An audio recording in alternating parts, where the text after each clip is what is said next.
past 5 years, we have witnessed the birth of countless excellent teams and players in all 5 major regions. They are still remembered by us to this day.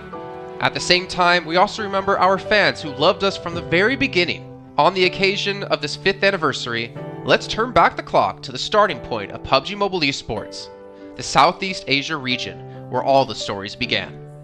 As the first world-class event, PUBG Mobile Star Challenge gathered professional players from all over the world. With continuous development, the 2019 PUBG Mobile Club Open Global Finals is undoubtedly the most exciting event. 2019 Fall Split Global Finals, ladies and gentlemen, give yourself a round of applause! Among the countless rising stars, one shined particularly bright. Bigatron Red Aliens, a team from Indonesia, Bigatron Red Aliens! just got first place in the PMCO Southeast Asia Fall Championship, earning the chance to compete in the PMCO Global Finals in Malaysia. In the subsequent prelim stage, intense competition kicked off immediately. And finally, they advanced to the Grand Finals in 2nd place. BTR demonstrated impeccable strength in the competition. By the end, BTR was leading the lobby by a significant 106 points, bringing the first ever championship title to the SEA region.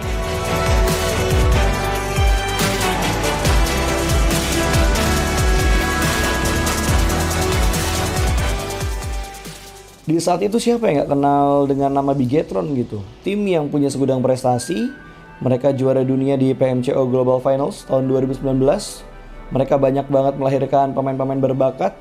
Zuxi, Luxi, Ryzen, Microboy. Terus habis itu Zuxi, Luxi juga saat mereka menjadi juara dunia, mereka berada di masa prime-nya mereka banget. PUBG Mobile Esports always strives to develop and grow year after year. That's why we made sure to continue the support and build the SEA region.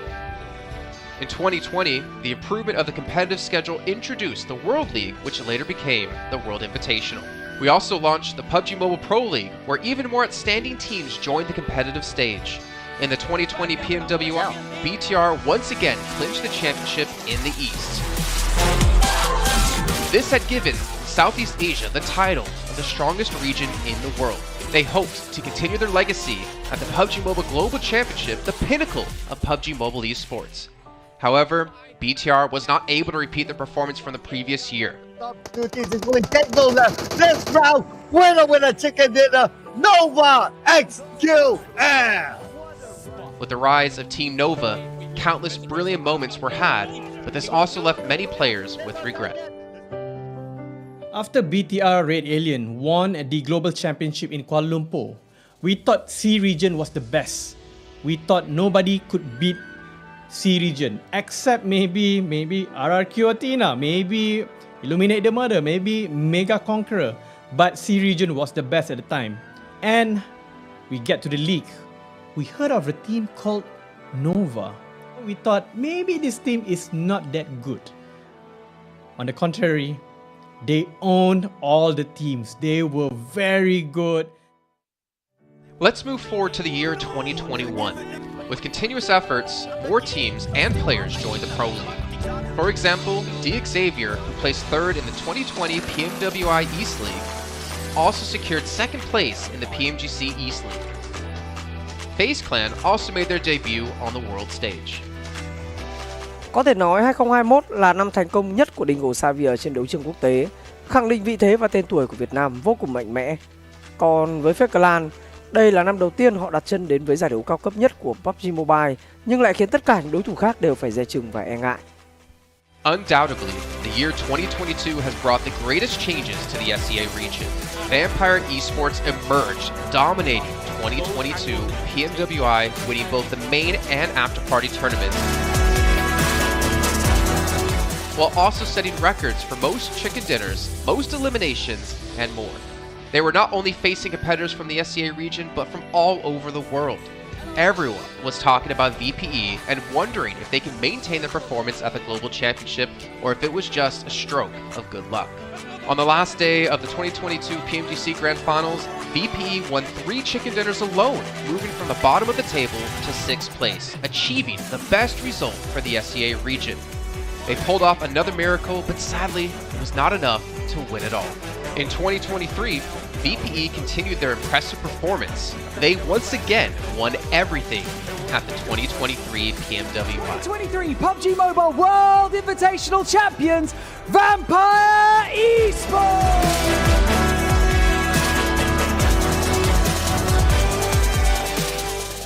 ก็ย้อนกลับไปในปีที่แล้วนะครับเอาจริงก็ผมมองว่าน่าจะโอ้โหไม่มีใครที่จะมองว่าทางฝั่งตัวแวมไพร์จะซักเซสได้ถึงขนาดนั้นนะครับเพราะยุคนั้นเหมือนทุกคนจะโฟกัสไปทางฝั่งตัวอินฟินแล้วก็เฟซแคทที่มีแบบว่าผู้เล่นดังๆนะครับแล้วก็ถ้าจำมันได้เหมือน PMGC ปีล่าสุดมากินไก่แบบเบิ้ลติดๆกันในวันสุดท้ายเหมือนเอาจริงน้องๆก็เคยบอกเลยว่าเฮ้ยเราเครียดกันไปหรือเปล่ามาเป็นตัวเองดีกว่าเล่นแบบปล่อยจอยได้แบบจอยเลยสุดท้าย3 ติดจบอันดับ 6 ของโลกซะอย่างนั้นนี่นะครับแวมไพร์สปอร์ตเหลือเชื่อจัด But don't forget, Alter Ego, an Indonesian team, showed a very strong performance by winning the Super League twice.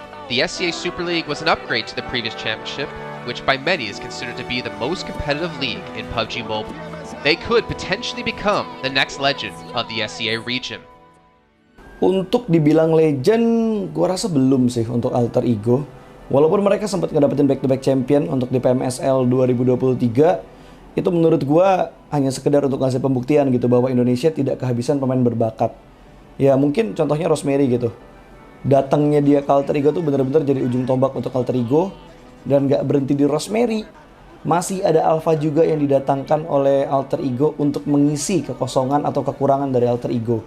Dan gue rasa PMGC 2023 ini akan menjadi ajang global championship pertama gitu untuk Rosemary dan juga si Alpha. Jadi wajib banget kita nantikan performnya mereka di PMGC 2023. Dan please di notes pastikan tonton Alter Ego sampai akhir. Of course, there are many more teams we haven't mentioned, but these teams will all take part in the 2023 PUBG Mobile Global Championship. So what do you think? Who will be the ultimate winner in this year's PMGC? Will they be from SCA? Well, there's only one way to find out.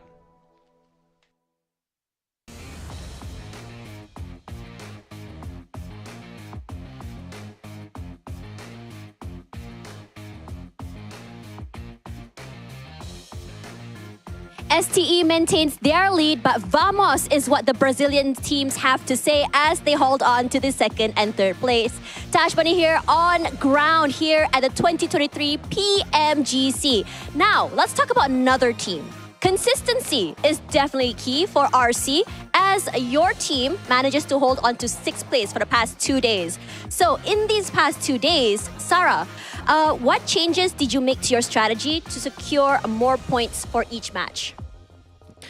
ここ2日間で、どのような、より多くのポイントをゲットするためにどのような戦略の変更を行ってきましたか？最初は様子見で、1試合目からいつも通り、日本でやってきたように同様にやってきたんですけど、1日目の様子を見て、外のチームが多いので なるべく中の方でっていう感じで作戦を変えましたね。Okay.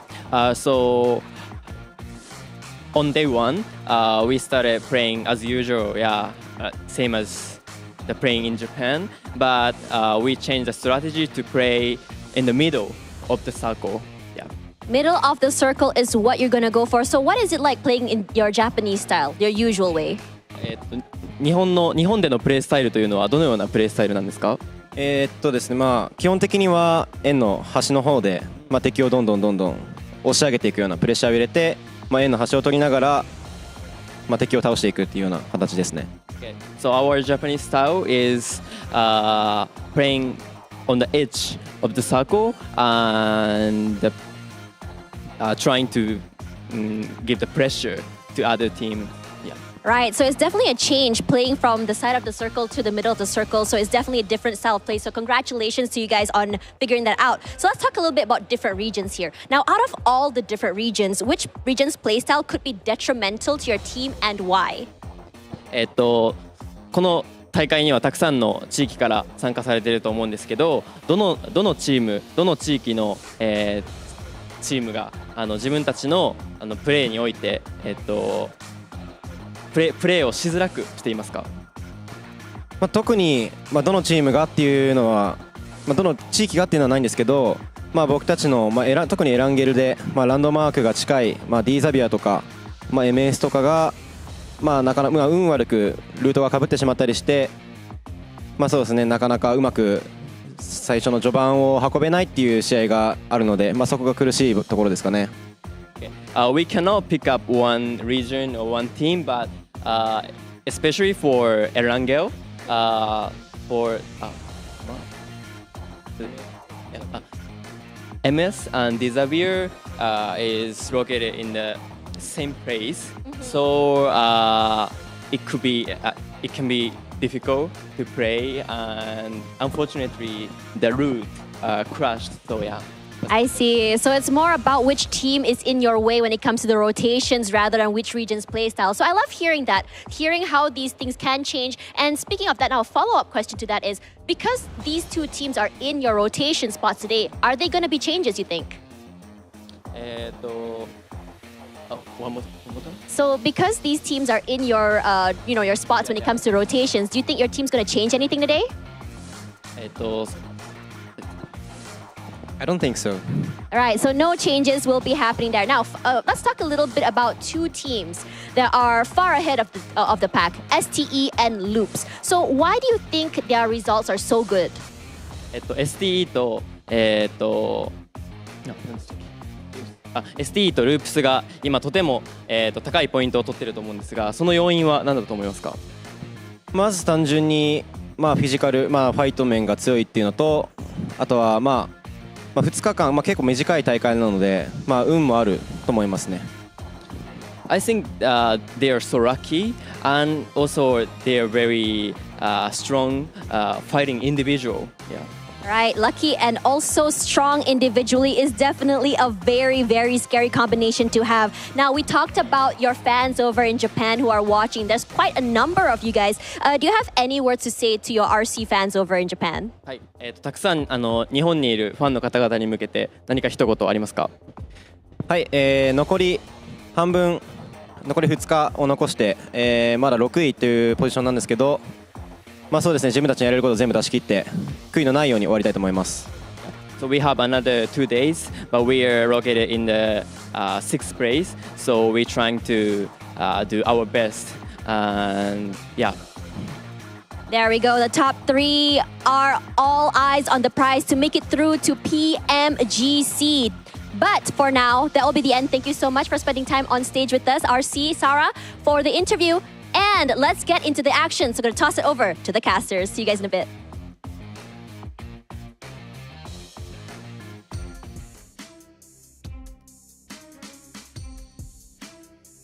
What's up, everybody? It's Hot Jukes here with Maxman and Colars. It is day number 3, one of the most important days for Group Green. Guys, it all comes down to this. We're now reaching that second half of the tournament when it comes to Group Green. And I think yesterday was the day of adjustments, Kalars, but today I think it's all about business.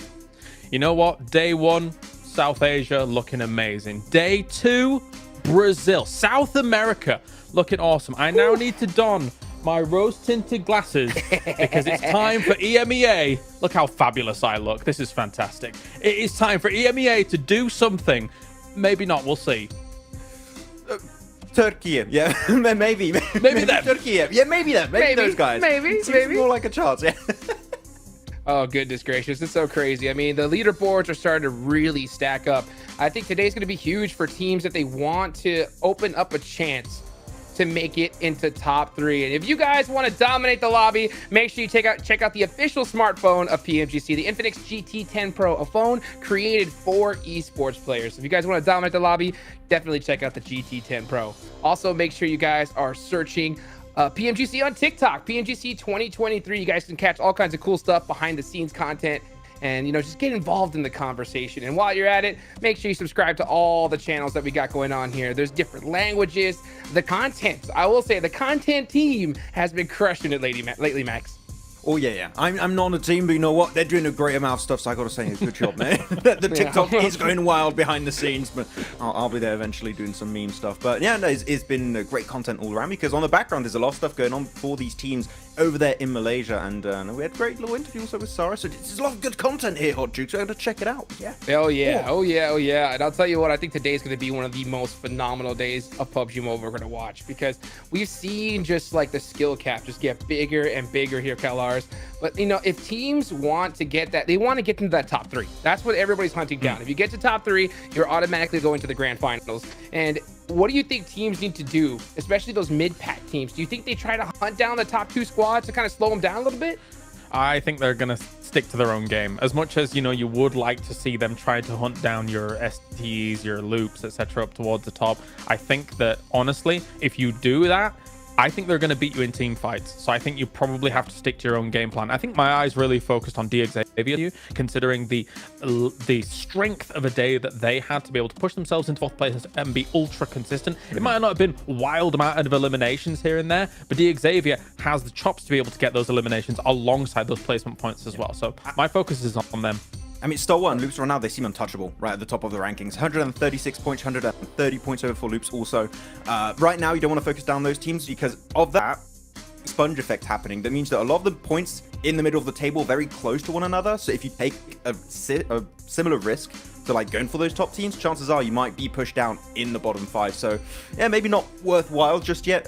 Just remain in the middle of the pack and you will be trying to at least make it in the survival stage. Yeah, for everybody just tuning in for the first time, here's the schedule. As you can see, we're in Group Green. Top 3 move on to the grand finals. 5 are eliminated. So teams at the bottom really want to perform well today, because tomorrow is going to be ridiculous. You never want to wait till the last day to, you know, just try to get points and barely make it in, because all kinds of crazy stuff's going to happen. I will say this though, right? I do agree. I think we're not going to see any hot drops against the top teams. I think teams are going to want to avoid getting into big fights with them. I will say, however, I think it is in the best interest of a lot of these squads to maybe camp a vehicle rotation from one of these squads. Just make them hesitate a little bit. Just kind of throw them off.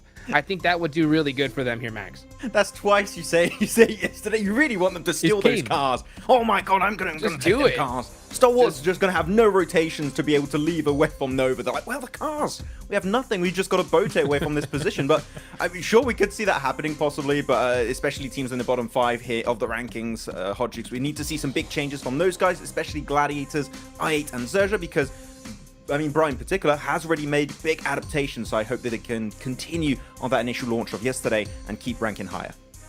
$3 million on the line here, Kalaris. This is where this is where champions are made and dreams come true, right? So for these teams in that mid pack, right, I think like Rejects on down, right? I think it's really in their best interest to kind of have a pop-off performance right off the rip, no? Yeah, for sure. I mean, if you think about how much is actually on the line here in the league stage, I think it's 1.58 million for the league stage and then 1.42 million for the finals. So there is a lot on the line here in the league stage, never mind anything else. And for someone like Rejects, I mean, to bring it back to the topic as we take a look at the teams overall that are playing here in Group Green, to what you're saying, if you were someone that would want to try and exploit Stalwart's position, Novo is actually quite an exploitable spot, right? And Rejects is one of those teams that drops around that farm area, drops around that location that could cause kind of rotational problems. If teams did want to actually kind of put the boot in against someone like a Stalwart, for example, those teams there, north of that East Bridge, are the teams that could potentially do it in potentially an alternate universe. I mean, as we look at the rankings, Stalwart, they're in first place right now, Kalaris, so clearly has not been working out for those teams. And the thing is, because they rotate so late on those Erangel games, no one's going to be able to linger until phase 2, phase 3 in the blue. So because of that, no one's going to be gatekeeping the Eastern Bridge, very smooth rotation. And because of that, a 4 chicken dinners, Hot Jukes. Hell yeah. I mean, I'll tell you what, the best strategy is just go land on that southern side of military base and just make sure the end zone goes there, right? Yeah, that'll work out for you, which is control the circle. Dark magic. Oh my gosh. I mean that was a silly zone, but it worked out great for them, right? And it's crazy to see that even though we saw such a dominant performance, 2 more chicken dinners than Loops is right behind them, Max. really consistent when it comes to Erangel, right? They have been the Erangel kings by far, and that ever since they've been stopping those. I mean, even when they were fighting Aegon I8, actually, they still beat them in C block. So I8 not willing to go for that fight anymore, it seems. But yeah, look at their consistency overall, just able to get himself so much presence in these games. And the average elimination increased, Kalaris, going from 5 to almost 10. From day 1 to day 2, that is a significant increase, and being able to actually collapse onto chicken dinners yesterday, getting 2 of those, that is mental from the guys. Quite honestly, we saw them at, yes, 8th place in the first day, but I feel like some of the performances in day 1 for Loops was the harbinger for what was going to happen in day 2, right? If you think about how strong they were about holding down positions, about being able to find themselves a decent rotation in that early game leading into the mid game, Loops looked good. It's just then some of the things slightly went against them, like hard shifts away from them, etc. in day 1. Whereas day 2, everything was ironed out a little bit more, and they are gunning for that stalwart first position here, Hot Jukes. Loops is looking awesome. They really are. I mean, they've proven that when they get the circle and they're just in a really good position, they're going to dominate the lobby. I mean, it's crazy how well they performed yesterday. 1,700 damage on average is insane. Literally nothing short of that. At the same time, you know, teams are hungry. There's one factor that really happens here, Maxman, right? When you have teams do so well, especially on the first half of the tournament, all eyes are on them, right? So squads are going to be studying their rotations. They're going to study everything about them, as you can just hear on the top 4 fraggers list. I mean, everyone's going to know they drop Hot Jukes. Everyone's going to know how they rotate. Everyone's going to be stealing their cars, apparently. That might happen. We'll see how that's going to work out. But it's been insane how Loops have been able to significantly improve and just iron out the few little maybe rotational mistakes from day 1 heading into day 2. Mythic in particular. I mean, Hot Jukes, I have 2 favorite players when it comes to Brazil in particular. It's Adrian, and it's also Mythic. And Mythic has been absolutely incredible throughout yesterday's matches. 26 eliminations, 1 behind Top. So Top, sure, fantastic, we love him. But Mythic is so damn close that he could be looking to put Brazil in that first place. Man, 2 Brazilian players, 2 stalwart players. I'm not shocked at all to see these guys on the top of the list. At the same time, though, bottom 5 is the big story here, right? 5 teams are going to go home, and that is it for the rest of the colors, right? So teams at the bottom really need to do today, especially here at the start. So we're jumping in his Sam. Yeah, absolutely. I appreciate that, you know, Alpha 7 and Loops here are looking for Brazil, but you're right. I mean, that bottom 5 here, if you think about it, BR8, Tiamba, Gladiators, Agon I8, and Zergia. I do think for the bottom 2, I think it's going to be very difficult to try and get out of that bottom 5, but Brad, Tamba, and Gladiators could quite if they're able to buck up their ideas a little bit during all of this. In regional play, we have seen these teams look awesome. However, they've really not brought it to the forefront here. The lobby has just been faster than them, more fragging than them. Like every facet here, despite these teams having the chops to be able to get out to bottom 5. I do want to hop onto Aegon I8 in particular here because it is a team that did have that little bit of a back and forth skirmish in Military Island to fight the entirety of Loops a lot of the time. They actually gave up on that drop and now go for trash loot on the western side of Military Base, which is a good change. And because of that, I think we could expect maybe a little bit more consistency to come in from Aegon I8, so they might be able to catch up a bit. But if you're Xerxia in particular, I think they're in a position where unless we see an insane comeback, leaving that bottom 5 is going to be a rough task at hand.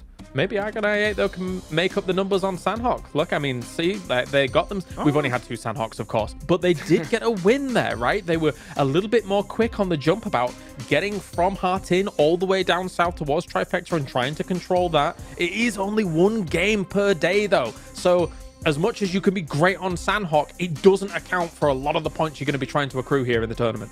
Take it to the bank though, right? Take it where you can get it. And honestly, I think that was just great for their confidence overall today. I do like the fact that we saw a lot of adjustments from those teams at the bottom yesterday. Bra in particular, right? Avoiding that hot drop, having a great game when they did it. And now we saw them really put themselves in a good position here today. I hope we continue to see the same. If they go back to a hot drop, I will be shocked and I will scream. Yeah. I'll scream if they steal their cars too, imagine.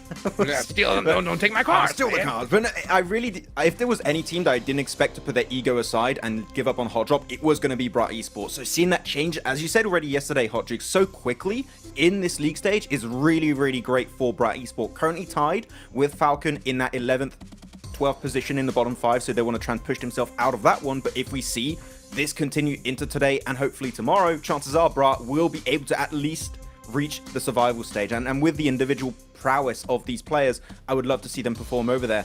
And Frozen's doing some weird faces at us right now. I don't know. Oh, yeah. Well, you know what? I will say this. Speaking of perform, Calaris, your favorite team, the Falcons. 18 eliminations. 18 eliminations, right? And the last day of the game. It's going to be so crazy to see. Maybe they can replicate it. Who knows? But you know what? It's time to get into the show, baby. Let's take it on over to our casters, Jackie and Blink. Thanks, Jukes. That's right, man. We're in position, ready to kick it off. Third day of group play. Blank. The tournament's been delivering up to this point. Every day has felt like a different side of the coin, right? We're kind of rolling the dice to see if it's going to be hot drops, if it's going to be clutches, if it's going to be all-out aggression to secure chicken dinners. And I'm so glad we get to go back into it for another back-to-back affair today. It's going to be pretty big. I mean, look, some teams from yesterday able to hit some massive strides. I mean, Falcons, like the boys are saying, a 28-point game coming through, which kind of dragged them out from the depths of the ocean up towards an 11th place, technically in towards the survival stage now. Let's see how long that does last on, because Bra is only a bit behind by 56 points, and they were having a pretty consistent day of it yesterday after some pretty nifty adjustments on their side and a bit of swallowing of the pride coming through too to head up towards Severny, which actually worked out quite well over in our angle. So I was happy for Bra, and I think they can start to bring things back in a big way. Obviously towards that top side, it's going to be very hard to catch up to that first and second place. Stalwart 136 points, Luke's 130. This is all but secured in terms of a position towards PMGC Grand Finals, getting that secure invite, which is amazing for both these teams. They'll be happy about it. Once again, the Gladiators looking pretty happy, despite being down in 14th place, 38 points. It doesn't look ideal right now. There's still a chance for them. There's still a chance for Aegon IA. I think for Zia, down towards 16 with 20 points, a little bit more difficult, right? You're going to have a pop-off game like Falcons did over on Miramar, and even that was down towards Minas del Sur, right? Which is all the way down on the southwest side of the map. It was a very odd circle, and one team was bound to reap the benefits off the back of it. But into Sandhawk we go for our first match of the day. Here we go. Now, you talk about personalities as well. We had the interview with Sarah from Reject Tokyo. This guy was pulling out the bicep flexes over the course of the past 2 days, and he has just looked so fun to watch. A lot of personality across the entire tournament, but let's see what they'll be able to do when it comes to punishing here on Sandhawk. We've been speaking about the hot drops. Oh, mate, it's unlucky that it's the Gladiators that are on the plate, and it's them versus Alter Ego. We saw this yesterday on Alter Ego got trampled. This time around, it's a bit of a more fair fight, as it seems like we've had a 1-for-1 trade that then results in all of the Gladiators getting absolutely murked, as Alter Ego shut them down in, what was that, about 45 seconds, Blank? We barely hit into the match there. It's already done. Goodness me, Gladiator's feeling pretty rubbish about that one. Majority of the assault rifles actually went over towards Alter Ego in the first place. They were able to pick up a lot of those for themselves. And I think Alter Ego realizes they're kind of still on the cusp of dropping out down towards the bottom side of the lobby. 63 points is really not a far fetch away from 56. So getting those 4 eliminations at the start of the day there, that's going to be really good for them to remain within a position to go towards that survival stage. First circle, down towards the southwest side of the map. That's on Mad Bulls, that's towards Falcons, and more importantly, Bra Esport, who are on the climb right now. 12th place, looking to get in towards that 11th and upwards. I think this is going to be an interesting match overall. Obviously, already fairly interesting with Gladiators who desperately need a good day, getting just whipped out of the game by Alter Ego. A bit of an unfortunate trade there between Meku as well as Tixie, as Tixie had the S12K, the shotgun, which could have turned things around, yet Meku is just a little bit too fat in the door there. Can't get past him and gets razzle-dazzled down. Bit unfortunate, but for Alter Ego, this is really good news for them. All right, this is the dream, man. To recap some of the hot drops that we had seen, obviously, it was Mad Bulls versus Falcons on the first Sandhawk we had. Oh, nice nade from Bra, actually. We'll come back to this in a sec. Let's see if he can clean up here first. Kakali starting to make his move up the hill and look for the man that's a bit green around the gills. That's going to be Chief, who's down in the tree line. You can finish him off for free. No one nearby. So Loop's relatively fragmented in terms of the setup. The rest of the pack far away from the scout. So he's dealt with. But then yesterday, we did have that initial clash, right? We spoke about it, the hot drop that we had seen on our screens here that ended in seconds. Last time was a few more minutes of aggression. It came out with Alter Ego losing 2 players and then being forced to play a duo throughout the rest of the game. It seems like today, Blank, they thought, you know what, we're going back into Sandholt. We only play one of them. Let's just take it to them. And they've just straight murked Gladiators. That's a rough one as well, because we've seen first game of the day for Gladiators. Looks like when they kind of come in a little bit more chirpy, they're a little bit happier in terms of the body language, but now you got to sit there for a good 20 minutes, Blank, and think about the fact that hot drop probably didn't work. I think for yesterday as well, that gave him a bit of that boost of confidence needed to make some of those quick rotations in a wrangle, and it's just not a good way to start your day off. For Alter Ego, on the other hand, pretty nice first day from them. Second day looking a little bit worse on that Indonesian squad, but I think that's exactly what they needed to get themselves back into the groove of things. Lynx takes a heavy hit there from CEO later. The rest of the team from Procedure Evos, not really too close by. They might be able to pick him up, but it's going to be a slight stretch. And I think for Procedure Evos, this is sort of deserved on their side of things, because this has been the similar rotate they've made every single game. Trying to pick off one of Malise's players early on makes their rotation out from Camp Bravo a little bit easier. This time around, they send Lewis and CEO later down towards that south side, prepared and waiting for that scout rotate coming through from Lynx. Once he peeks, he just gets his head ripped off. So that is a very nice read coming through from Malise Esports. Not a super hard read to make as well, considering Lynx has done it every single game here on Sandhock. And I think this is one of the days where you might have thought to yourself, let's sort of throw him a curveball and not do that, and maybe isolate one of the players on that northwest side instead. Let's have a look here, though. Compound clash going down before our very eyes. Bra Esport instigated this fight by striking towards Chief on the hillside. Since then, they've pushed down, got a bit up close and personal, and it seemed like they were about to run straight into the awaiting arms of the DBS. They would have had the jaws clamping down on them quickly. Instead, though, it's the utility that has allowed them to advance further forward, and Loops firing off at feet, trying to see if they can strike back at Topsic that's stuck behind a wall. Timing on this is going to be tight if he wants to get the heal off. Actually does pull it off, but it won't matter as the peak comes in, hits him with a DBS and downs him. And this is rough for Bra Blank. The longer this goes on, the more you feel for them, as they've gone from really having a good overall view on this fight of Loops, feeling confident with a one-man advantage, to now looking like there is going to be no winners from this.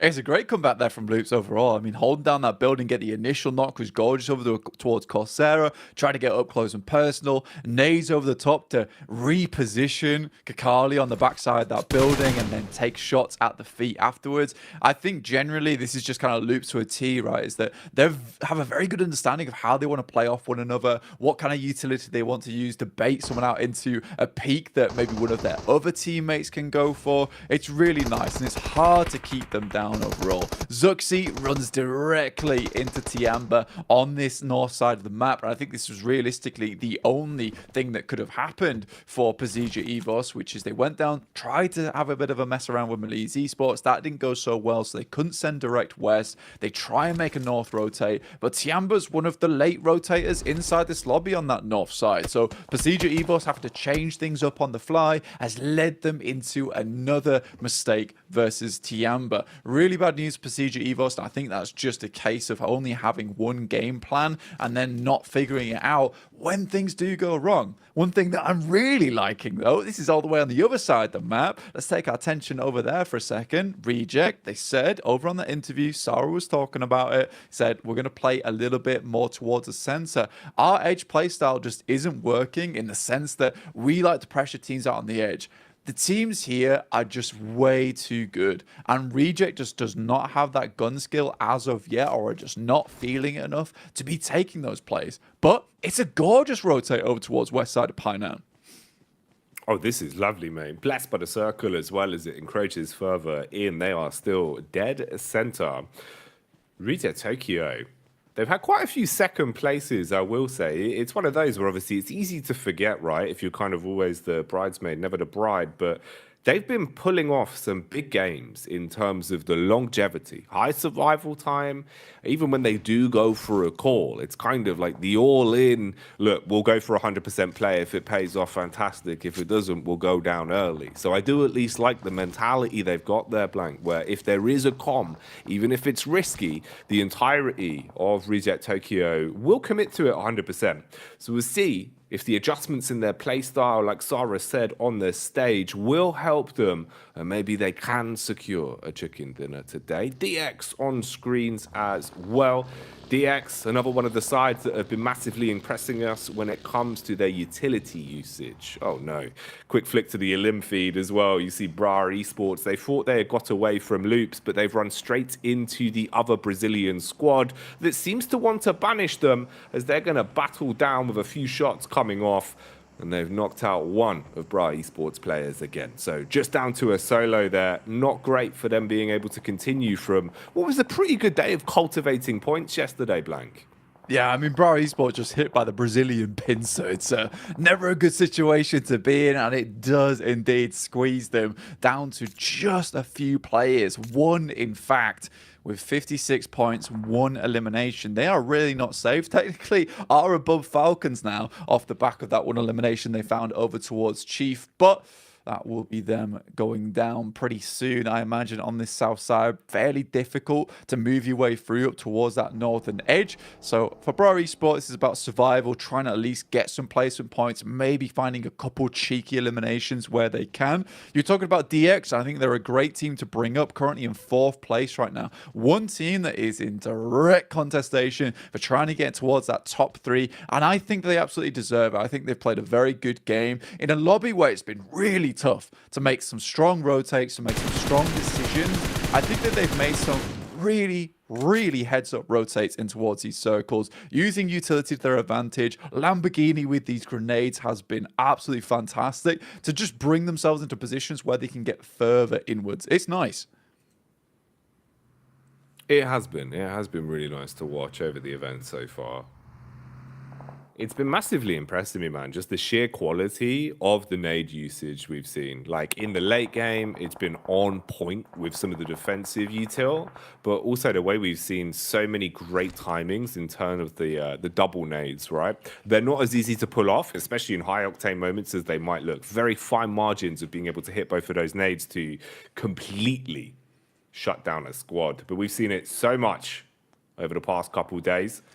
And hopefully we'll see a lot more of it. If you're joining us, you've arrived at just the right time, as this is our first game of the day. First of many here for Group Green. We're starting to find our way further and further through the available pool of games for these squads, though, to make points, to guarantee themselves the top 3, or at the very least, survival stage status. Still playing around the center of the circle is Reject Tokyo. Mad Balls, DX, Stalwart as well, all in close proximity. Then big rotates to be made for I8 and Alter Ego. Be curious to see if those two clash. Alter Ego, of course, they're warmed up with a weaponry from the hot drop they had, but can they punish versus I8?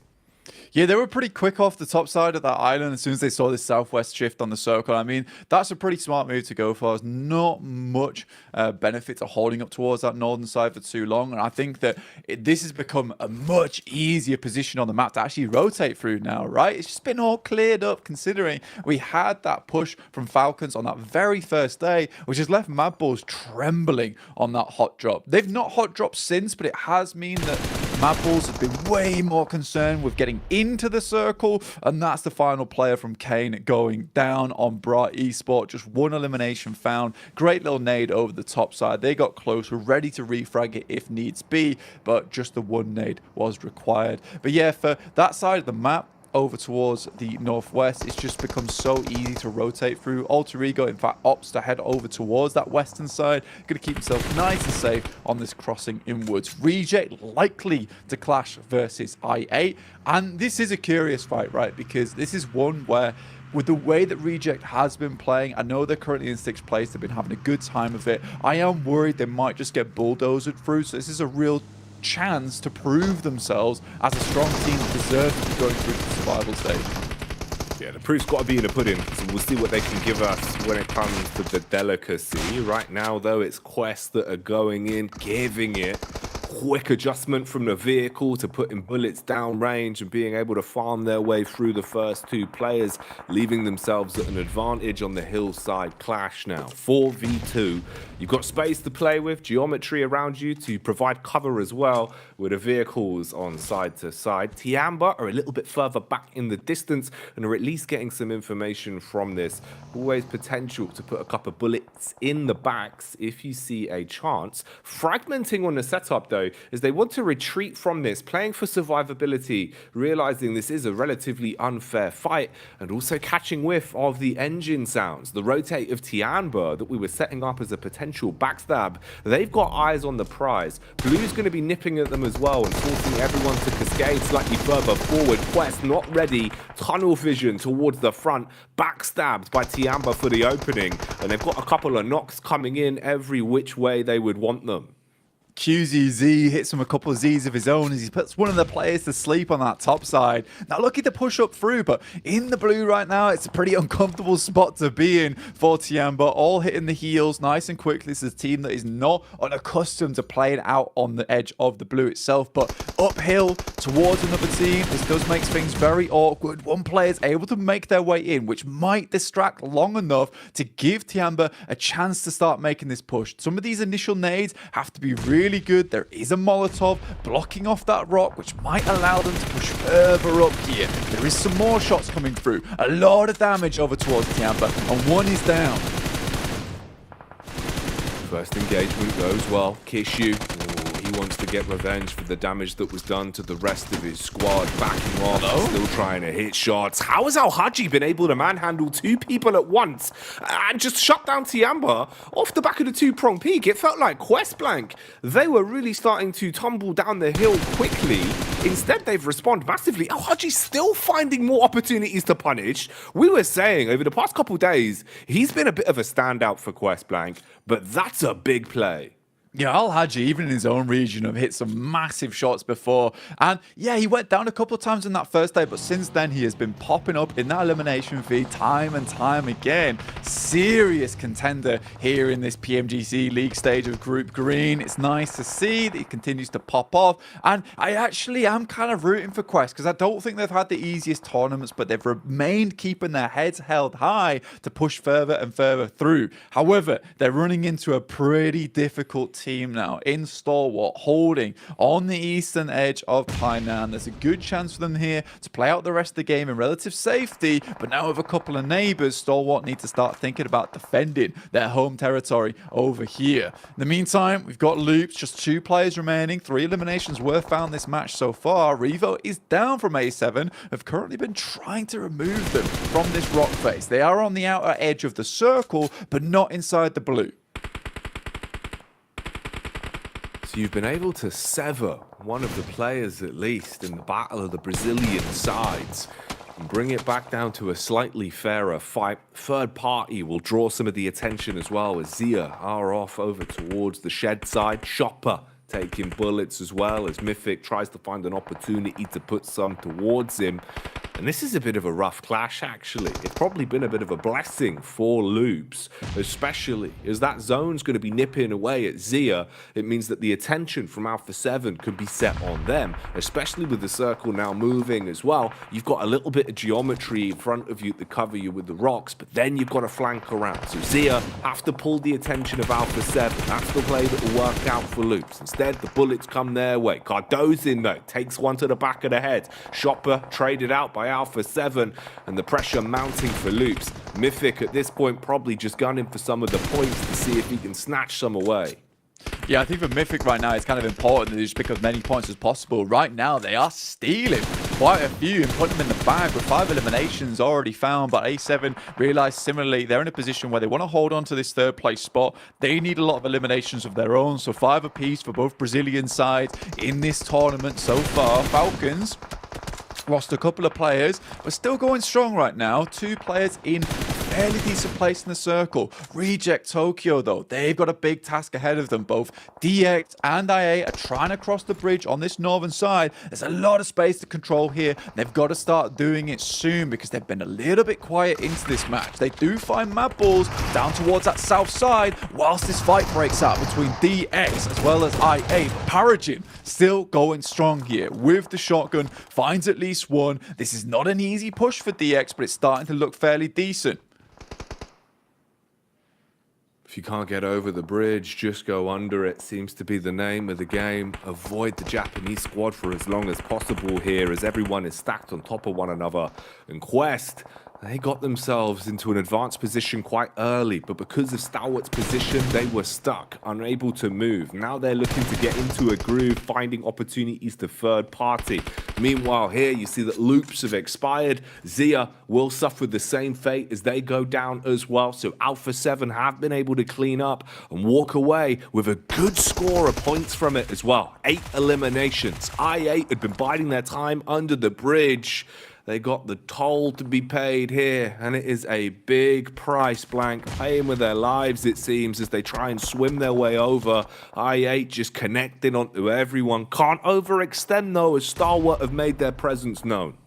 Yeah, over towards this embankment for Stalwart, Pi9 usually does give you a so good amount of control, right? Because you can stay with these compounds for a long time despite where the circle goes, because it is quite a large settlement with a lot of buildings to play in. Nurzed, though, does step out just a little bit from the wall here, looking for a bit more, but it's actually Senab from a distance, able to take shots towards him. He's in an open area as well. Unlikely that Action and Tops is going to be able to go save his life. Misery from Pazija Evo, similarly, we thought they were out and done, but he's been able to get himself towards one of the very few buildings, in fact the last building remaining inside this circle, to live this game out a little bit longer. You gotta be proud of Rejects, though, if you are a fan of them. They've been holding a 2-2 split for a long time, currently taking down the lads from Frozen and taking more shots to everyone in the lobby. They've been doing a really good job in terms of control. Right now, it's Alpha 7 that have got my pupils dilating off the back of their plays, man. They're just drawing my attention every time. They're finding these small crevices to peek out, swing in, and deal damage to so many of our top squads. It's crazy, Blank. They were just farming up the frags, and they're not stopping. This is absolute shenanigans now. Look at the flick towards the smoke as well. Already aware of Axa's location. First thing onto the not players to guarantee the eliminations as they put themselves on 11. Oh, this is getting scary. Reject Tokyo trying to reply as Osio hits onto Senab and at least ends his reign of terror for now. But this is going to be an intense one. You're looking at the spacing between the sides we've got left and how far thinned a lot of these numbers are. This could be a game for Reject Tokyo if they can play their trade smart. The circle does move away from over towards that eastern side with a 4-man squad. This should be the game. This should be the game for the Japanese squad to pick themselves up their first chicken dinner. They've got so close before, but now is the time to pick up the pieces, get themselves a chicken dinner. Big words from Sarah at the start of the day, and I think he can flex those biceps feeling fairly strong about it, considering they're about to finish this game off with themselves, most likely 9 limbs and a chicken dinner, if all goes well for them. But it is Stalwart. 2 players can ruin the day of this team from Reject if they play their cards right. Currently, they have the cover. Pazija Evos is out. Just 2 teams remain. We've seen Rejects make it to the final circle so many times, but grabbing the chicken dinner has been an impossible task up to what could be this point as Stalwart get absolutely annihilated on the peak. Everyone's amped up right now from Reject Tokyo, and they're hitting their shots. It's just Tops that remains. He's had some big damage games in the past, but finding a 1 versus 4 surely is a task too tall, even for Tops. He's just taking the cheeky peeks, seeing if anyone's going to give him a mistake to play off. But surely you know your days are numbered in a spot like this. Smokes go out blank. Can he do anything with them? Sarah and the boys, they get the circle as well, moves up towards them, and Tops is in a world of hurt soon. Gonna have to come out, and it's Sarah looking to put the final bullet in here. Tops behind the wall, going for the heal off, but he is just on it. Reiji Osio from the side with the nade, and the Japanese squad pick up their first chicken dinner. Sarah, everyone thought maybe Stalwart gets that 2v4, but again, just like the interview, I don't think so. Oh, it must be Christmas in Japan because they are having chicken dinner for dinner. Reject Tokyo coming out swinging blank. They've had so many second places, so many runs into the final circle, but it just felt like a bridge too far. Today, though, the confidence, the personality, always on show. In the interview, they said how they wanted to make adjustments, and the proof was in the pudding. Playing center the entire time, and it looked drilled. Also, they shut down an Alpha 7 side that was starting to go pretty nuclear, mate. They were hitting every shot, and this was the one side that thought, okay, let's put a lid on that. Let's stop that and take a chicken dinner. Yeah, I mean, Alpha 7 were kind of in a meltdown moment, right? Where they were just taking names all over the place. But it is Reject to put a stop to that one. And it's a great game from them as well. It does make me laugh a little bit, though, in the sense of it's a case of Reject in that interview. Nothing like, all right, we're going to make a small adjustment. We're going to change our drop sort. We're going to change this rotate. We're going to try and cut off this team. No, it's just like, we were playing Edge. It wasn't working. So today we will play center, and they get a chicken dinner off the back of it. If only it was that simple for so many teams. Regiosio here with 911 damage done, looking clean with it. Man, that's mad. Nice amount of damage. That's a good way to start off the day for them. And the dream scenario, really, you know, you're thinking how they've been able to float in a pretty good spot in terms of the standings, Blank. Finding enough points to feel comfortable, but it always helps if you can start off day 3, no less, day 3 with a chicken dinner under the belt in the first game. The momentum there's got to be amazing. And the thing is that the Japanese region has felt light years behind in the past, but it feels like Reject's really been putting in the work, putting in the actual homework to make these games happen, because you see this from Reject and they're going for the 2-2 split. They're holding 2 teams out on both the north and the south side. I don't think we've seen a Japanese squad do this in a long time and pull it off very comfortably. It's so good to see, but we're going to send you someplace comfy as well. It's with the guys over on the desk.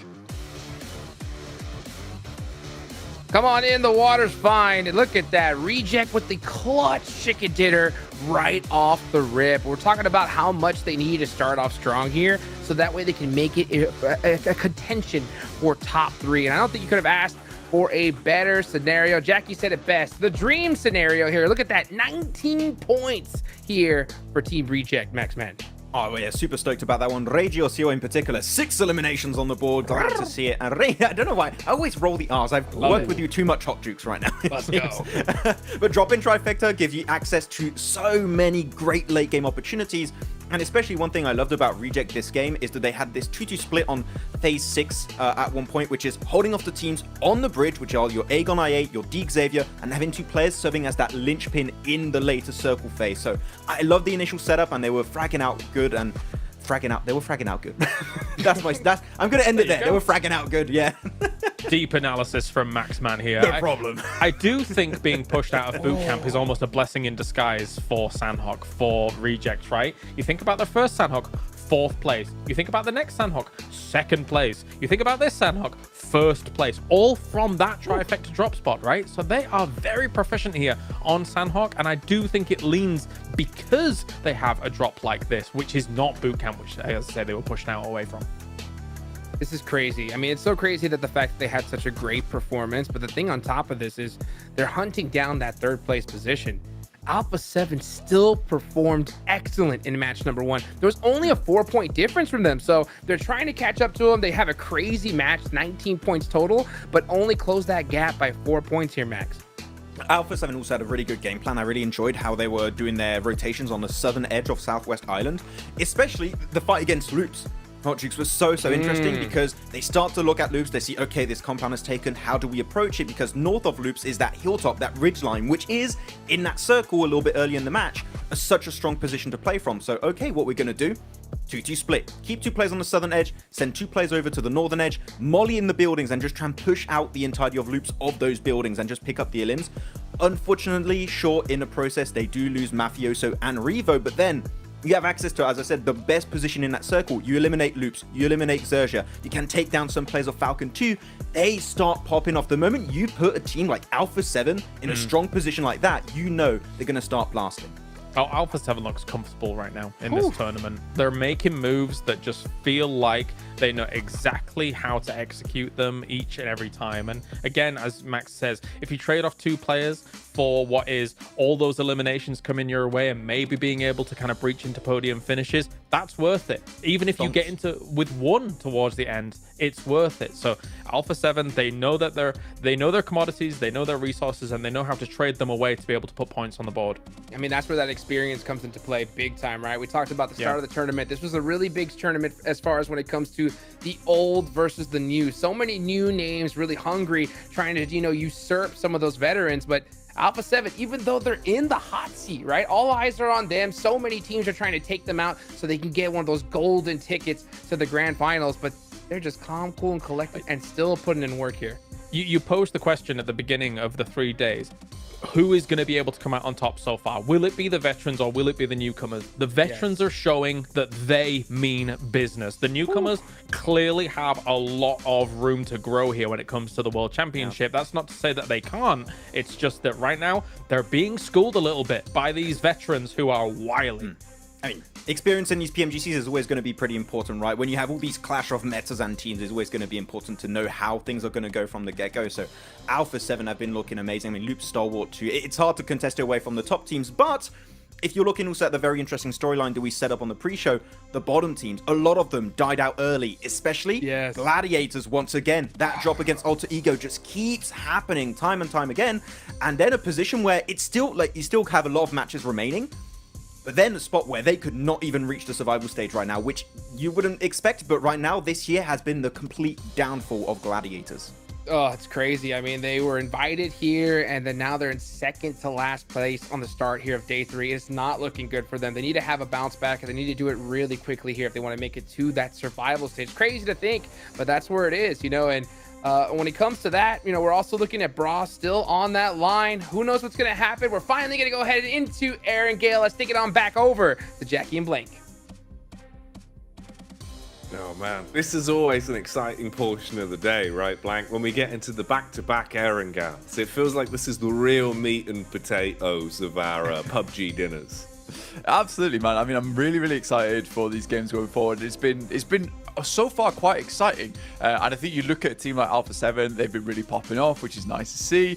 Reject also getting their first chicken dinner, send themselves up towards, I think they're now in a 5th place with 87 points, tied with Pasija Evos in 4th just because of the chicken dinner tiebreaker. But this is a team that can push, and you know what, I'd be really excited to see Reject go through to the PMGC Grand Finals on a direct ticket, because I think that the Japanese region has worked so hard year after year, and less than just the Japanese region, let's get a bit more specific. These 4 players, Lufa, Sarah, Regiosio, it's just amazing to look at all of them perform so well. Lufa as well, this guy is great with the cheeky angles. I think he plays some of the more interesting PUBG Mobile within this tournament so far, always trying to break off from his teammate, create these interesting openings, and they have worked time and time, year after year, to come back to the PMGC and perform for their region. So I really like this. I think it's been a long time coming, and I've wanted to talk about this team for a while, but they just never pushed that performance to the level where I'm like, it's reasonable for me to talk about them. Let's get serious about this. There's other teams within the PMGC that are worth talking about more, but I'm finally glad that I get to get a little bit I get to stand over them just a little bit. Man, it's cool. It's fun. It's one of those where, like, I remember even, day 1 coming into it, I was like, I really like the look of this Japanese side, Reject Tokyo. I hope they're going to deliver. I hope they're going to give us big games.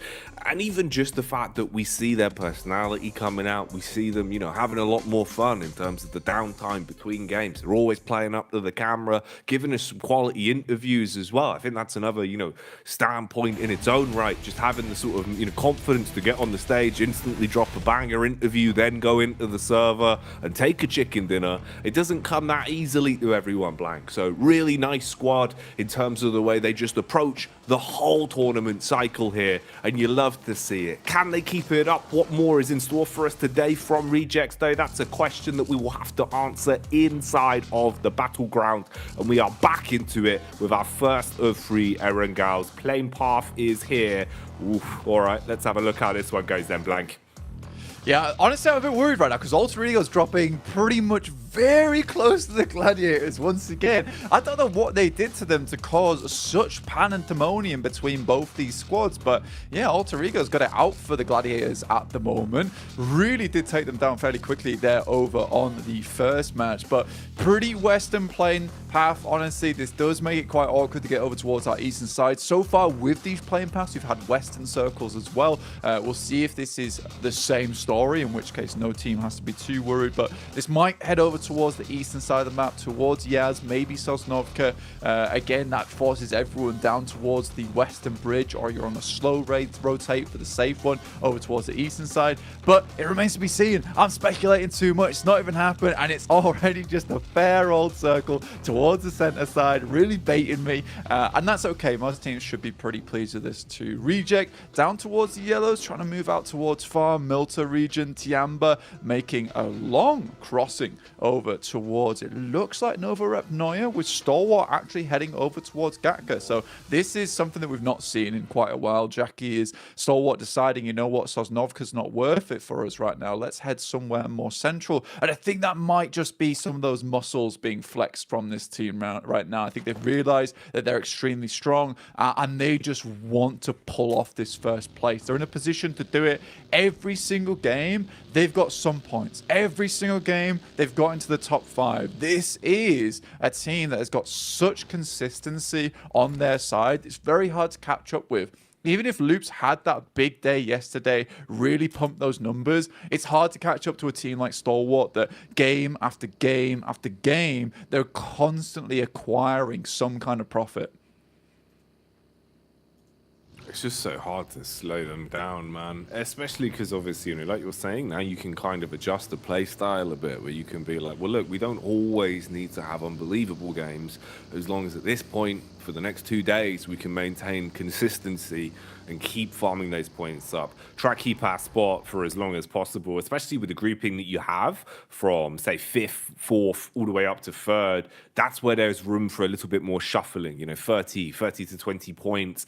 That seems a little bit more plausible. But pushing the whole way up to knock Stalwart off at the top spot whilst they're sat with a big 150, we'll see. We'll see how the game develops, man, because it's not going to be an easy task. It is. And it's just as well, like, they're playing such, I think, reserved sort of PUBG Mobile, in the sense that, you know, they're not kind of going out giving it in terms of the egos, thinking, look, we're the big whales in the lobby now. You know, if we want to rotate, if we want to take stuff off of people, they'll have to give it to us, because they know just how confident we've been in a lot of these firefights. They're still playing smart about it, which is kind of another element, right? Being able to maintain your arrogance whilst playing so good over the course of the past 2 days. You know, I kind of sense the old Stalwart social media team already cooking up a meme right now with the "it ain't much, but it's honest work," because, like you say, this team are just a couple of farmers, right? You know, they're all wearing the straw hat. They're just picking up points after game after game, and it's really, really nice to see. And this is the type of thing that is going to make you into that championship team over in the PMGC Grand Finals, the CCT, if you will. So again, it's just gorgeous to see. It's very hard to beat a lot of times. And I think that, honestly, you look at a team like Loops, who's been able to keep up with this. This is probably one of the biggest surprise teams we'll see within this tournament so far from Bruce Green, because I did not expect Loops to be doing this well. Even in their region, they looked pretty laid back. You know, they took some good games, but it never felt like they were constantly controlling. But I think that they've turned things around, right? They've got really serious for this tournament. And that's what you want to see from a team that gets a slot in PMGC. You know, they've had a bit of a regroup, a reshift in terms of players. And they're like, look, this is our chance to go big mode. This is where we can make it. So for Loops Esports, I'm incredibly impressed by this Brazilian squad. And Brazil just continues to impress every single international tournament. It's really becoming one of those premier regions. Oh yeah, you can see pound for pound just the amount of talent that exists. And I think it's also just that ability to come into effectively, you know, a real sort of hodgepodge of different regions that you have here, where there's so many different metas, so many different sort of styles of play, all in one big cooking pot. And they've just gone, well, we'll stick to our own game. We'll stick to what we know and we'll play it confidently. And both of our Brazilian squads have done that to a T. You know, you're always seeing them posting big finishes. They're there in the final circles. If they're not doing that, they're sporting high elimination tallies every game. And they've been building themselves a legacy of points off the back of it. So for Loops and A7 to both be in the top 3 right now, that's a 6 storyline on its own, right? Is that maintainable? Is that going to be the case, say, at the end of day 4? Only time's going to tell. But with how they've been playing up to this point, it looks like it would be deserved. It's an interesting one we've got on screens here, though, right? Because, again, you kind of ask the question, like, what have Gladiators done? Why do Alter Ego just hate them? It feels like after that Sanhok game yesterday, where Gladiators purposely kind of hunted them down, even after Alter Ego gave up the fight after losing the first 2 players, it seems like since then, Blank, they've touched the nerve. And now Alter Ego really want to force the issue when possible, taking the fight to Gladiators. And I enjoy that. I like a bit of beef, mate. I enjoy a bit of beef on the server. Yeah. So we'll see how that goes.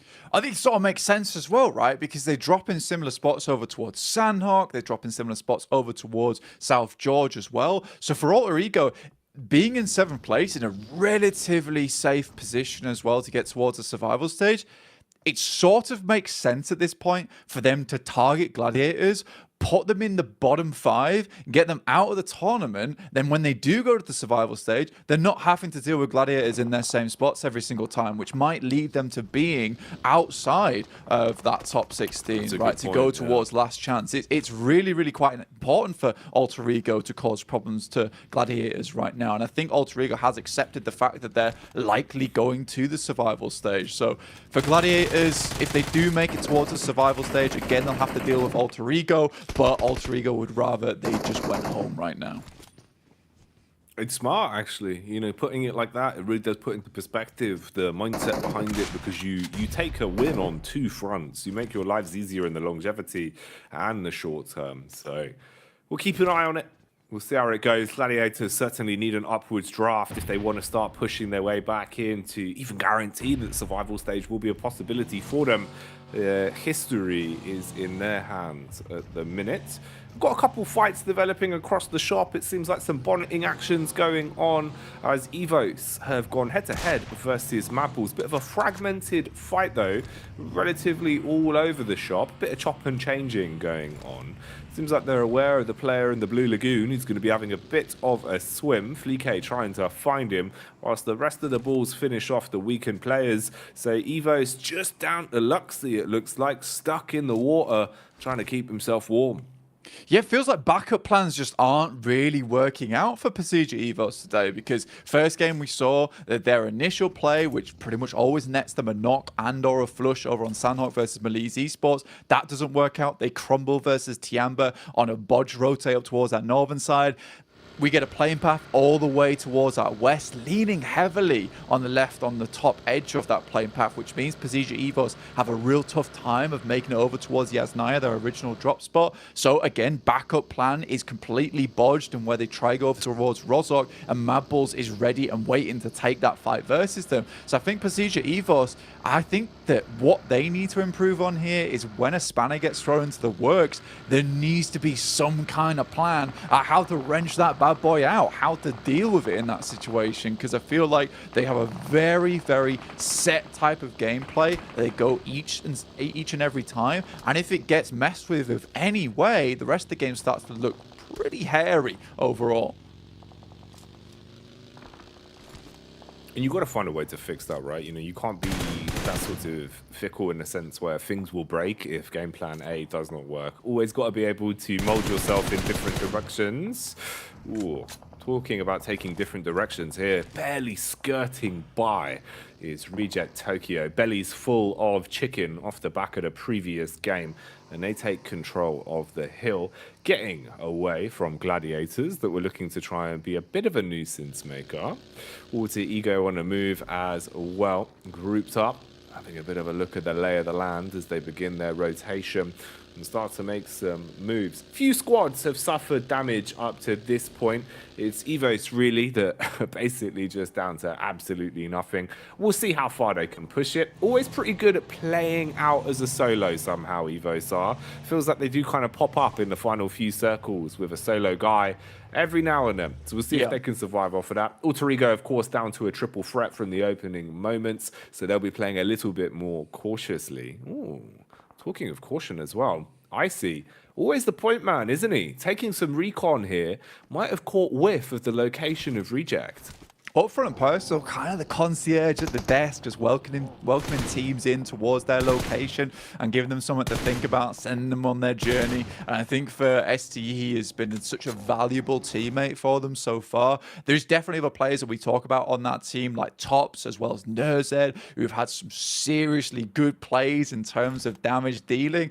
But I think it is Icy who is that guy that brings and keeps everything all together on that team as a whole, because just being able to provide that information back, hold down positions very comfortably, and kind of allow the rest of your team to shine is a real admirable thing to be able to do. And I think we don't see it too often from a lot of other teams inside this lobby, where you have one player just purely dedicated to just making all the other teammates look really, really good. And I think he fits into that role very well. And for that reason, he deserves a bit of praise from us guys and you guys at home as well, because although he might go unnoticed, he is an integral member of the squad.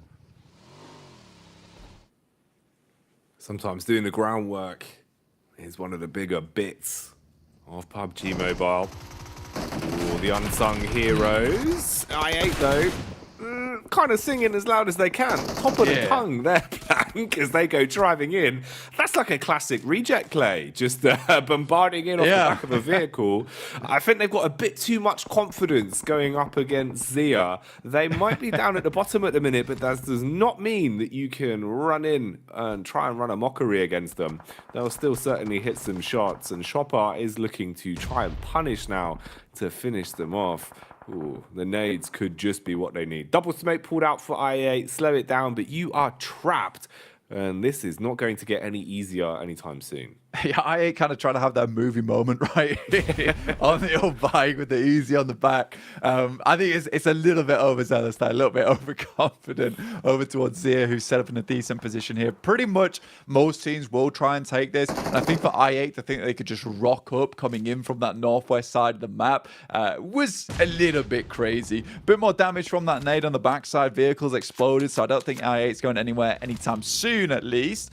In the meantime, we do have a circle headed down towards that southwest side. Gladiators currently actually have a decent position within it. Potato Hill still involved, with Reject controlling that higher ground. Not an easy position to play a lot of times is the top of Potato Hill. Great for information gathering, but there is so many angles to play on that top side that it can lead to real big problems. Coursera down first again for Bra Esport. They're a bit split off. You can see off in the distance there, I think that's Kane looking to put in the pain over towards Alter Ego, down to 3 players. Distance top 6. Nice shots from Fnatic. I think he's able to tag at least one headshot there, but no luck on the knock. They're looking pretty amped up right now. You can see the way Alter Ego are playing this, just the movement, the way the crosshairs are in a good predictive location. It felt like they were quite ready for this fight and confident to take it. Rosemary, though, might have the smug grin wiped off his face as Bra Esports clap back from the sidelines and put him low on HP. He's got time to tuck in, gets the heal off. Rosemary now re-aggressing, putting bullets down range on the getaway driver, but can't quite stop him. Here's the rotate back for Bra as well. In amongst all the commotion, they've been able to double back towards the compound and at least tuck in. Zone will stop, nipping at the heels of Alter Ego. They've got a little bit of time here. Seems like they've picked up some of the loot from the death crates and jumped back in the vehicle.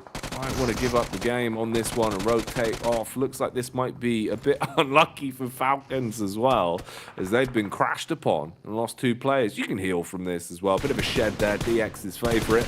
Get a quick res on the go and reset the fight.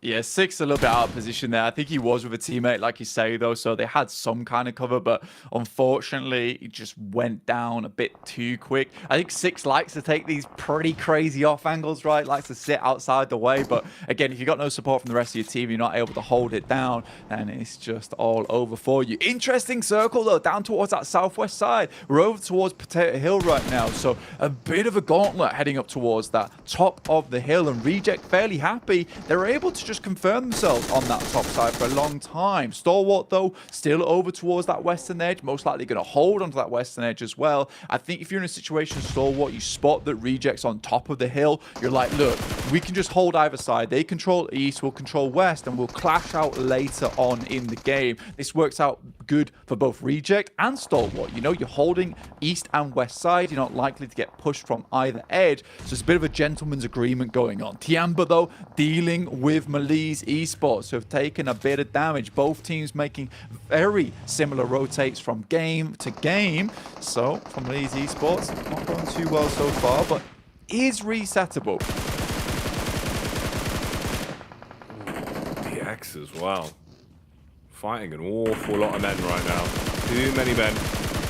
Too many men here, mate. Oh, Chow going down as he gets clapped back upon from top in the elevated angle. At least being able to stall that fight for now. It's a bit of a clash as well. This one's going to be a feud. Alpha 7 up against Loops as they're let loose with the shotties round the corner, ripping lips off as Chief gets annihilated. And they keep forcing the issue. Bam! Down. Mythic's been knocked. Oh, blank. They're finding their way through Loops in seconds here. Look at the total Cali they're going to have to work with as well. They had already found 3 pickups against Alter Ego. You've thrust yourself onto 5 elims now. If they clean up on this, they're going to quite quickly amass some big elimination points. A7 are here to play today. 6 so far as well. And I mean, A7 just put Loops in the Brazilian bin. That was disgusting over towards him. Matic, though, does find one of them as A7 just tries to escape the blue here. They've already got location within the circle. Mafioso hits the medkit. See if he can do something crazy like he did from yesterday. But I don't know how likely it is. They have angles towards him. The blue is just going to force them further and further in. Ren will pick up Revo in the process, stealing some of those eliminations away from the Gladiators. Bra still going. In fact, Kane able to find himself an elimination with the nade, but it's all the way on this northeastern side. It's all going to start to pop off. You got Loops, A7, as well as Bra, all trying to push in towards Gladiators. Currently have a nice high ground spot. Rija Tokyo always getting some limelight off the back of the big plays they had earlier on today. For DX, the story is surviving and being able to get back into the zone, a task that seems too tall for them. And Zerich has kind of nailed this in terms of his angle, actually. He's got the back of the rock covering him from up on a hill. Tulika as well is in a good position, so they can just consistently deal damage downrange onto DX, make Levi's life very uncomfortable. They might not even need to. Man's ticking away so much HP to the blue that he'll be wiped off the face of the earth in seconds.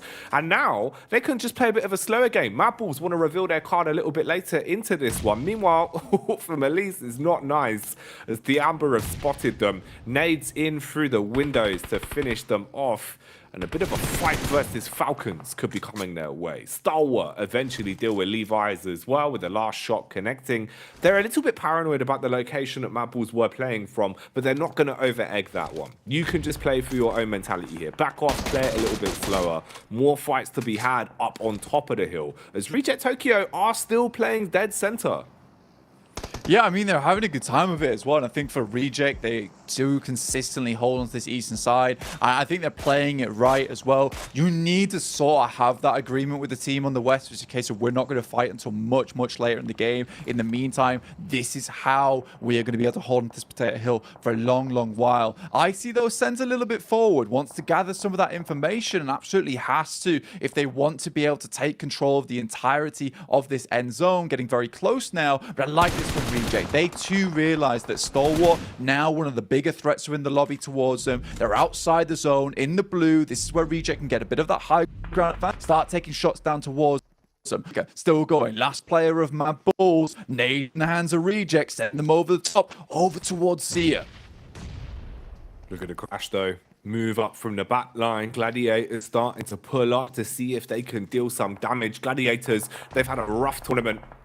Can they start to turn it around here? Can they start to get some energy back? Matballs have basically been playing the ropers, going around the edge of the circle, trying to take down the H Zolas. Instead, it's Stalwart that will finish the job that Matballs started.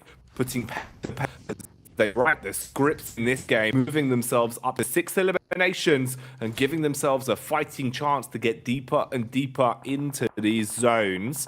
Zia, or at least what remains in Earths, tucked in just on the side of the hill here, trying to keep his nose clean and out of trouble. Meanwhile, peppering into Stalwart. They're taking a ton of damage from all over the shop. Icy though, smooth moves on the reactions, won't be enough. Only takes down one. Earths would have pinballed as well. If he can keep his back safe from Gladiators, the nades could do so much damage, and it could be a nice finish onto Stalwart. Not enough though, Blank, just damage, no frags. Great delay though coming through from Gladiators. Maybe if they let Earth stay alive for a little bit longer, it could be worse for wear, but I think Reject looking to finish off those final players. Tixie got knocked off in the distance as Tiamba starts to rotate round. Not likely to be able to get their boy back up, who's been holding a very decent angle for them for quite some time. Instead, they opt to just 100% go for this hole towards Stalwart on the side. Circle moves back up towards their Potato Hill, and Reject, are they looking for the second chicken dinner on the day here? With the amount of control they've been able to hold towards this top side, it's looking more and more likely here, Jackie. Reset Tokyo really starting to come alive tonight, but you've got some big names that you've got to bypass if you want to take this one. Stalwart, so strong. The mental game that they've been playing throughout the tournament has shown that resilience is their middle name. Gladiators, though, they've got to stand tall in the middle of the arena right now, being challenged as the Lions of Tiamba start to come running in. Claws are pulled out, pulling no punches. Bullets being thrown towards them. Kitsune forced to fall back, exchanges a nade off the contact from Matic. Here's some Molotovs coming your way, though, to turn up the heat. And Matic lands that one. Could be another good grenade over the top, goes long and might hit over towards the teammate from Tiamba. That's 2 players down now. Lee outside in the grass could have the jump over towards Matic. In the meantime, it's Reject going up against Stalwart. I think they've already found some. That's another player down now, just one behind the vehicle. Matic jump spotting them, and Reject is tearing the Mongolian Massive apart right now. Absolutely dumpstering them. Icy on top, looks to try and get something done. Gets a little bit, it will be one knock, and now Reject can start to focus over towards this engagement between Gladiators and Tiamba. It's not finished yet, and I don't think Gladiators are reset and ready for Reject just yet. Reject, though, they've got to waste a little bit of time getting their HP pulled back in off of the one knock. Gladiators clean up onto Tiamba and finally finish them off, putting them down in the coffins. And look at the angles you've got to play with. This is what I was worried about for Rejects. HP is at an all-time low. Only just got Sarah back on his feet from the fumble he had in the 1v1. They've got medkits to work with, though, and utility to slow down a push. Falcons, it's only a 3-pronged attack for them. It looked like they wanted to encroach and had a bit of confidence, but the reconnaissance has told them to slow it down. Ocio ready with his attention drawn towards their angle as well, playing point man with a vehicle for backup. This is going to be a harsh one. 4 players alive, 4 rejects. Falcons with 3. Gladiators mirroring that with 3 players of their own. And they're going on their own blank. The engines are turning as they make their move round on the edge of the circle, looking for information.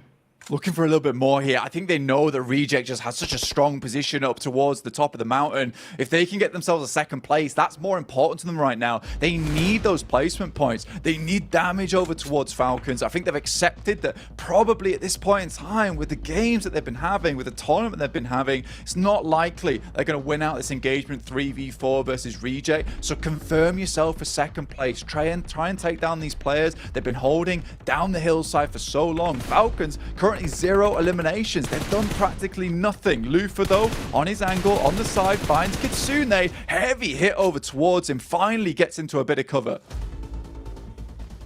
Lufa, he's had some big plays over the tournament. A lot of reliance in his gun skill. Absolutely sick with a steal when he needs to be. Right now, it's a moment of silence. Everyone taking their time. No one wants to over-egg this one. Just taking it lane by lane. Puncher Bullet connects onto it, rips a little bit of HP off, chip damage across the board being exchanged between Falcons and Rejects. Meanwhile, Gladiators playing for the last second approach, wanting to third party into a fight where they feel confident. They do not want to make mistakes. This is the best position they've been in over the course of the past 2 days, Flank. Getting themselves a second place ideal here, and with the circle moving over towards them gives a bit more time to play around with. Falcons though just refusing to budge a muscle here. Smokes start to be played out, giving Gladiators a little bit more time to move, but Falcons forever pushed into the angles from Reject. Sarah edges it a little bit further forward here as Axa gets ever closer towards the team of Gladiators. Jump peeking is an impossibility for the Gladiators with the amount of shots that are coming through, with the angles that are available, just the barest ridge keeping them alive now. Utility is good for Rejects. Quick ammo count check as we flick from POV to POV. Everyone's pretty stable. Around about 200 bullets per person on a 5.56, so they're not going to run out of ammo anytime soon. Should be relatively okay. Nades are at a bit of a lower spot though. Couple grenades to work with. Defensive utilities there in the smokes. They're putting bullets down range, constantly firing off towards the angles where they saw movement from Gladiators. Ooh, a bit of a backstab here onto Matic. Could be on the cards. Kitsune as well. Lucky as he exposes himself. Sarah trying to land with a big biceps that we know this man has. He wants to get a punch off and deal some damage, Blank. This is good from Gladiators though. It's a pretty risky play, but it works out. It gets them closer over towards Falcons to try and finish off their fight, but Axa finally steps up off the back of this loot crate, gets himself a knock, and now Puncher and the rest of the boys looking to move in. And with Kitsune so far away from the rest of the squad, it's going to be an impossibility to get him back up again. So Gladiators, they need to put the hurt into Falcons right now if they want to survive this. It's this tiny ridge that is giving them the cover, giving them the sanctuary, but it looks like Reject likes to send some players down towards Falcons, put a bit of damage their way. With the nades they still have remaining, they want to put them to good work. The dominoes are falling, Blank. We're starting to see the knock-on effect. Finding that pickup onto Kitsune could make all the difference. Ocio is so confident as well to take so much space. Pushing down on a vehicle to try and draw attention. No response from Falcons. Playing it safe. Nice nade from Sarah. We know he's got a big set of biceps, but his throwing arm is strong as well. Dashes out another one to try and secure that. Detonates a little bit too far forward in front of the rock. Kitsune will expire no matter though. Even with the backup of Ocio dashing that one in, trying to get the splash damage out to guarantee it. Axa lays claim to the knock that he found earlier, and you find yourself now in a risky predicament, Gladiators. I love that from Regiocio though, and the rest of the squad on Reject. They have a chance now to get into third place, to try and pump up those numbers and get into a secure invite for PMGC Grand Finals, so they know every single elimination counts, especially here on the third day where points are running dry now for teams looking to get into the PMGC Grand Finals by secure invite. Today is so important. Teak does take down Lufa, making this now a 3v3, a possibility for the Falcons maybe, but a great knock comes through. Meku pops up out of nowhere. Will find one of the players in Sarah. And look at this. All hopes could be dashed. Teak comes out. Luckily, there is a refrag. Teak, the time bomb, tried to detonate, but it might be too late for Falcons as one by one they're finished off. Gladiators now, are they going to be able to entertain us, trying to bring the pain towards Reject Tokyo, but they are farming up on the frags. Meku closes the gap, gets up in their face with a DBS, straight through the vehicle, annihilates with a backup of Matic because he's been able to punish. Now you can really just swing on this one. Look at the way he's playing it off the back of the tree.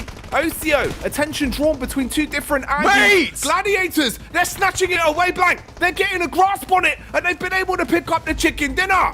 A 2v4 from what was an unwinnable scenario. And Gladiators are bringing themselves out of the murk for Reject. What could have been a back-to-back for the Japanese squad ends once again in a second place that they are all too familiar with so far, Jackie. What a crazy game from the Gladiators. Meku and Matic make the play of a lifetime. Going on the 1-1 split there, sending one high. That took some balls from these boys.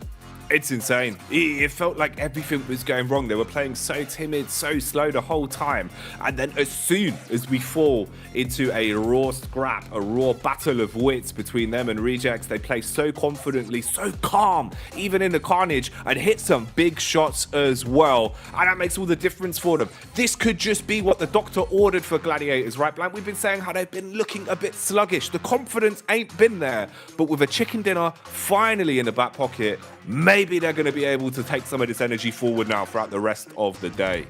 They needed this so badly. It looked like they were setting themselves up for a second place versus the Falcons. Things start to look a little bit topsy-turvy, and with the way they're playing, they start to extend a bit of their control a bit towards that end game. I'm like, actually, maybe they can do this. Kitsune goes down. It feels like it's all over, but the original duo of Meku and Matu, able to make it happen in those dying moments, not only causes problems for Reject in terms of trying to catch up to that third place, but for other teams towards that 11th place position.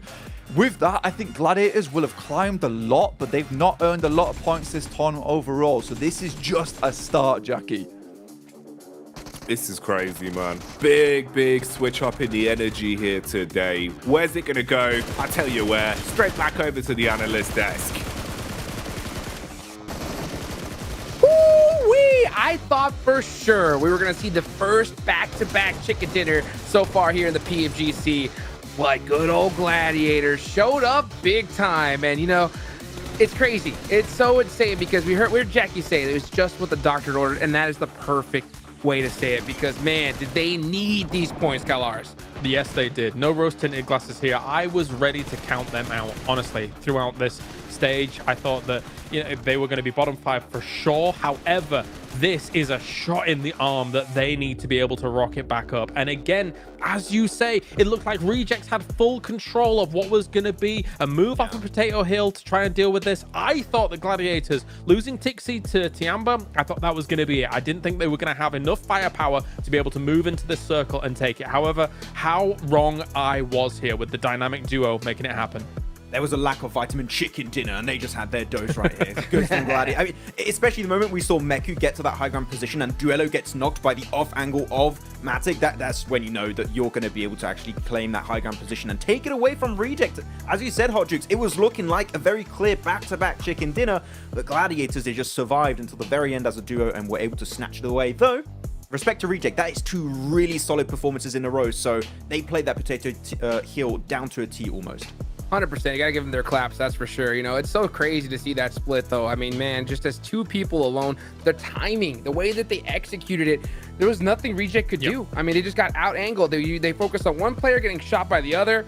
It was beautifully done. And now we can see them up to 13th place. They're now in the running to be able to make it out of that bottom 5 and hopefully see them in the survival stage. But it's so crazy just looking at these leaderboards. What stands out to you, Kalars? Well, I mean, I still want to harp on Gladiators for a second here because I think a lot of people would say, oh, they're a momentum-based team. This is going to be able to push them further. I'm not the hugest fan of explaining a team as a momentum-based team, but I'm going to reframe it as they're a confidence-based team, right? This is going to be what they need to try and do more here throughout the day. And with this team, once they do get the ball rolling, generally they're able to put a few more numbers up on the board. So this could be exactly what they need to get out of that bottom 5, not just the win, but be able to carry that through into the next games.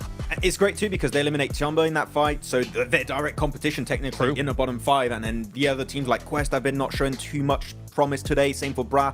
Falcon sure got himself a podium, but not too many eliminations. So it seems like currently on the bottom of the leaderboards, this game is going to set them apart. And as you said, Hot Jukes, this game alone puts them back in a fighting position to reach from those spots to make it into the not the Grand Finals. That's a bit too much of a stretch. Into the survival stage right now for Gladiators. So great pickup off pace here. And I just, as you said here, Kalaris, hoping to see if that confidence is going to lead them to even more strong finishes in these following matches. This bottom 5 is scary. It really is, because 8th place is at 69 points. Nice, you know, but then you can look over down where Gladiators is. That's only 9-point difference. Literally one game, because we could see a huge shuffle all the way from 8th place down to bottom 5. So these teams at the bottom, man, they got to pick it up big time here, Kalaris. Yeah, they do. Yeah, it's and I think it is going to be difficult for, I would say, Zozia. I honestly, at this point, I do think that they're done considering what we've already seen from them so far. I think Agon IA as well. Like, unless they put up some really big numbers here, I think it's going to be hard for them. I do think that obviously they are playing with like a slight handicap, right? All their players are not together. We weren't able to get Falak and UZM on site to be able to play things out, but they're still here trying to do as much as they can. They have had a win on the board, but it was that Sandhawk. So I think it's going to be hard for them to try and get out of that bottom 5. Well, you know what? If they're going to do it, it's going to be with the official smartphone here for PMGC, the Infinix GT10 Pro, a phone created for esports players. You guys want to go ahead and dominate the lobby? Go ahead and check out the GT10 Pro. And while you're at it, if you do get one in your hands, make sure you search the TikTok PMGC 2023. You can catch up on all the latest things going on behind the scenes, all that goodies. And if you did that, might as well hit that subscribe button on the channel you're watching. If you're watching on the YouTube, everywhere, click the buttons, guys. Get the conversation going. And if you're gonna, use that hashtag PMGC 2023. Man, because this conversation's gonna get ripe here soon. We're only a few games away from the end of the day, and tomorrow it's gonna be a absolute clown fiesta. So another team that you really want to keep an eye on, Max, man, who do you think really needs to pop off starting here and now? I want to see still more presence from Alter Ego, like, because you see now teams at the bottom, like your Gladiators, starting to do good. Alter Ego had a hot start in this tournament because we've seen a lot of adaptations, teams making that big change in playstyle from day 1 heading into day 2.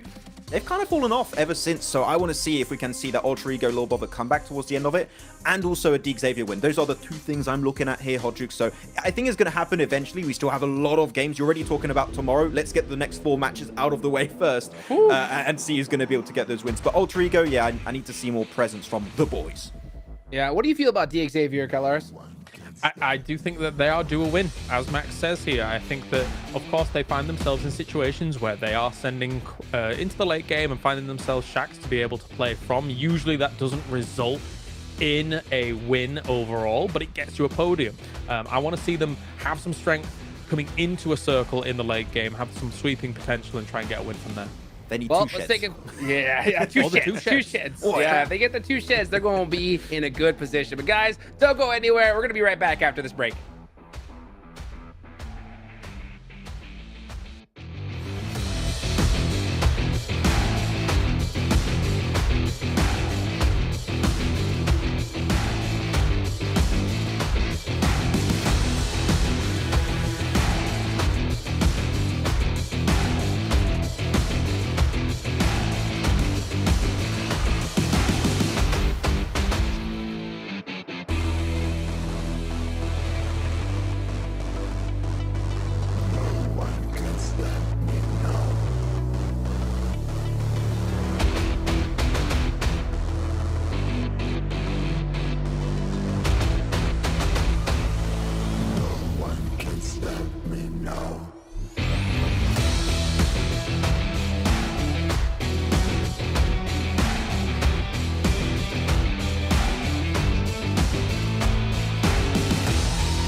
Welcome back, everybody. Here we go. We're starting to reach the end of the day here. Well, pretty much the midway point. But one team in particular that I really love to see that was making some really solid adjustments here at the start, it's got to be Team Rejects, right? I thought yesterday was going to be the day of adjustments, but heck, they changed the game plan, and it's working out perfectly for them here, Max Man. I mean, Reject Tokyo playing center. It seems ever since we talked during the interview, he was able to say that center has been their approach. Day 2 didn't quite work out, but it seemed like they just got used to playing center a bit more, and they are willing to collaborate with some teams in these strong positions, especially Stalwart. They play in Potato Hill. No, you can't really defend it. It's too big of a landmass to defend as a 4-man team. So what we're going to do, Stalwart, sure, take the western side. We're going to hold on to the eastern side. We're going to work in symbiosis and just clear all of the teams that are approaching that position, especially Xerxia, which is having a bit of a tough time. But working together in positions like that clearly is the right approach for Reject in this match. Yeah, you know what? I think that Stalwart train is just going too fast right now to stop here, Kalars. You think it's in the best interest of some of these squads to just kind of leave them alone and just let them soak up some points? Yeah, I mean, I guess if they are soaking up as many points as they currently are up towards top, technically that would make the barrier into third place a little bit easier for some of these teams. Technically, even down for the bottom 5, it makes that barrier a little bit easier to be able to get into that survival stage. So, yeah, I said it yesterday, and I will reiterate. I think you do just need to play your own game here. Stick to your game plan, because if chaos is going on around you, you just kind of need everybody to be on the same page at all times. Hey, you know what? Keep it simple. Sometimes that's the way to do it. But you know what? Somebody that's not simple is our casters. Let's go ahead and take it out over to them. That's right. Anything but simple. We like to keep it complex and absolutely outrageous. That's what we do best, Blank. And the games have been delivering for that, man. It's been making it easy. Yeah, man, it really has. I think that we've had a lot of fun today so far. It's just been some crazy games after crazy games. Reject with their performance today has been mad. It's kind of sad for me in a little way, because although I want to support Gladiators coming from our home region, right, getting into that survival stage, at the same time, Reject's just been impressive, man. 103 points. You know, if they were to get that extra 407, they would have been on just 10 points behind from overtaking A7 in that third place and getting a direct invite to the PMGC Grand Finals. So Reject, definitely a team that can push harder and harder in this tournament. DX here, another team that wants to get some big points on the board. 90 in 5th place, another team with that potential to overlap over towards A7. We've got today and tomorrow still 4 matches available on day 3 too, but I think the scariest thing on day 3 is for all these teams down towards the bottom of the leaderboards to start pumping those points in preparation for the big sprint tomorrow. Oh yeah. You got to try and grab what you can now, whilst there is still games aplenty to be played. The longer you leave it, the harder it gets to guarantee survivability from Group Green, and your task will become that much harder. Any hot drops on the cards? What can you give us? I feel like it's about time. We're due one, Blank. We'll see if we get something spicy here. Monster angles so far, I think they're going to be pretty calm now, Jackie. Honestly, I think most teams are pretty no. Hot not drop, in this hot lobby, drop. Blank. Come on. Mate, I could be wrong. I sense calm. I sense calm right now. I sense a little bit of teams just working so hard, just the fire burning underneath them, trying to get towards that top spot. We'll see though. Bra Esport once again setting up towards Severny. They've not had a great day today so far, but still in 11th place, but they are dropping 64 points. Closest behind them would be Quest with 63, just 1 point behind them for overtaking that spot. But I think it's been a great day so far. I'm excited for a little bit more action coming through. Pretty generous playing path. Most teams able to get towards their position, but the circle heads over towards the western side again. Another chance for Gladiators, right? This is close by. Over day 1 and day 2, they weren't able to take as much advantage of these circles before. But like Kale was saying on the desk, you know, confidence-based team. That last game might just be what they need to feel a bit more peppy coming into this third match of the day. Yeah, you've got to run with that. You know, that's kind of your boon. That's what should keep you nice and honed in for the rest of the day. Gravitating over towards Alter Ego as well. And Alter Ego, we know they've got a bit of a grudge against Gladiators at the minute. So if they see each other, if we see eye-to-eye contact, potentially that will develop into a bit of a scrap. But Seems like you were somewhat on a money blank. No one really wanting to risk it for an unguaranteed biscuit off the back of the hot drops. They're playing it smarter now. It is that stage of the tournament where mistakes physically can't be afforded anymore. You can't run the risk of trying to go for a hot drop and just throwing those points away. Points mean absolutely everything at this stage. So nice to see across the board everyone collectively taking the decision to slow it down a little bit and start thinking towards the bigger picture. Yeah, for A7, right, it was before where they felt a little bit safer over towards that top side, where they felt that, you know what, we'll probably be getting over towards that survival stage. But we've had a kind of a strange couple of days ahead of us since that first day where it felt very consistent. You know, Loops, Stalwart, A7, those were the big dogs in the lobby. They were the ones sucking up all the points. And then teams underneath them, you know, getting a couple here and there. Instead, we've had a really big influx towards the bottom side of the lobby, right? Most of these teams we thought were down and out, like Tiamba, Gladiator, Quest, Bra, Falcons, in fact, they've all been able to drag themselves up with some very good games. Even Falcons on that last one getting third place. Not a lot of eliminations for themselves, but still a third place is decent. They're currently in 10th now. So there's this case where for 7th place, 72 points, it's not safe at all anymore for Alter Ego. They've not been able to build up enough of a points bank after that buffer they were able to get on the first day to really give themselves that safety anymore. So I think that they certainly need to be playing out these games a little bit smarter, you know, taking some better rotates, maybe even just looking for a 3 or 4 elimination game in that top 5 to consistently stay ahead of the pack that is growling behind them at this point.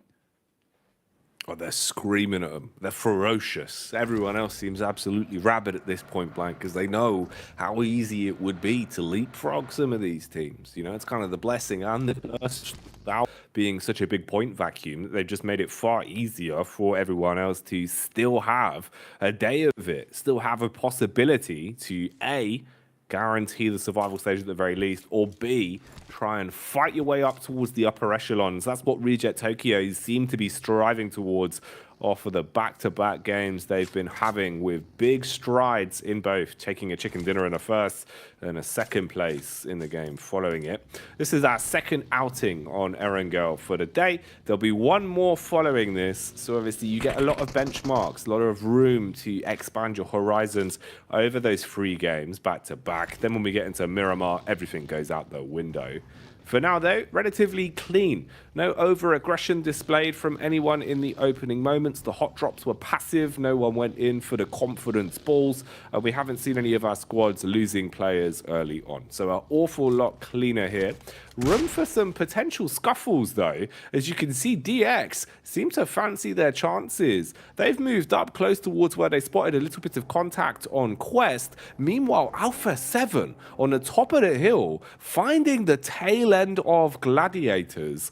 This is quite a predicament. They go running, hightailing it as quick as possible. Kitsune tucks in, trying to make himself hard to find here. Yeah, a little bit of scouting happening from them, right? And I think for Gladiator, it's a case of, look, we know now the rotate that A7's gone for. Maybe we can try and take the compound on the south side of Everest, pick that one up, play from there, maybe cut out the rotate coming from A7. So they've gained the info that they wanted. That's fine. Now rotating close over towards DX. Levi takes a lot of damage. Look at the shots coming through from Maku. Almost pops Levi's out the vehicle as well. That's good. Nice start. What more can you get done with it? DX right now still just lurking around town. Quest, it felt like they were poising to actually back off from this, but instead they've kept themselves a little bit close. Easy's just been looking for the lay of the land and trying to assess where exactly all of the squads are.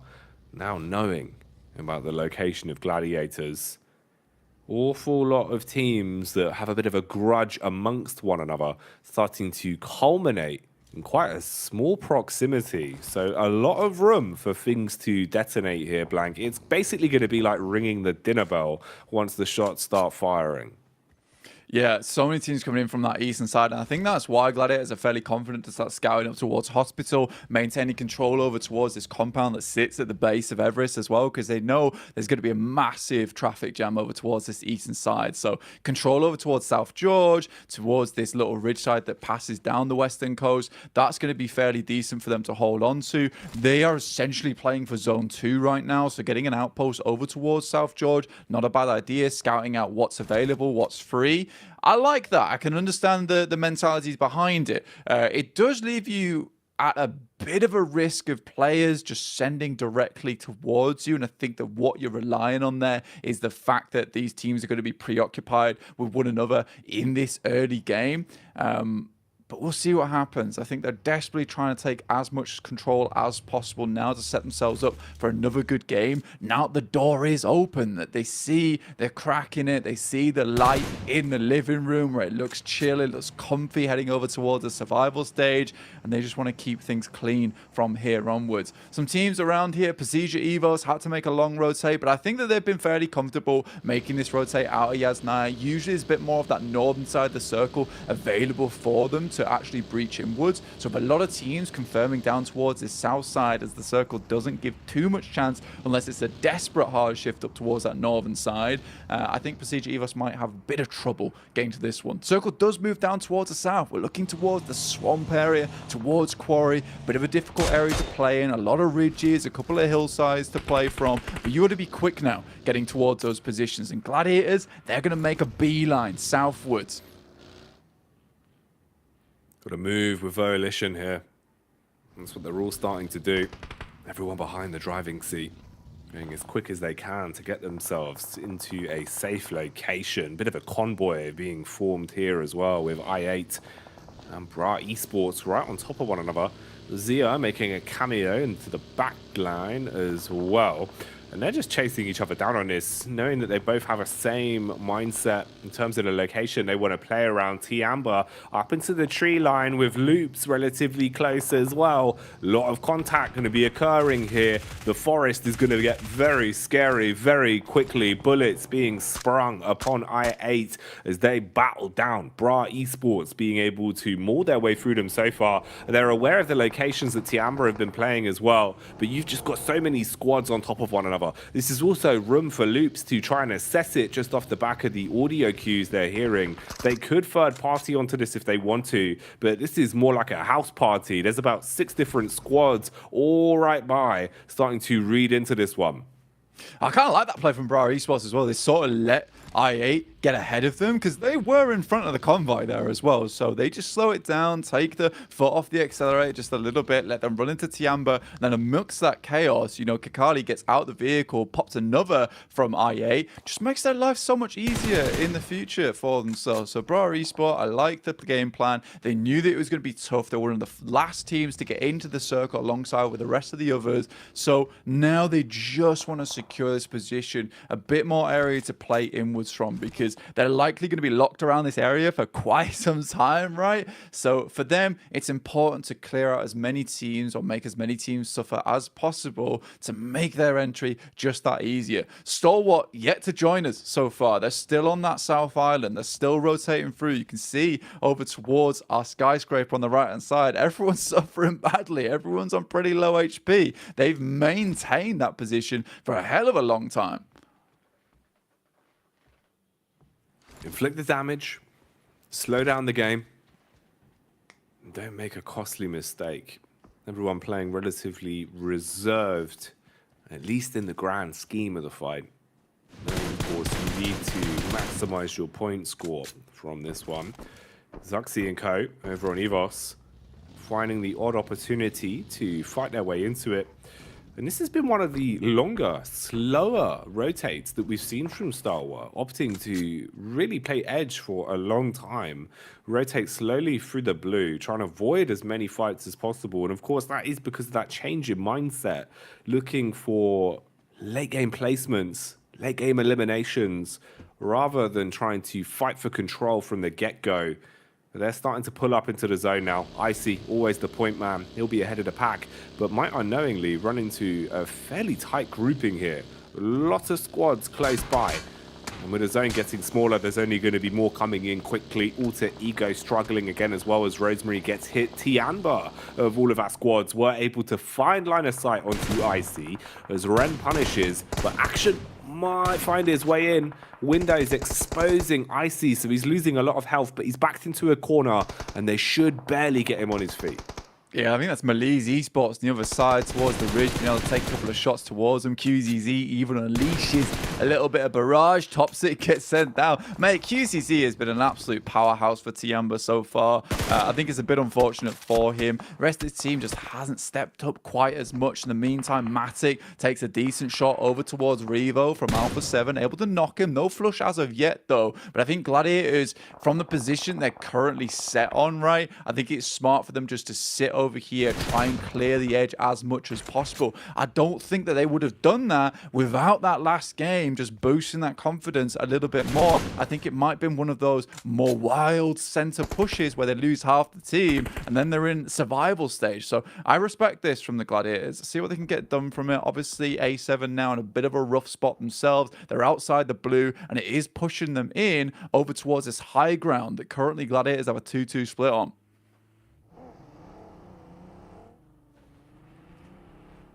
Slow and steady then. Everyone realizing just how impactful their next play has to be. Teetering on a knife's edge. Alpha 7 always keen to instigate the fight, though. Do go for their dive. Oh, quick trade back around as the shot he's pulled out. And it will be pounding its way onto the Gladiators. Double knock secured. Cleans up off the back of it as well. And you've got geometry here. You can tuck in. They're going to run the risk of going for the full revive and resetting through the fight. So a 4 versus 2 with Gladiators not wanting to invest everything and lose from this one. Looks like they're going to fragment. One player rotating off. Meanwhile, here we've got Bra Esports thrown into a bit of a drive-by convoy again. Zia are in their faces. I think for Bra, right now, they need to keep hold of this position. Alpha 7 there just make a really strong play, right? I think you understand that Gladiators are currently split off, so you try and take down both the players on the high ground, and there really just wasn't enough of a response from the 2 lads underneath and the 2 guys on top. Nice initial knock, but I think Meku sort of had to commit to that engagement there alongside with his teammate. Just go for the refrag. Circle shifts over towards this western side as well, so feels a bit brutal for the guys on Gladiators, where they did have actually a pretty significant chance in this game. It's these splits that really are just causing them a lot of pain so far. I think it's another player getting knocked from the Gladiators. Let's see if we can pull them back up, but Mad Bull's not likely to allow them to get away with it. DX, they spot Alpha 7 as well as they try and move in with the M249, striking a little bit of sound into the map and ringing the gong for the rest of DX to move over that top side to try and remove the remainders of A7. Nades soaring through the sky from either side. Lot to work with here for either team. Ooh, big damage there though. And that's Quest with a backstab, finding a prime opportunity to get stuck into this encounter. Ooh, quick turn and burn, seeing if they can force them off. Worried about Evo stood away in the far back as well. Damage being established all over the shop. Everyone is taking a lot of it, leaving the overall average HP at an all-time low. Meanwhile, you've got a full frontal assault going down here in close-range combat with the shotguns barking in the face of Zia as Bra Esports look to shroud themselves in smokes and try and close it out from this one. Kakali couldn't do the fancy footwork. He falls. They've got control of the shed. The nade's chunky, though. Big connection there with the backup of Coursera. R&J tries to swing it wide. Looks like Kane's just in a bit of a bad spot. Coursera does go down. Like you said, it was a nice chunky initial grenade. That nade's good though. Will take down one. The rest of Zia looking pretty unhappy of themselves. Earth's last remain with the Scarrel, but outside in the blue is going to push him soon. Stage 4 will be doing an absolute massive amount of damage to him. And Toxic, I think, has a good idea of where he's going. Just trying to secure this push out towards the western side. Still not down as of yet, though, and Tospic needs to think about moving soon. Well, he's moving down into the ground, instantly knocked onto his last legs. Kane on the reply, though, at least able to find one, inflicting some more pain towards Zia, and jumps in a vehicle. Oof. The blue nipping at him as he pulls his way back in, turning the tires. Earth strikes again onto Kane. Will be able to finish him off, so survives his way through that one. The other fight going on down towards the bottom as well as Evos just trying to third party where possible. And that's Zuxi with a shotty. He's found a flank round on towards the backhand side of Alpha 7 and inflicting a fair amount of damage. Luxy as well, single-handedly taking on DX Blank. This is carnage. I kind of like that play coming through from Position Evos, especially the little side swipe. Just stay down Alpha 7 as he just pops the DBS over towards him before looking back up towards DX, removing some of those players. Quest, Position Evos has had an idea of where these players have been for quite some time. They took a knock over towards them and it's delayed them just a little bit as Position Evos thinks about moving over towards Falcon's position now. A little bit further down on that south side. Gladiators in full-time survival mode towards the center of the circle. We're down to 13 teams, a lot have been damaged, and STE sort of struggling to get in when Mali's taking a couple shots towards them too. Not likely they'll be able to get their player back up at his feet as we hit stage 5, where the circle's going to make it really, really tough to get your players back up before it pings them back out again. Smoke wall down. Ooh, a light effort to divide the fight between these two sides here. The nade will pack a ton of damage though. Full commit from Quest as they spam the bullets in from the sideline, keeping Evos trapped in the middle. A rough position to be in.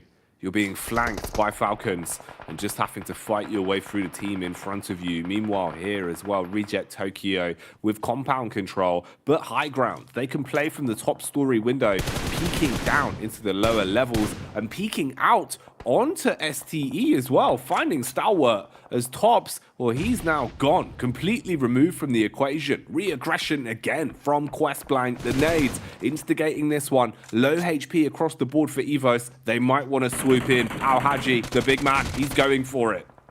Picks over the UMP, some girthy grenades, heading over that top side, and Procedure Evos just hasn't been able to receive so far. Misery and Lynx left remaining. Al Haji takes a big hit, but will drop to the deck on his belly now, trying to get away, but is knocked, put down, kneels on the floor as the spray comes through from Teak, and Falcon swinging through with the talons are dealing a lot of damage to both these teams so far. And gets a nice nade, will hit Misery very hard, but he just wants to finish him off and will grab it, tries to run away, but just a little bit of that shrapnel will take him out at the end as Falcons can start to make their move in from that western side. They've cleared really nicely, Jackie.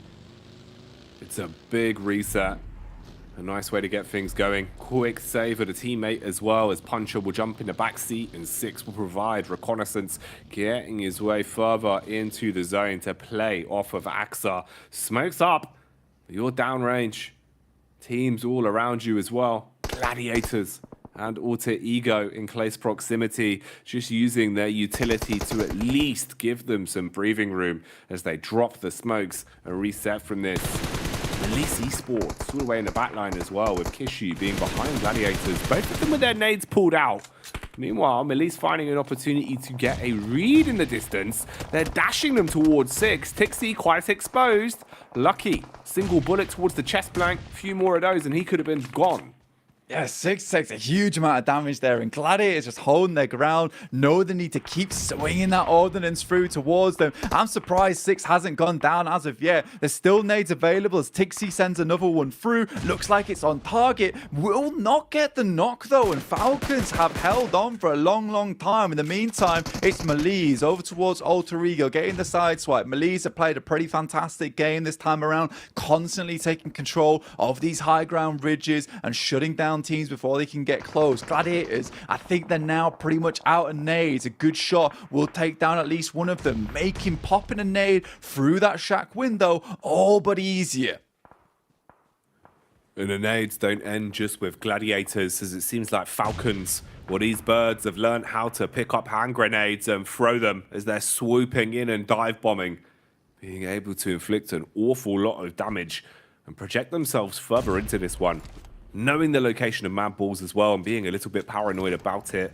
Melisse starting to get back on the move as well, trying to find their way in towards the zone. You've got control of a nice little building here, though, for Mad Bulls. They don't have to overextend. You've got geometry as well with the vehicles for the quick getaway, and they know exactly where Falcons are. They're just trying to keep themselves alive, keep a read on it, dashing out the smokes as well to make it uncomfortable.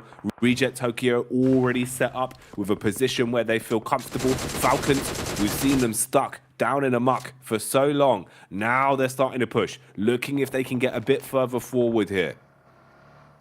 Mad Bulls pushing down the hill.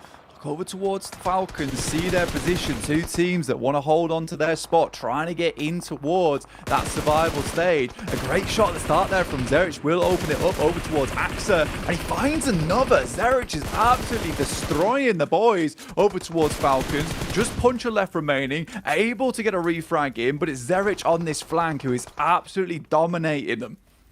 And this is one of the few times it feels like we've seen the talent that we know Mad Bulls have. Usually so impactful when it comes to hitting their shots, but they've been struggling to flex their muscles into this game at least, hitting some big ones. But Zerich severs himself too far from the pack and won't be able to reset. He's wiped off of the face of the battleground. The rest of Mad Bulls as well, taking so much damage, Blank. Frozen's forced to heal. His teammates' nades will still save the day as Falcons are detonated by the follow-up from Tulika, the grenade launcher, and they can calm down. Mad Bulls, you've lost one player, sure, but you're still in it. I mean, you respect the play there coming through from Mad Bulls and Zerich in particular, right? He opens up the fight so well. He knows he's on the exposed ridge side, but he's just trying to get his three players a little bit further into this game. With the amount of carnage, the amount of action that's going on, it's likely that a lot of these teams are fairly damaged. Unfortunately for them, there is so many teams left remaining that were able to get into a position where there was a compound to play. So Mad Bulls are one of the teams moving off from one of the most brutal areas of the map. They're going to be lacking on utility, lacking on that ammo. So we'll see just how far they can go. Reject, though, we've not talked about them for a while. Only one elimination, but they are the big story point. With Alpha 7 going out early with only 3 eliminations, right now it's a 16-point gap between Reject and them, and hitting up a 3rd place. So, not deterred by that last game, still determined to Reject to get in towards that secure invite, and just like the Japanese flag, these guys are that red dot in the center, causing panic, causing chaos towards these teams who just cannot get close.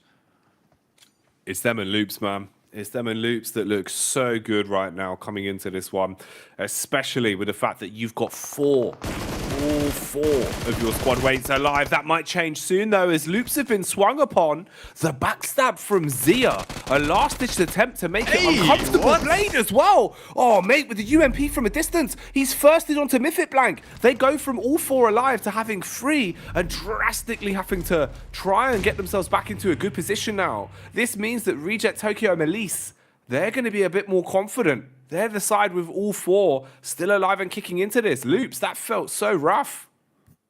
This rotate from Mad Bulls, though, what's this? Moving over towards Loop's side, they're in a state of panic, right? This might be a position where Frozen, Fleeke, and Tulika might just be able to get a sideswipe over toward the boys on Loops. They're not even looking towards them right now. All attention over towards the Reject compound. They're doing damage, but Mad Bulls could really be that problem causer for them. Look where they're sat. They're all lined up. This could be a huge play as Frozen gets closer and closer to the prize that is this position that Loops is holding. Frozen, belly on the floor, slowly encroaching his way in. Meanwhile, Loops look to strike as they push up. Loops has taken a ton of damage. Frozen reveals his card. It's unlucky, man. A lot of damage, but that's all it is. Tags, not frags. Meanwhile, Reject Tokyo lose none of their lifelines. OCO as well, taking a hefty hit, forced to use the smokes to try and get the res back in and reset. But look how much space is being taken away now, Blank. Everyone's getting closer and closer towards their compound. Yeah, one player down in Luther, not good. Regiosio did get res back up again, but there's so much attention towards their compound. You can kind of understand why they're struggling just a little bit. A lot of smoke's been placed down around them, denying their sightlines as players move ever closer. Frozen takes a bit of damage, but still moving forward. But it's Poser with a nasty swipe from the side, nailing his shots as well. And Malise Esports has just been a nuisance from far away. The snipers of the lobby. Mad Balls, they thought they were the one ringing the dinner bell, but it was the dinner plate that made the difference. Although, Sarah, that's a hell of a shot. They've got geometry to work with here as well. They can stay tucked in. They shouldn't be too exposed to the rest of Malise because Poser thought he could go in confidently to clean up. Instead, Sarah, with a sick flick, strikes back and shuts him down. Now, they're in a bit of a risky spot though. Smoke's going up to shroud them, looking for the finish onto Poser. They're going to be able to at least guarantee that as Tiamba pull up to the party and strike back against them as well. A lot of fragmented squads here. Tulika still close by as well. Loops now starting to move on in blank. Oh, this could kick off at any moment. This feels like a firework about to blow.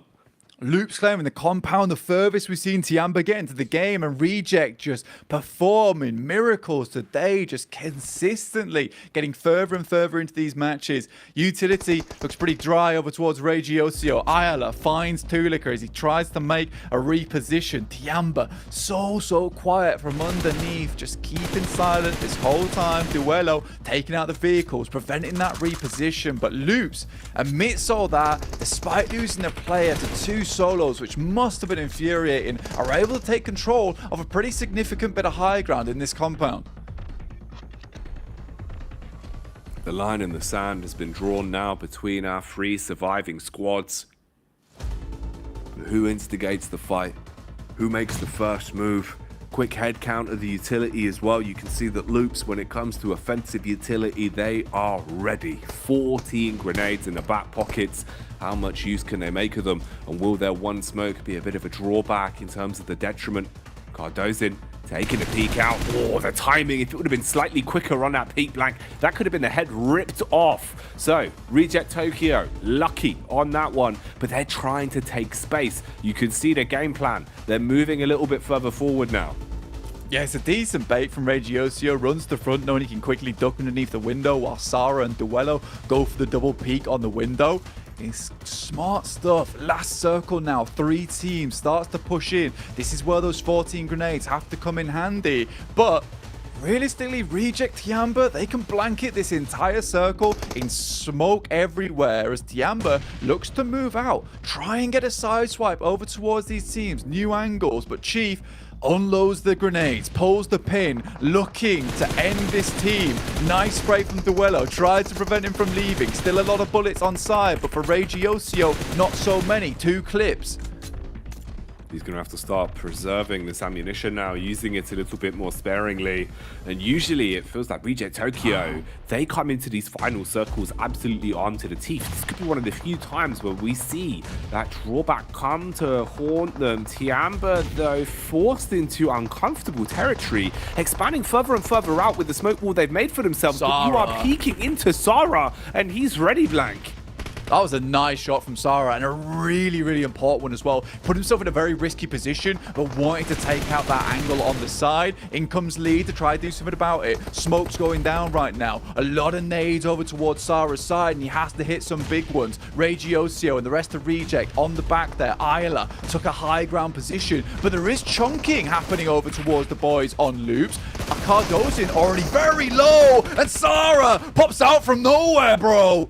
Sarah, the surprise soldier, strikes back as he cuts his way through them like a tactical blade. The insertion is huge and it all falls onto Ayala. Now with a shotty, got to go nuclear. Pushes in blank, one hefty chunk. No to get the second way! as well. He's done it. Ayala, the aggressor, snatches away the chicken dinner from the hands of Reject Tokyo. Man was on fire, literally. He would have died if he'd not got that elimination in time. That takes things to a whole new level. He was on a timer and it was running out, and I think Reject thought it was all over then and there. But they had to hit the shots. The Molotov utility, it was gorgeous coming through from Reject, but Loops don't care. Ayala, straight DBSs, both of them. What a turnaround, the final moments, and once again, Reject gets spoiled their chicken dinner by another team. Brutal stuff. But still for them, good points, good point scoring. It's just Loops are too good. These were the two teams that wanted those points more than anyone. You could see it with their placements as well. Overall, it means so much. And for both of them to still add points away, it's insanity. Loops really giving it there when it came down to the heroism in the dying moments of that one, being able to clutch it in an unfathomable way. For Reject Tokyo, again, another second place. But like you're saying, it's still points. It's still points for both of them. And that's what matters most, Bank. Getting as close as you can to that top 3, guaranteeing that you feel comfortable in yourself here in the third day of play. I just feel bad for the guys on Reject. They just came face to face of the Brazilian Ghost Rider around the corner. That is a terrifying sight. Just a dude on fire, nothing left to lose, DBS in hand. Yikes, bro. Absolutely crazy, man. The way that he's been able to win that, that's a crazy clutch. We've seen a lot of big plays with a DBS, but that one takes the cake in terms of aggression. Let's get back to the desk and break it down.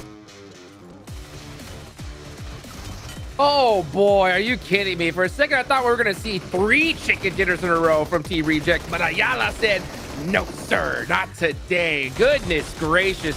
This is what I'm talking about. This is the PMGC.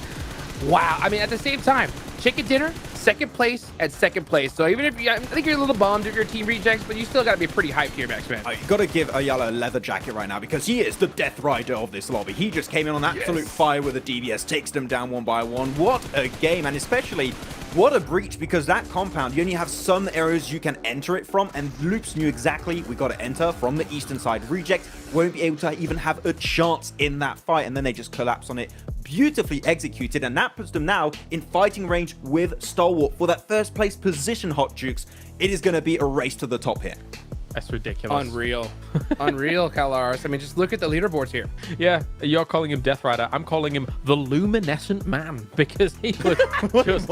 I could not believe what I was witnessing. Like, let's move it back slightly, though, because the compound that they're actually breaching and pushing on is actually one that actually does afford teams a little bit of an opportunity to breach against. Rejects knew that they can't control the entire compound, right? So they have to fall back to a position of power for themselves or try and hold it out. But Loops did an amazing job of smoking their entry onto that compound and keeping them in the fight for quite a while. So again, Loops looks world class in these last couple of days, and you know, as much as Blank's saying he feels bad for Rejects, I still kind of feel all right for them because a first, second is pretty amazing. Consider the fight back they're bringing in day 3. They're 4 points away from podium. What the hell? That's a great day.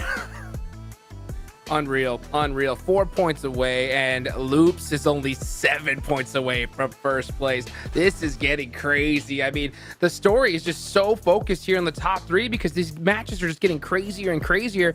We don't have really a lot of time to talk about that bottom 5. I mean, we haven't seen a lot of movement from them here, Max. Yeah, not too many movement, but actually I want to talk about one fight in particular. It was Procedure Evos. On the northwestern side, on that mountain range to the west of the fields of Gatka, they were taking incredible fights. Luxy and Zuxy were just clutching out of control here. They eliminated, I think, Quest at one point.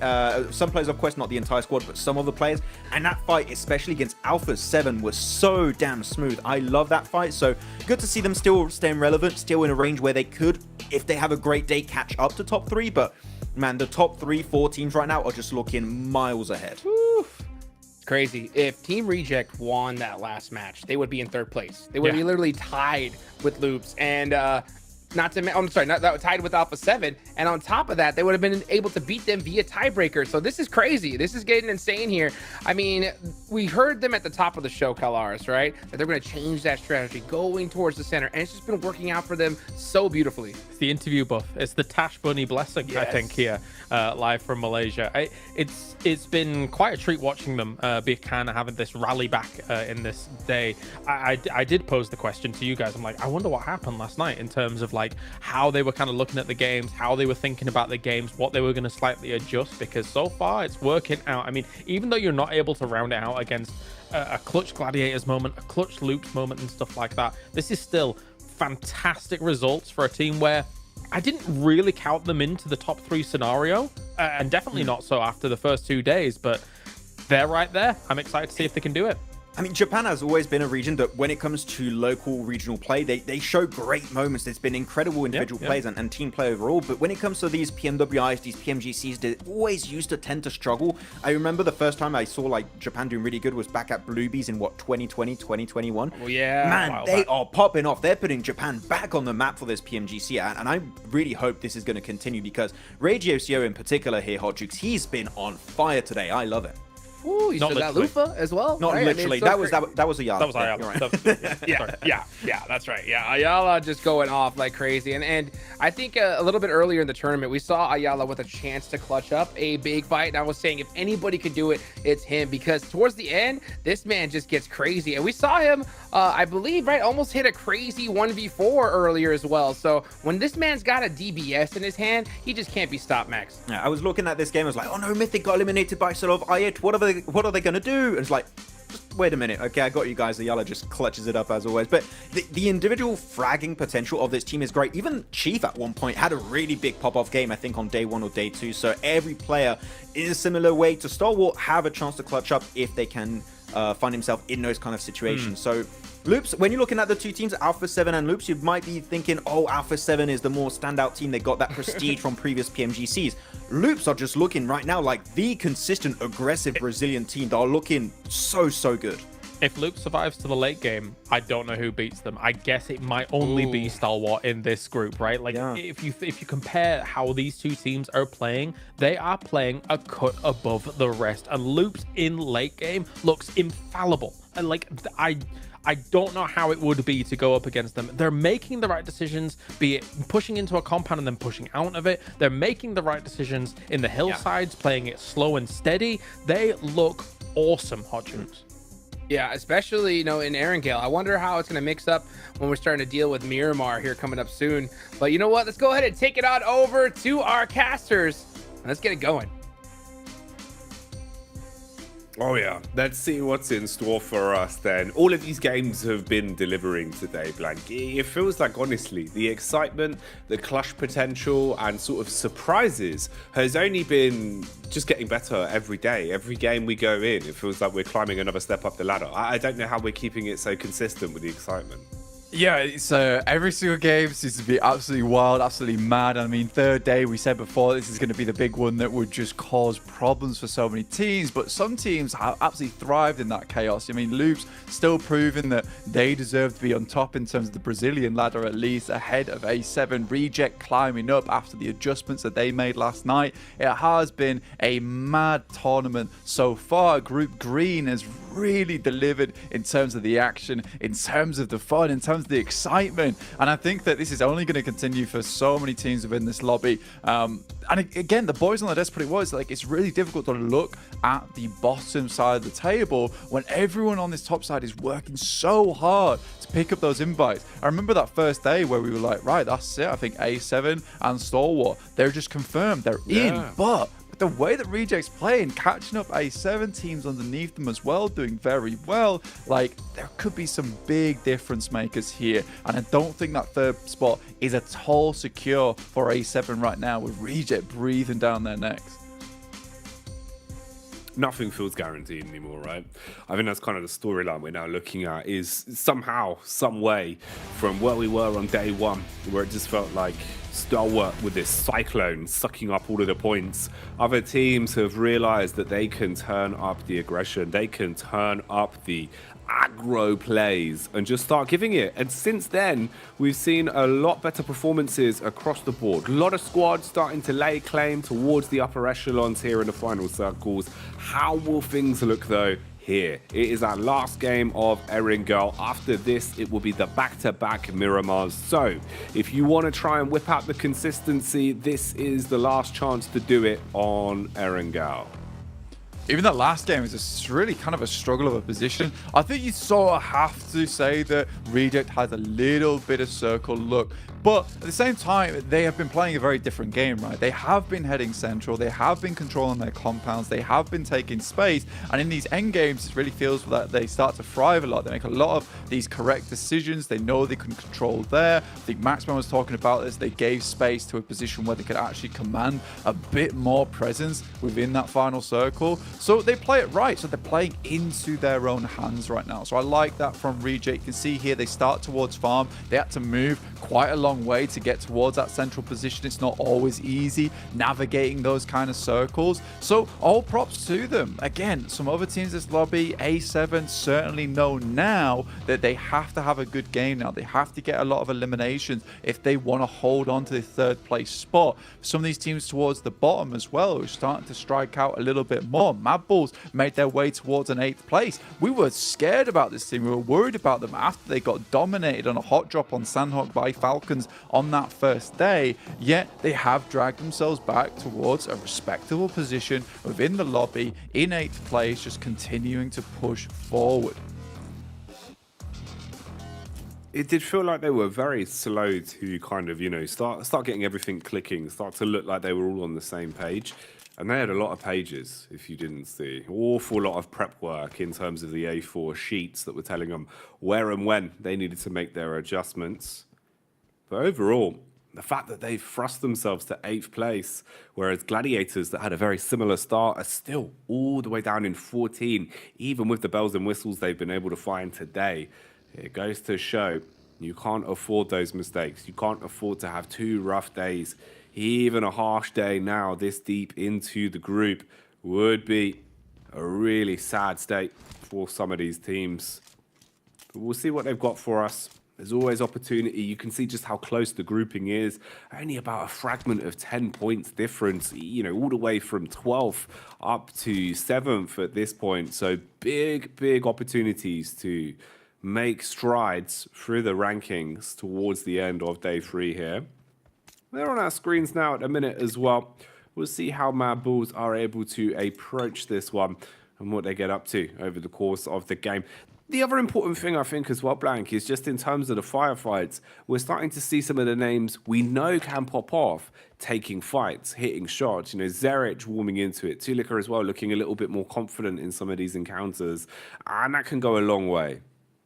Yeah, and I mean, you just look at this team overall. I mean, Naomi not playing as much anymore. You got Fleek, Zerich, Tulika, Frozen, all just making it happen on this team. And I like to see it overall, right? Because this is a strong squad. It's a strong roster that can all really perform very well into this one. I know that with this particular circle towards Rozhok as well, where they got to head very far up towards that northwest side, they have a pretty decent approach to it, right? They'll head across the bridge. They'll control some space. They'll hold teams out.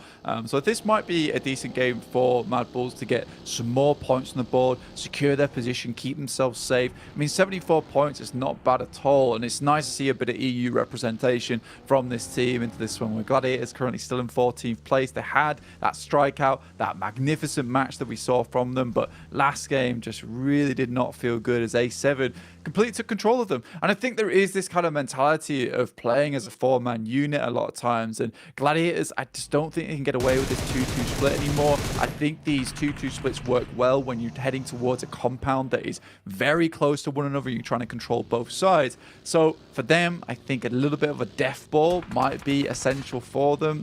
But I don't want to change the way they play, because that might be the thing that's bringing them into this, just waiting for it to work, finding out where it works and getting it done from there. A lot of teams made their rotate, made their translations over towards the top side of the map right now. You got Bra Esports over towards Severny as usual. Malise Esports, we know this is a team that rotates real fast in these lobbies. They're on the eastern side of Zaki right now, looking to head towards shooting range. It's not bad at all. So most teams understand that they've got to get towards this circle early. There's not a huge amount of compounds in this area, so controlling a position this early on can be very important to them. Laying claim to anything early into a game like this will be a little bit better for you. Ooh, Zerich, careful now. Close by. as they do catch whiff of what Quest are up to, doing a secondary loop around their compound as well, so really trying to gather as much info on this as possible, luckily avoiding the bullets that have been thrown their way. But this is a relatively fragmented map balls off the back of the contact they had down on towards Quest, and they're lucky. They're lucky they don't take too much of a hefty hit from that one. No gashes, no one walking away in pain, so they'll be all right. They can reset from it and still go back to the basics. A7 on the move here as well, forming a little bit of a convoy. Oh no.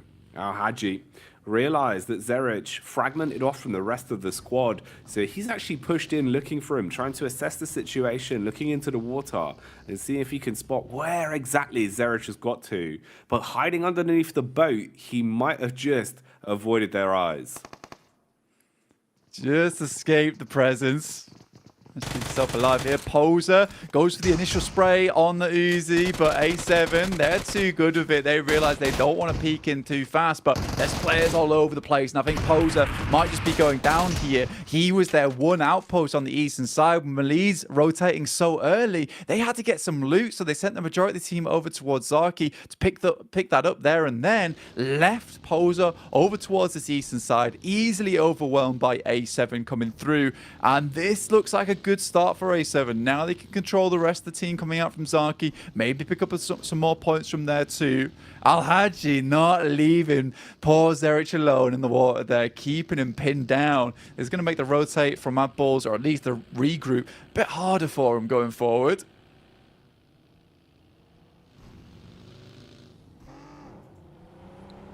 Feels like everyone's willing to be a little bit more aggro in some of these games now, a little bit more quick to the draw when they find opportunities for points. You can see it's getting them so excited, the prospect of the odd elimination here and there, just what it can do for you this late into the stage. Quest still clearing up and down the coastline. No response from the Bulls yet. No aggression displayed from their side. They just wanted to make sure that they could get their man out safely, evacuate him, and then go for a play a little bit later on. Blade on the move as well, bypassing over towards where Alter Ego have been set up. So they'll take control of the coast and go for a long, safe rotate. Although Rosemary seems to have his ears perked up. He's heard some of the noise, going for the jump spot. They might want to see if there's a chance that they can fight back here, inflict some damage inside of Severny. Yeah, I mean, for Bra Esport, who left Severny, it's going to feel a little bit bad. You can play the ridge side to the west side of Severny as well. Gives you some good chances, but I think Bra Esport was looking to try and control a lot of these teams that would be coming in from the southwest side. Now they realize, let's head back to home, boys, over towards the northeast. But it's already been consumed by a fair few teams over towards that area already. We have a lot of teams on this southwest stage. Gladiators make a quick rotate upwards. They know they want to get in early. It's been too many times now. They've been held out on this south side, been too scared to make that breach across the bridge itself. So I appreciate that from them, but close to Alpha 7, who were able to shut them down so easily, that's a worrisome move. And Alpha 7, they're out for blood this game. They know they want to keep Reject from getting too close to them, and Reject's rotate has been fairly slow. It looks like they won't be able to play too much of a central game this time around. So we'll see exactly how they can do, because it's 2 times in a row now where we've almost had to pull out the Heimlich maneuver because they've choked on those chicken dinners twice. Been so close, yet so far. The sheer spree of chicken dinners that could have happened in a row would have been crazy, but so many small, devilish details making the difference. DX here, you're on the push-up, Alpha 7. Trying to land shots, just tracing as best they can, whilst DX really makes some big strides here. It's like they've got a radar that detects where exactly Bra Esports are. DX always want to try and take the fight towards them, and they've found their home. Really just going in aggressive now. Vehicles lifting off the ground. Paradin taking bullets, but still been able to get himself down. Tucks in, keeps his belly protected. Reposition with a nade. Lamborghini goes in with a shotty and blows away Kane.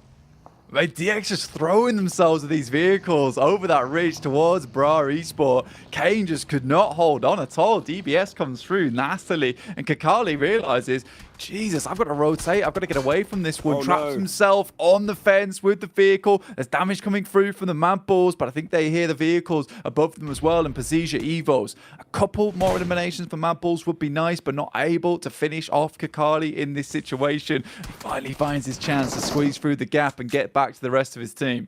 Oh, that's so rough, man. That's one of those where you feel gross. The second you get a little bit stuck, can't quite get over the lip, you're thinking it's all going wrong. You're going to perish like a fruit that's been left on the side of the kitchen counter for too long. Luckily, he is still alive and kicking. Same can't be said, though, for the overall confidence that Bra Esports probably have right now. As they look like they were pretty set up to handle DX, but DX always bringing up bad memories, come running on in, finding freebie frags, and gaining control of the compound that Bra previously had under the thumb. A lot of close grouping now as well. The circle's only getting smaller, and our teams are starting to arrive. We saw again Starwork going for the fast, slower, late rotation approach, playing inside of the blue, playing for edge. Now they arrive on the scene, and this is some big dogs pulling up to the party. Yeah, Luke's from a similar situation down in Sosnovka as well. And I think it's respectable, both those teams' ideas, how they want to play this one out, because they're so far away from the circle. They just let everyone else go in, and what they'll do instead is try and pick up as much utility as possible, as many nades as possible, as much smokes as they possibly might need to try and push through on these airs. So I like that play from them. They just fully commit to the loop because they know they're not going to be there early enough anyway. Loop's on a similar idea, but they are just shunting themselves into the circle, shoving aside over players like a linebacker, getting into the middle right now. That's crazy from Loops overall. Now they have a fairly decent position to play around with. Unfortunately, they are held on either side right now. A little Bermuda triangle appearing between them with Zia, as well as Pazija Evo, some Mad Bulls, just all looking towards them. But they have the high ground, which is the main thing. That added benefit might make their lives a little bit easier. Ooh, look like a little bit of damage chipping there. See ya. Looking over on towards Evo. Struggling to land a shot, though. Not going to work too well for Megamind, as he hasn't been able to punish on that one. Smokes up for Loops. Chief trying to cascade as far back as he can, get himself firmly planted inside of the smoke so that his teammate in Mythic can reset and get him on his feet. Meanwhile, Mad Bulls, they're closing the gap. They're starting to push up. They're feeling like they're ready for the fight on this one. Exchange of nades as they throw them through the air, detonating inside of the smoke and looking to make it uncomfortable for Loops. Zia as well, similar kind of idea towards the top side. My Bulls, they see an opening, right? And they look to just try and capitalize off the back of it. Unfortunately, those nades all just go fairly awry. And I think that was a lot of the nades they had on side 2 to try and finish that one down. It has allowed, like you say, Zia to get up close and personal and sent a scout out their way. SCE currently playing this ridge side, looking over towards Tiamba. If they can clear them out, maybe there's a possibility to move up towards Severny after the back of that. Play on some of the ridges there, but there's so many teams around them. They've got to find some kind of an opening through either a knock or a quick rotate away in the vehicles. Reject underneath them right now. You see Sarah as well as Regiosio coming in close contact with these players. And I wonder if he spotted Regiosio in the process. Circle moves over towards the Mad Bulls. A decent place for them to start pumping these points. But again, it's Loops from a Sosnovka start, a late rotate, who are able to get a good position in the circle. They just don't care. They will take position. They're confident to do it. And they seem to have really done their research coming into these lobbies. They've got a good idea of how they approach every situation. Not just going off of feeling. Seems a lot more calculated. A team that has certainly been feeling the hype is on screens now. Reject Tokyo. Been playing some great PUBG Mobile today. Looking very effective in a lot of their decision making when it comes to hitting shots as well. What more can they get? How much further can they push it? Obviously the lobby right now still chock-a-block, full to the brim when it comes to our overall squads. but a few of them worse for wear than others. Couple of casualties, bringing some of them down to just triple threats. Nothing more than that, though. No duos forced to fight for yet. You've got Falcons on the move. Close quarters combat could be coming their way. Bra have been playing and hiding here, and they've got a read onto it now. They dive right out of the vehicle towards the front door. Ooh, Coursera and Toxic need to be ready. The shotty up close, looking to finish it with Toxic. Wow. Assaults with the AK, throws the clip in and slays from far away as Falcons hit the DECK on that one. That was a nice little play there coming from Toxic. Like you say, a nice little body shot from him straight to the floor. Feels the wood against his fingers and will splinter Falcons into a couple remaining members on the outside. It's very nicely done. A7 versus Gladiators is an important fight to look over towards because this team has been taken down by A7 a fair few times. But right now, there's a huge amount of damage pouring their way. Only a couple players remaining and a gorgeous nade from Tixie over the top will finish off the job there for Gladiators. That is a boost in confidence for them. Been so long that Alpha 7 have been pushing them around. But is it enough though? They've still got further to go in this circle, and Alpha 7 is just the first obstacle. It does now open things up once again for Rejects. Rejects eating grenades though, that might be the difference maker. But a quick snapshot.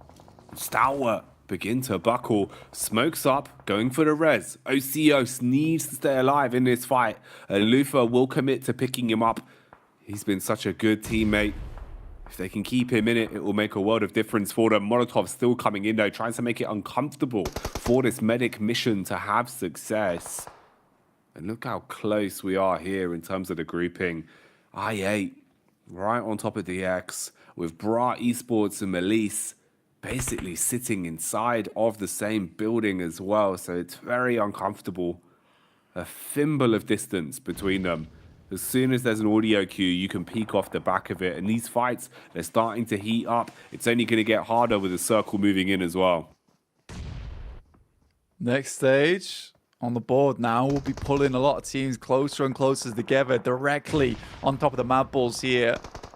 For Reject, they do take another knock on this side, but they're not going up against an easy team. And it's the second time today that Reject has challenged things out versus the guys from Stalwart, and they're still beating these fights right now. Tops goes down. Tiamba obviously has included themselves in this fight as well, got involved, making things difficult for Stalwart overall, but you've got to give props to the guys from Reject. They are living in a position that is not easy several times versus the best squad in the lobby, undoubtedly so far, and this is pushing them further and further to that third place spot. They have lost one player, still doable to get a couple more limbs on the board though. They keep getting stolen away from them.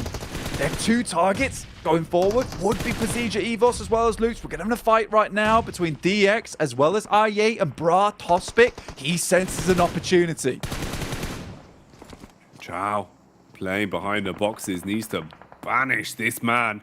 It's a very aggressive game of Ring around the rosies, but it seems like DX are starting to fall down. Oh, this is risky. Couple pumps going out with a DBS. Tries to peek over the top of the box, teasing one another, looking to at least give as good as he gets as he wants to trade back onto the down teammate. Finishes off Falak with the last pump. All into the 1v1 then. Switching to the rifle, looks to get the reload in to at least have the secondary weapon to play with. Meanwhile, Gladiators, they're being struck upon by Zia. You can see a trade as well from Mad Balls up on the surface, but down in the depths, it's the nade of Toxic that snatches that one away.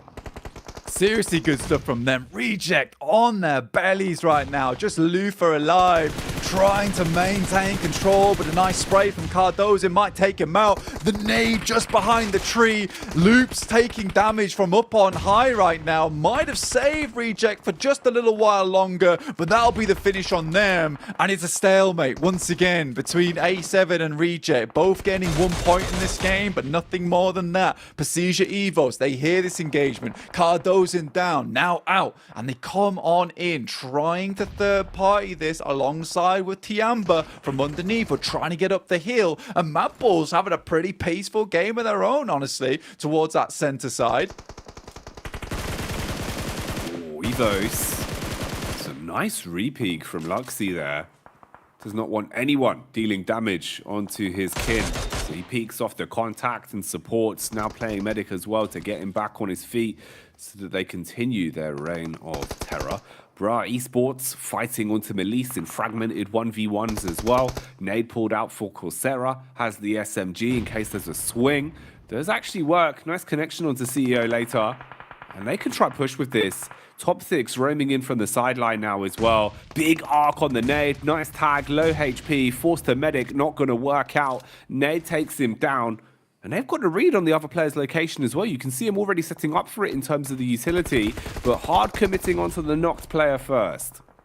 Yeah, Tospic's been absolutely killer with these grenades this game so far. Been picking up a lot of cheeky eliminations off the back of it. Another circle, center up towards Mad Bulls, who are just revving up to take this game away now. It would be a real shame if they lose this one. This is their big chance to pump points even harder into this match. They've been climbing, and now it's time for a big old leap towards that top side of the lobby. Secure their position in that survival stage. Get a bit more prize money on board too. Gladiators and Zia going head to head. Two players trying to hold them off, whilst Kitsune provides a bit of an anchor for the rest of the players to move over towards. But it's difficult now for Tixi and Meku to move out from this area, with Zia creating so much pressure over towards them.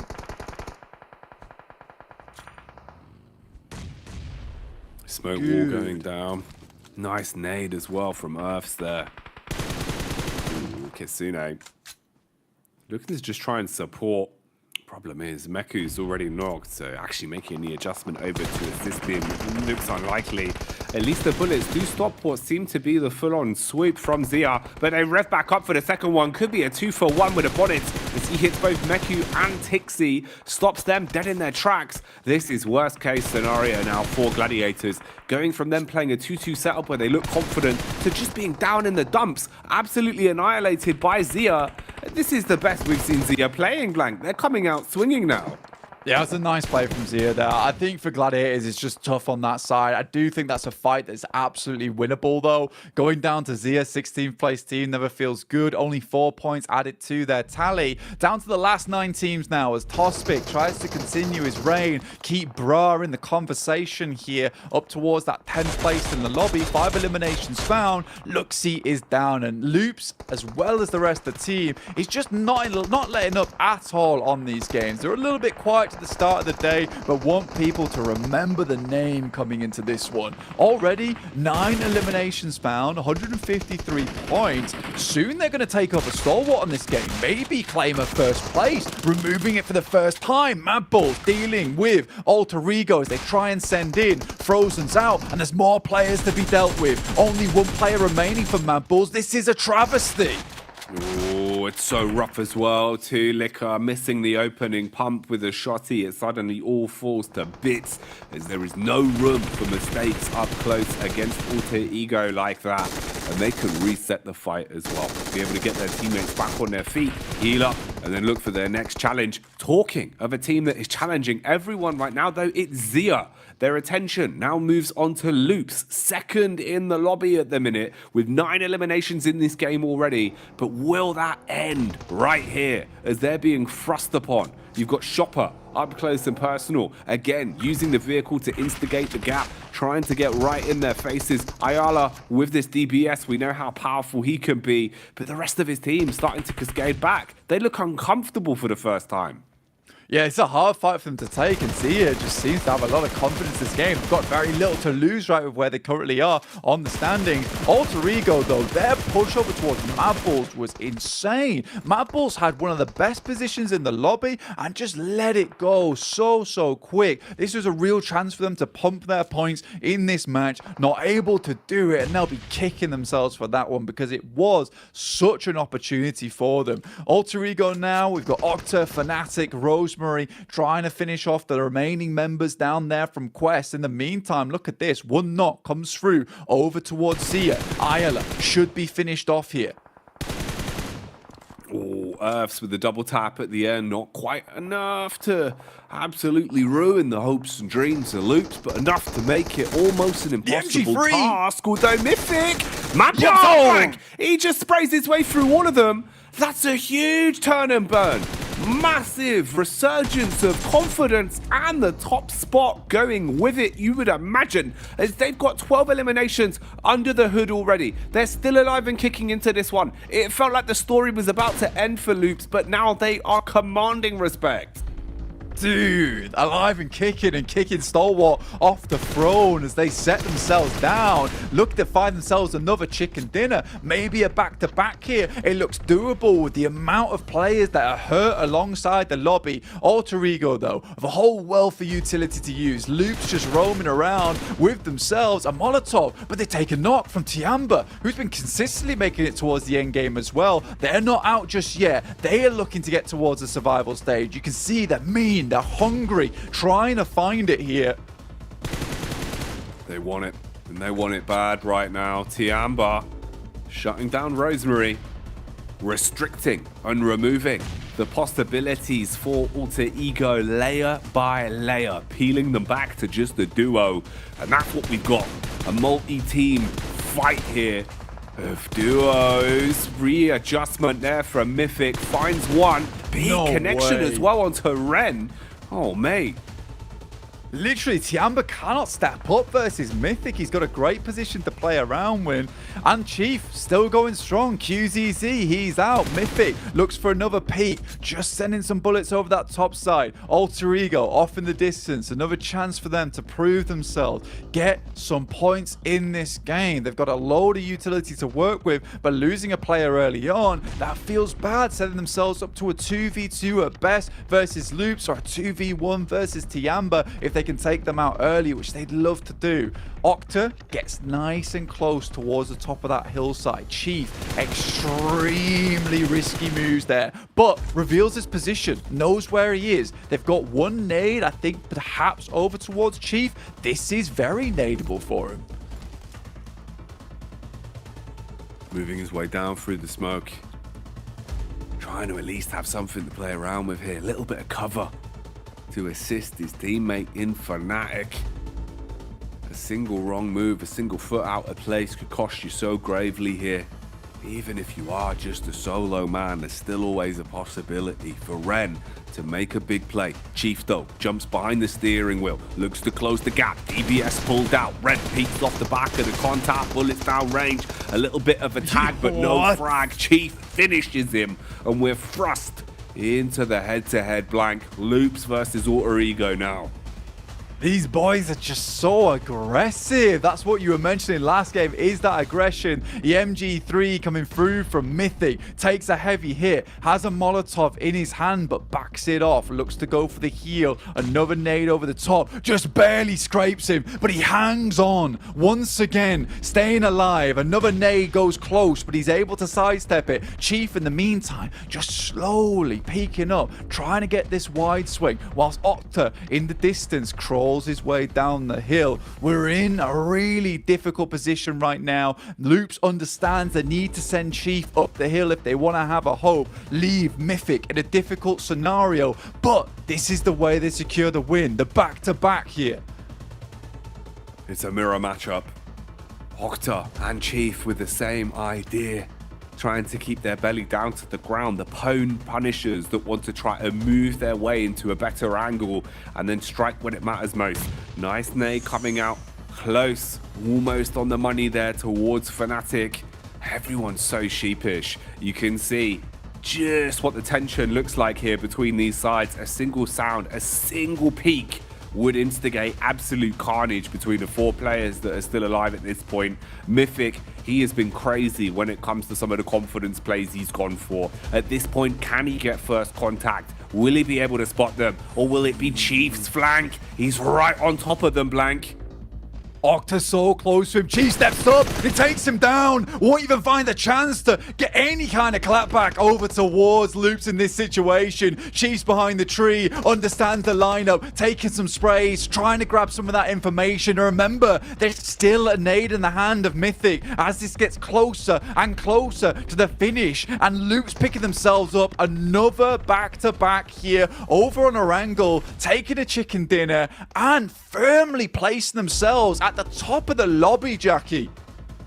so much for them off the back of this one win. They need this chicken dinner, and it seems like Chief knows how to take it. Call him chef, as he's cooked up another chicken dinner back to back for Loops. They take 2 on the spin. This is a team that is going to dominate towards that PMGC Grand Finals. They just look so slick with it. Stalwart have really slowed things down, but all the while, the boys on Loops, they've just been speeding up time and time again. Just a meteoric rise from this group green.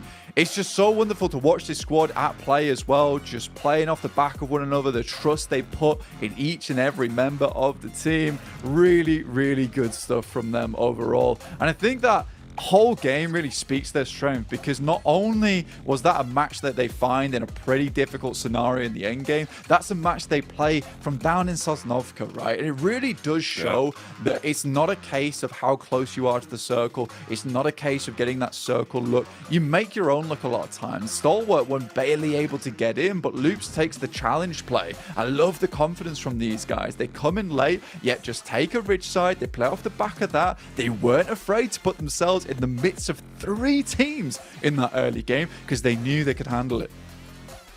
And handling it is what they've been doing all day today. Loops have looked so good if it comes to the head-to-head, the 1v2s, the 2v2s, no matter what sort of situation they're plunged into, the comms are so on point, but it's that aggression.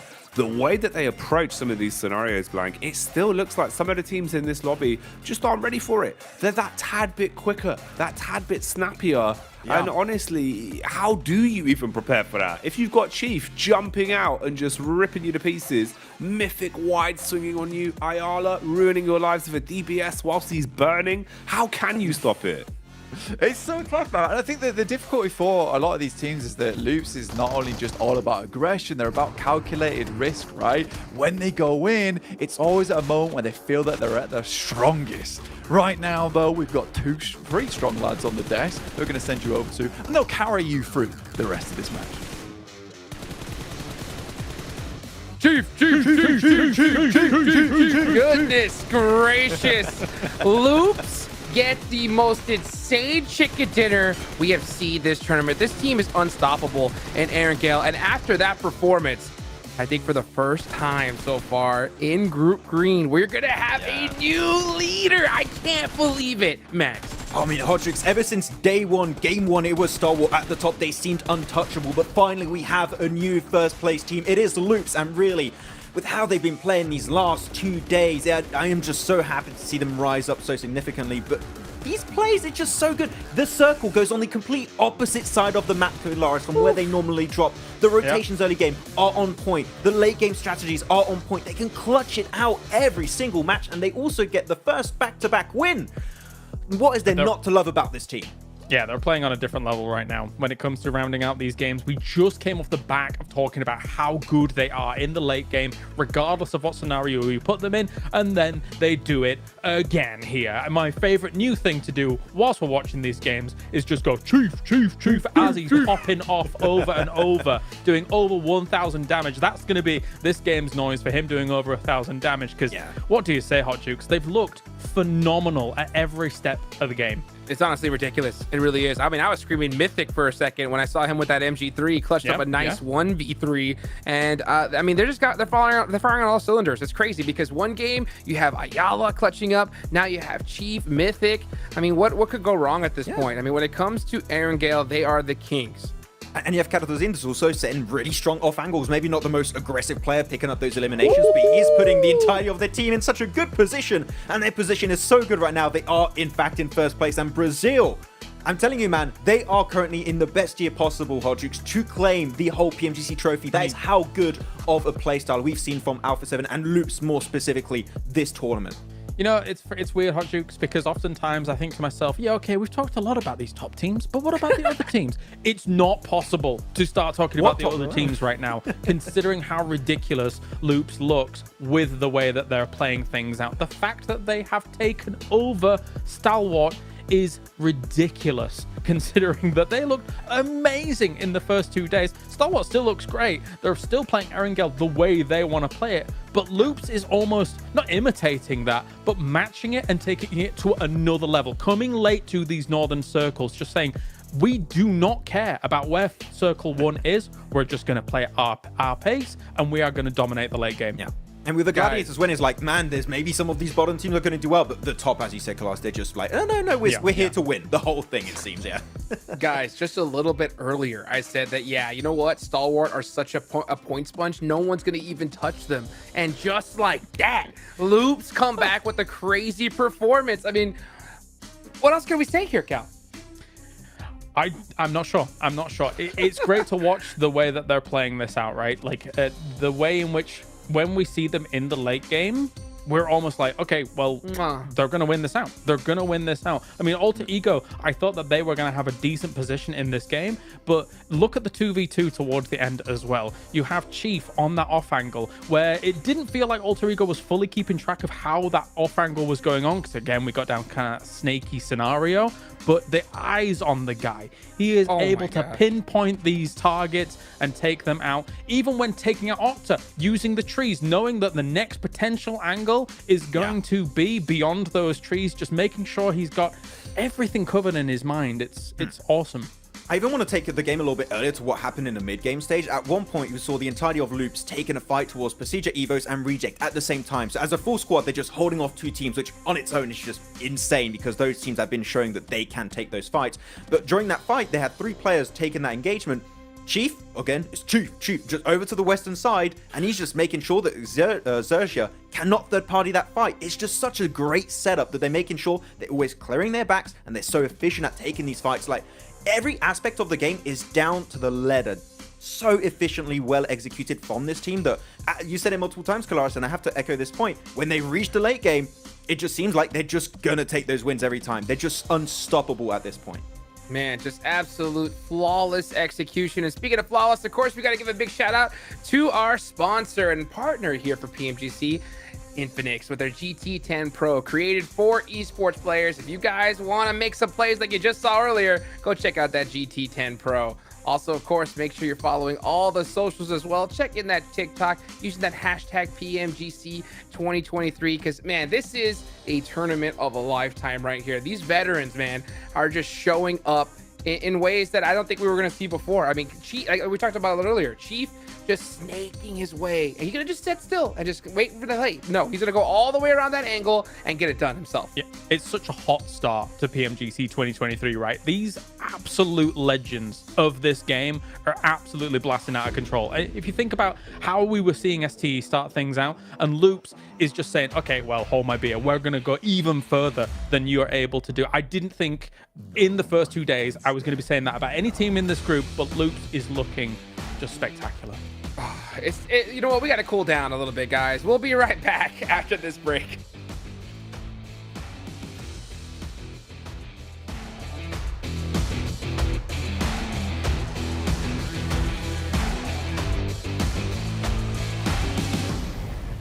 No one can stop me now.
stop me now.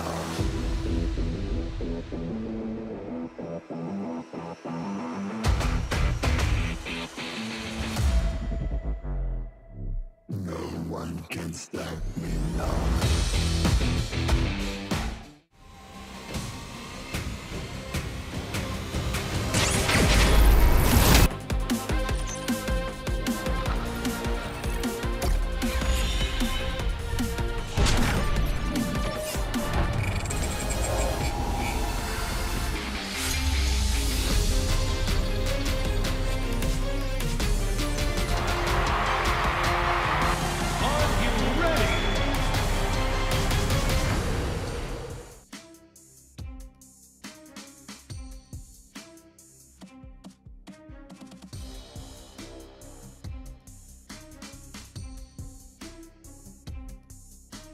Wow.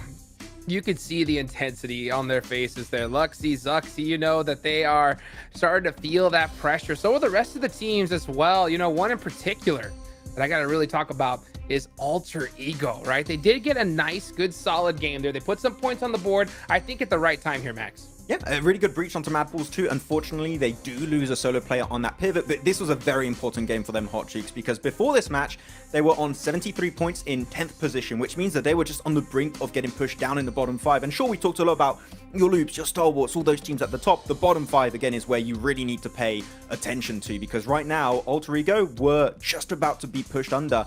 This game puts them back in a position where they should make it pretty comfortably in the survival stage, but we still have now 8 matches to go before we know which bottom 5 teams are going to be out, so this was the right time for them to bring those points on board.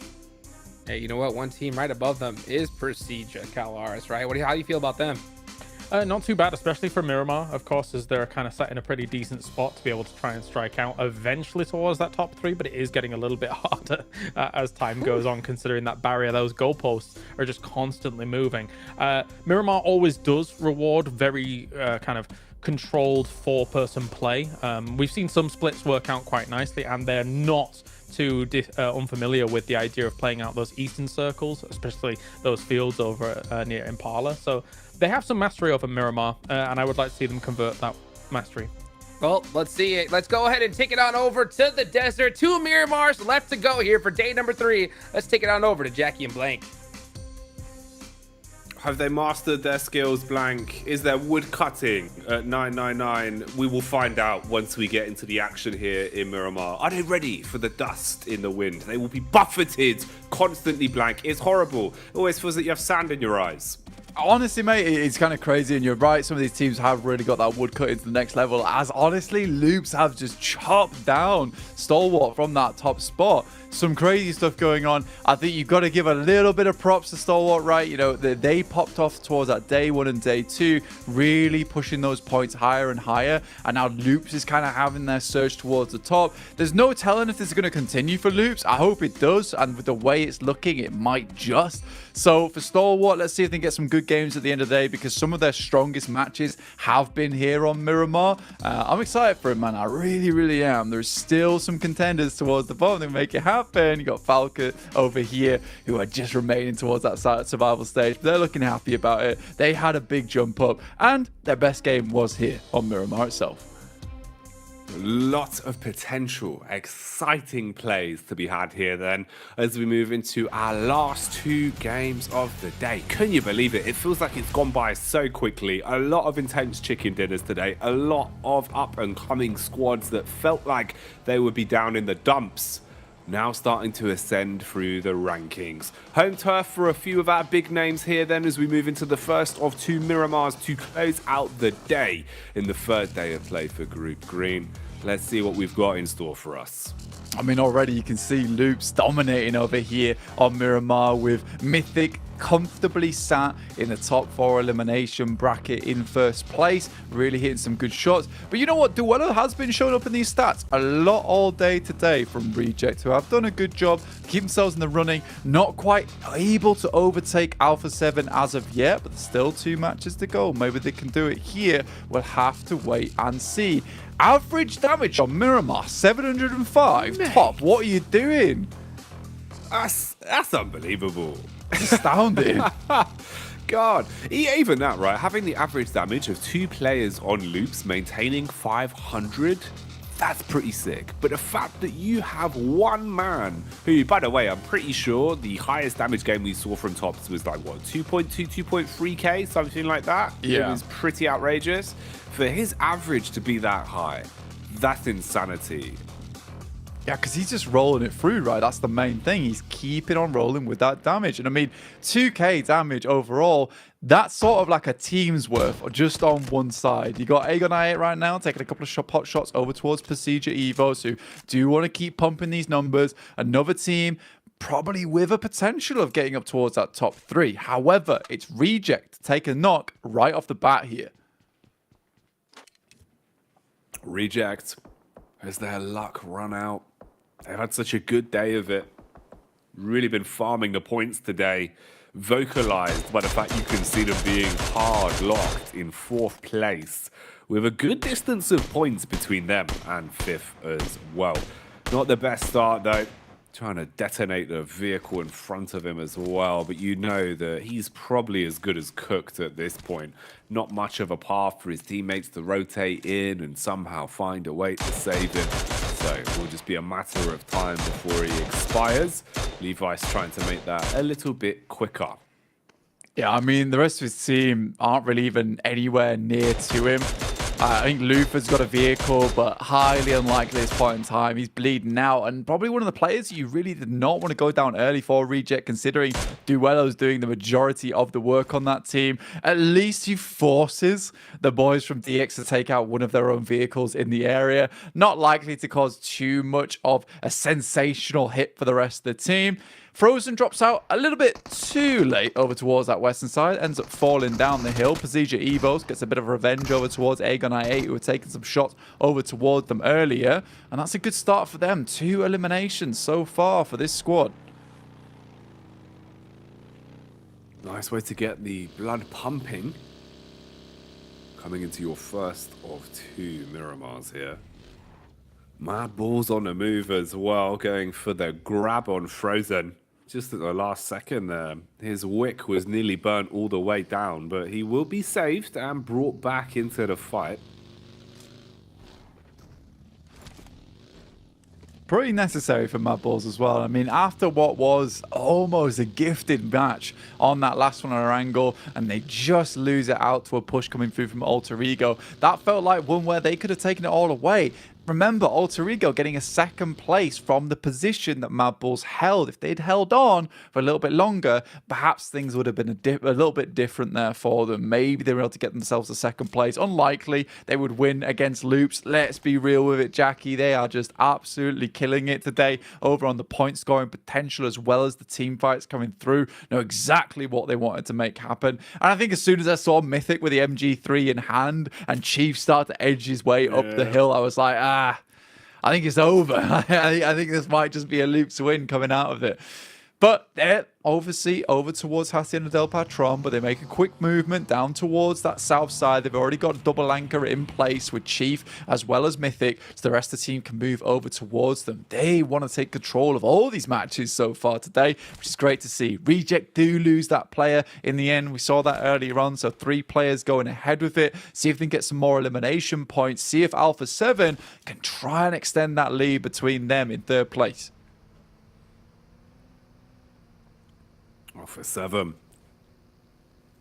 Petering off a tiny bit in some of these games. Not being able to throw it just as far as it feels like they had done in the past in terms of some of the scraps. Very unlucky, it feels like, in the past 2 games at least as well, where they have sort of had themselves thrown to the wayside on some unlucky placements of a few nades, or the peaks just not quite going their way. But for the score they've accumulated, you're 40 points behind besting Stalwart now. So if you want to move on up to top 2, there's still room to breathe. Game plan though, of course, maintain control of the upper echelons. Maintain your spot here in the top 3 and do not get lapped by Reject Tokyo. And they might take it into their own hands a bit more literally. Being able to find Lufa here as they pull up to the party. Diving out the vehicles instantly and getting the reloads in. Ready for the commotion versus Reject. Lufa He's aware of the situation. Looking in the distance, pinballed as well. 5 nades in the back pocket, but the spam from the sideline draws his attention. He overextends, takes a bullet to the face and drops to his knees on that one. Sanab trades him for good with the shotty up close. OCO got an understanding of where exactly they are. But with Reject already down to just 2 players, how do you approach this? Double tap in the back seems to be the opener. I mean, that is the best news for Alpha 7, and what a great targeted push over towards one of the landing zones for Reject Tokyo, especially the fact that they'd already lost a player as well. This just makes life even more difficult for them.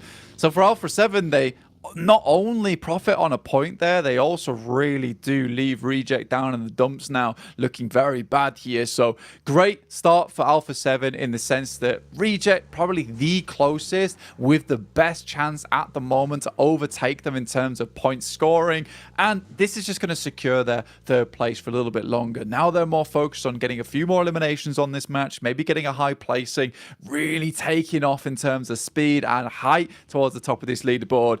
Really, really good play. I enjoyed that a lot from Alpha 7, taking the game into a bit more of a curious angle, in which case we're targeting Team now, trying to keep them down.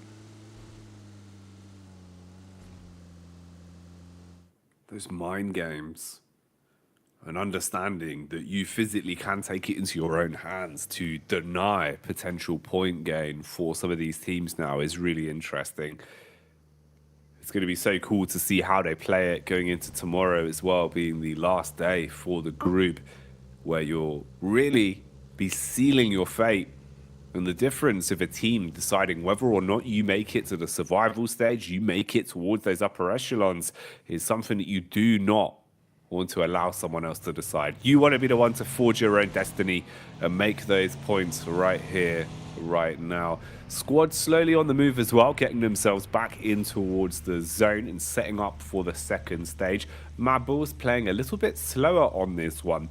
We'll see how this changes, because something that's a little bit different already here from Stalwart is that they've been playing Edge very consistently, going for very late rotates over the course of the day. It's not what they were doing over the first 2 days. It's been a bit of a change of game plan for them, where it seems like they're almost focusing on survivability into the late game rather than playing for elimination points. Whereas here, you're already center stage. You're in the circle feeling confident, and the boon to that is also that they like Miramar. So this should be a good opportunity for them to maybe command some more respect, see if they can clap back, because keep in mind, it's not that much of a gap between them and 1st place at the minute.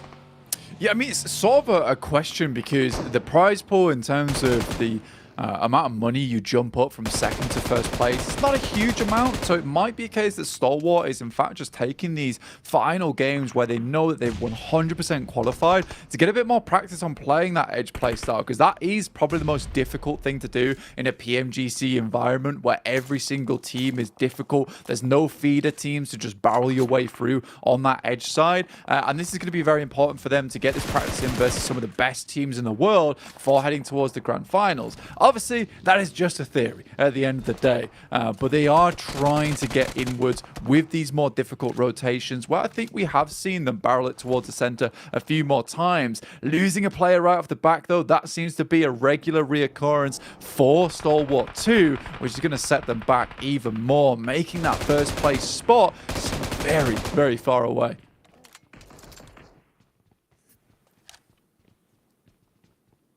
Bit of a slower scrap going down on our screens here as well. In terms of the spacing, you've got a lot of fights that could erupt all over the battleground at this point. Ooh, wanting to finish their meal as well. Alpha 7 instigated a firefight versus Rejects earlier on, and now they found the scraps and wiped them out blank. That's a targeted attack that pays off massively. Alpha 7 with all 4 players still alive, whereas Rejects will not be accruing any points for their efforts here.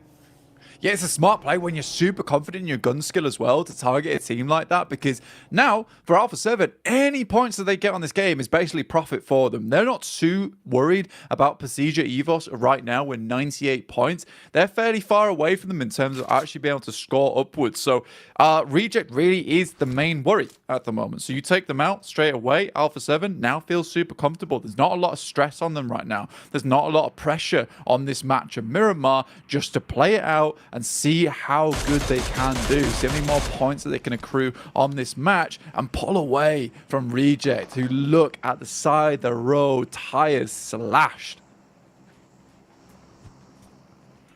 Stop dead in their tracks. Forced to try and take a bit of a slower approach on this one and build back into it. Look at the lay of the land here, man. Loops close by to Bra Esports that are actually a little bit fragmented, with a bit of a point man in Coursera playing far further ahead of the pack, as he's all the way down towards the tree line here, just using the vehicle as a little bit of cover. So he's potentially in a location to try and backstab onto Loops if the attention is drawn. Meanwhile, Stalwart again sending in Icy as the early confidence man, the man that draws all the eyes from all the other squads. He takes bullets but survives. Repeak from Icy's clean though. Kiss you, if you're gonna mess with Icy, you better take him down. You give him a chance to repeak and he will rip you to pieces. Yeah, it's a great little shot there, and it's very difficult to kiss you back up into action. In the meantime, Gladiators hear a lot of that commotion. They make their push through, and luckily for them, Icy has already dealt with the main target in play. So they take a couple of pot shots here. The vehicles don't take too much damage. They're able to just rotate through towards La Bandita. And looking at the lay of the land, like you say, it's a bit of an awkward circle in of itself. You've got La Bandita in play, the crater itself, which does cut off a lot of sight lines over towards that west and eastern side. You also got Minas Generalis in play, so there's potential at an urban finish on that northern side. It's all requiring to grab a lot of this information early on, and Gladiators currently are looking over towards Pasija Evos, who have settled themselves direct center towards La Bandita. In comes Matic. This is dangerous. Oh, Tixie sprinting through the building, bullets battering off of the door as well. Zuxi with the utility dashes the Molotov to try and close the gap. Meanwhile, Watic, he is running in the back line. He's trying to keep his head down.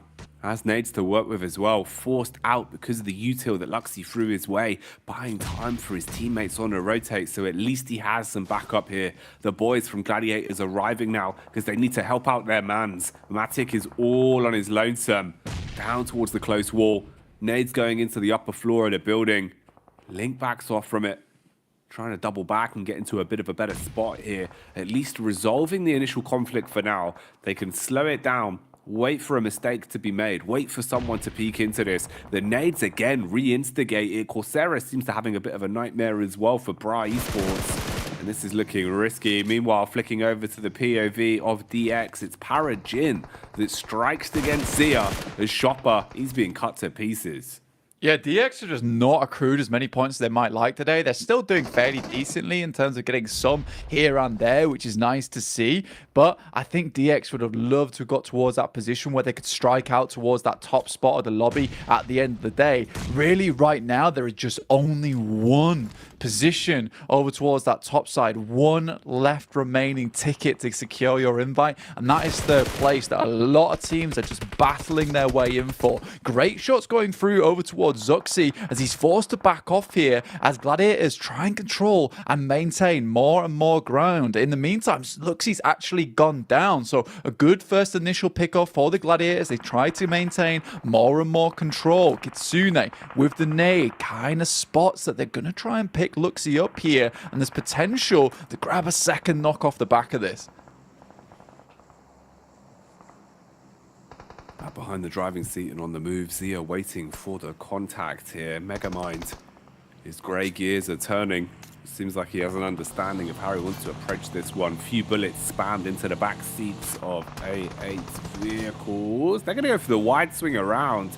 They see the players in the distance, but they're just thinking about circle right now, trying to get themselves into a safe haven, a location where you've actually got some cover and can calm down a little bit. Play for the longevity on this one. Bumpy roads, but they arrive where they want to be. Can jump into the compound and start to let their heart rate settle a little bit.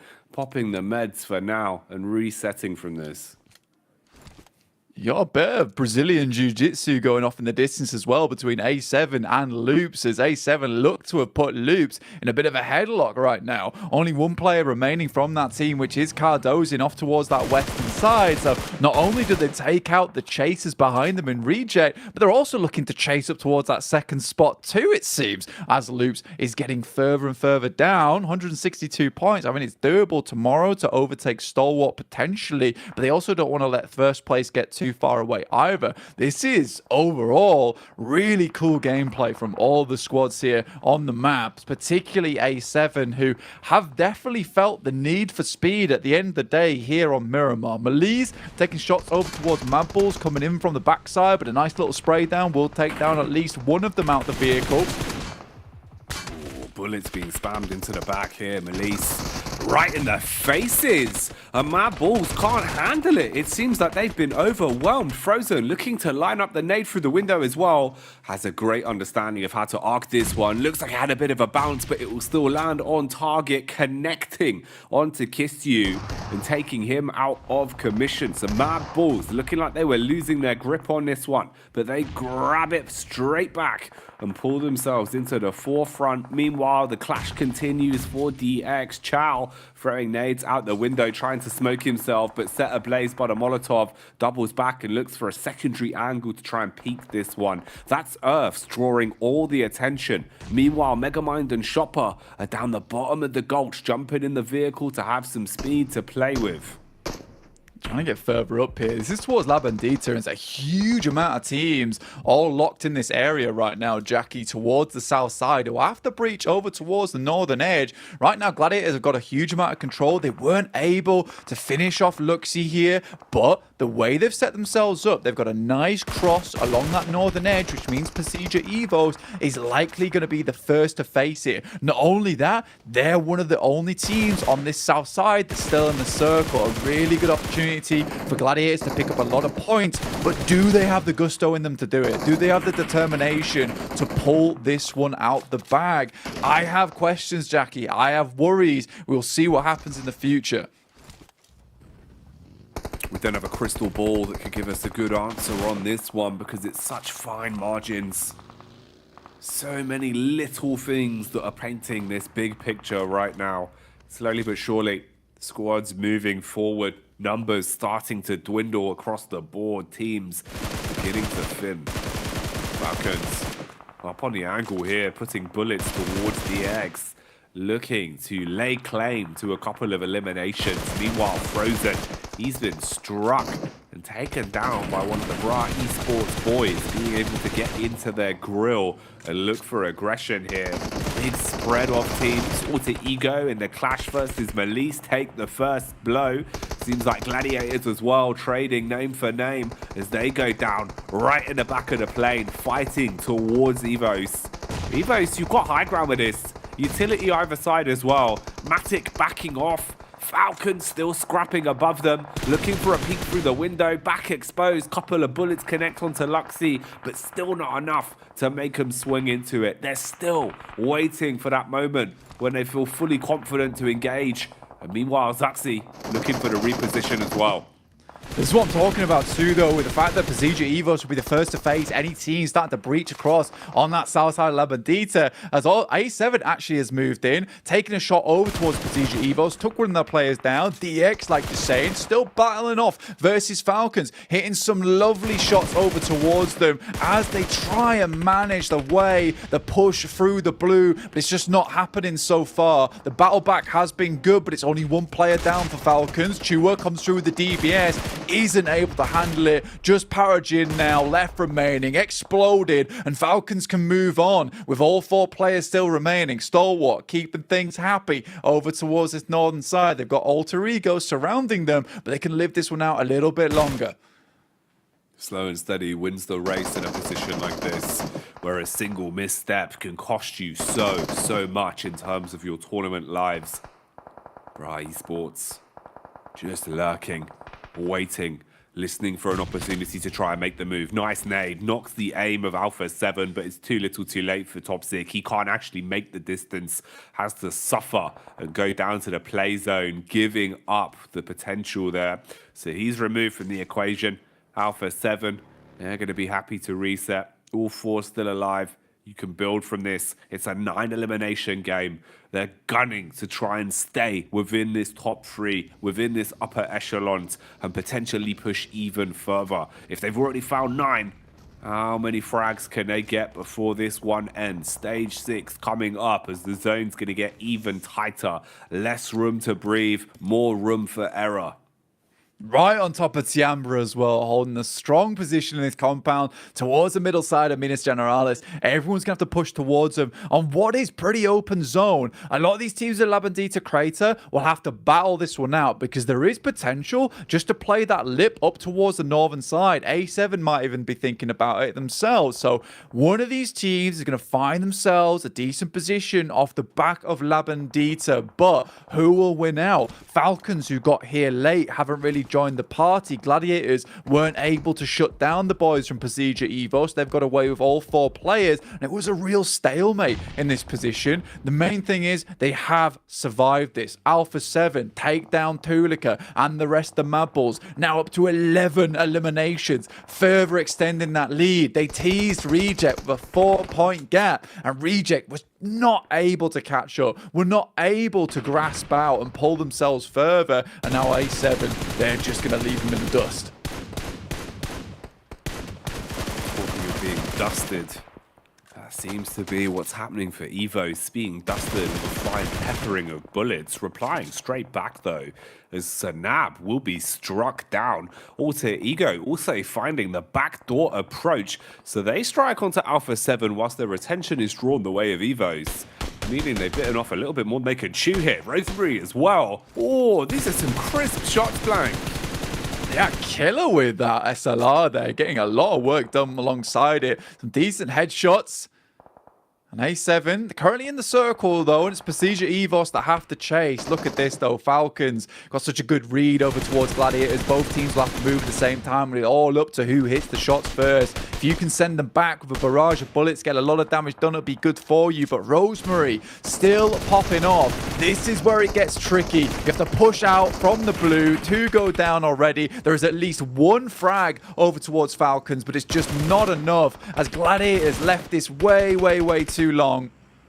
They look slow, they look sluggish.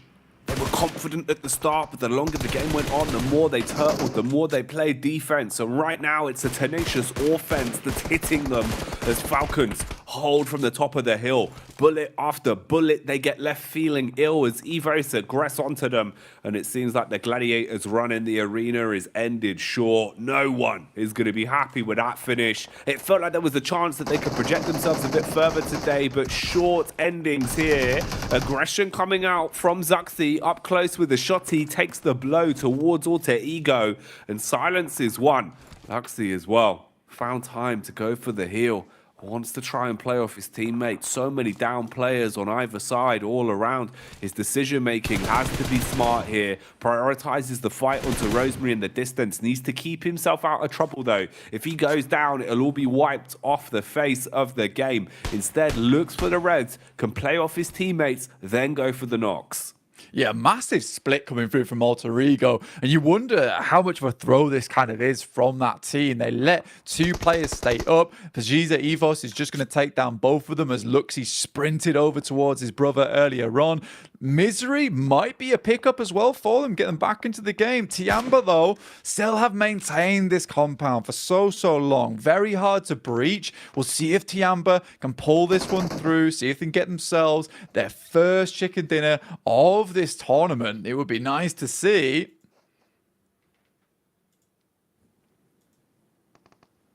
They're due a win at this point. They've been fighting so hard, but you got to get it over the finish line. That's what it's all about. For Alter Ego, a misplay that might cost them gravely, fragmenting so hard into a 2-2 setup. Didn't work out well. What can they do with the duo that remains? Ooh, close quarters combat for Quest. They're sprung upon as Falcons pull up to the party and look to do something nasty. The weapons finding damage all across the board. Rosemary replying back though onto 6 from a distance. Still trying to at the very least secure elimination points, even if placement is now going to be far harder for them. They've got 7 in total at the minute, being bested only by Evos with 8 in their total tally. Yeah, I mean, for Falcons, they just bashed directly in towards Quest there. Octa likely to go down. You're right, though. They're just trying to pick up as many points as possible from that high ground positioning they had. Alter Ego up to 8 elims now with a top 7 at least, but not ideal. They'd rather have got into that top 5 there. So many teams finding these survival positions, and it really is Pasija Evos, that position I talked about earlier, right on the lip of La Bandita. Gives you a lot of control over this area. Unfortunately, does not stay over towards that position, moves further over towards Tiamba, and now Pasija Evos, they need to clear out as much area as possible if they're ever going to hope to get down this hill and off this horrible bank. Rosemary gets picked off, and that's Alter Ego out with 8 eliminations. Tiamba, this is a play that's very much in their wheelhouse, right? They've done this over towards their region. Let's see if they can pull it off here. Lovely Molly comes through, and you know what? Pasija Evos might just have made it. A huge amount of damage is barreled their way, though. Can they survive this with 3? It will be a monumental effort if they can. If they can weather the storm here and survive, that could be the clinical factor. But Luxy expires. Too low on HP to keep himself in it. The longevity not there for him.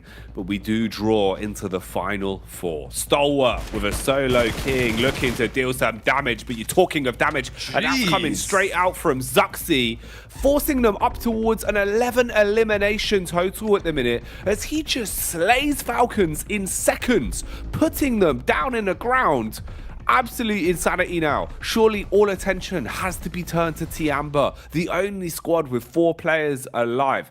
Evos and Stalwart would basically have to play together here to thin the herd. Who's going to get that second place out of these 2?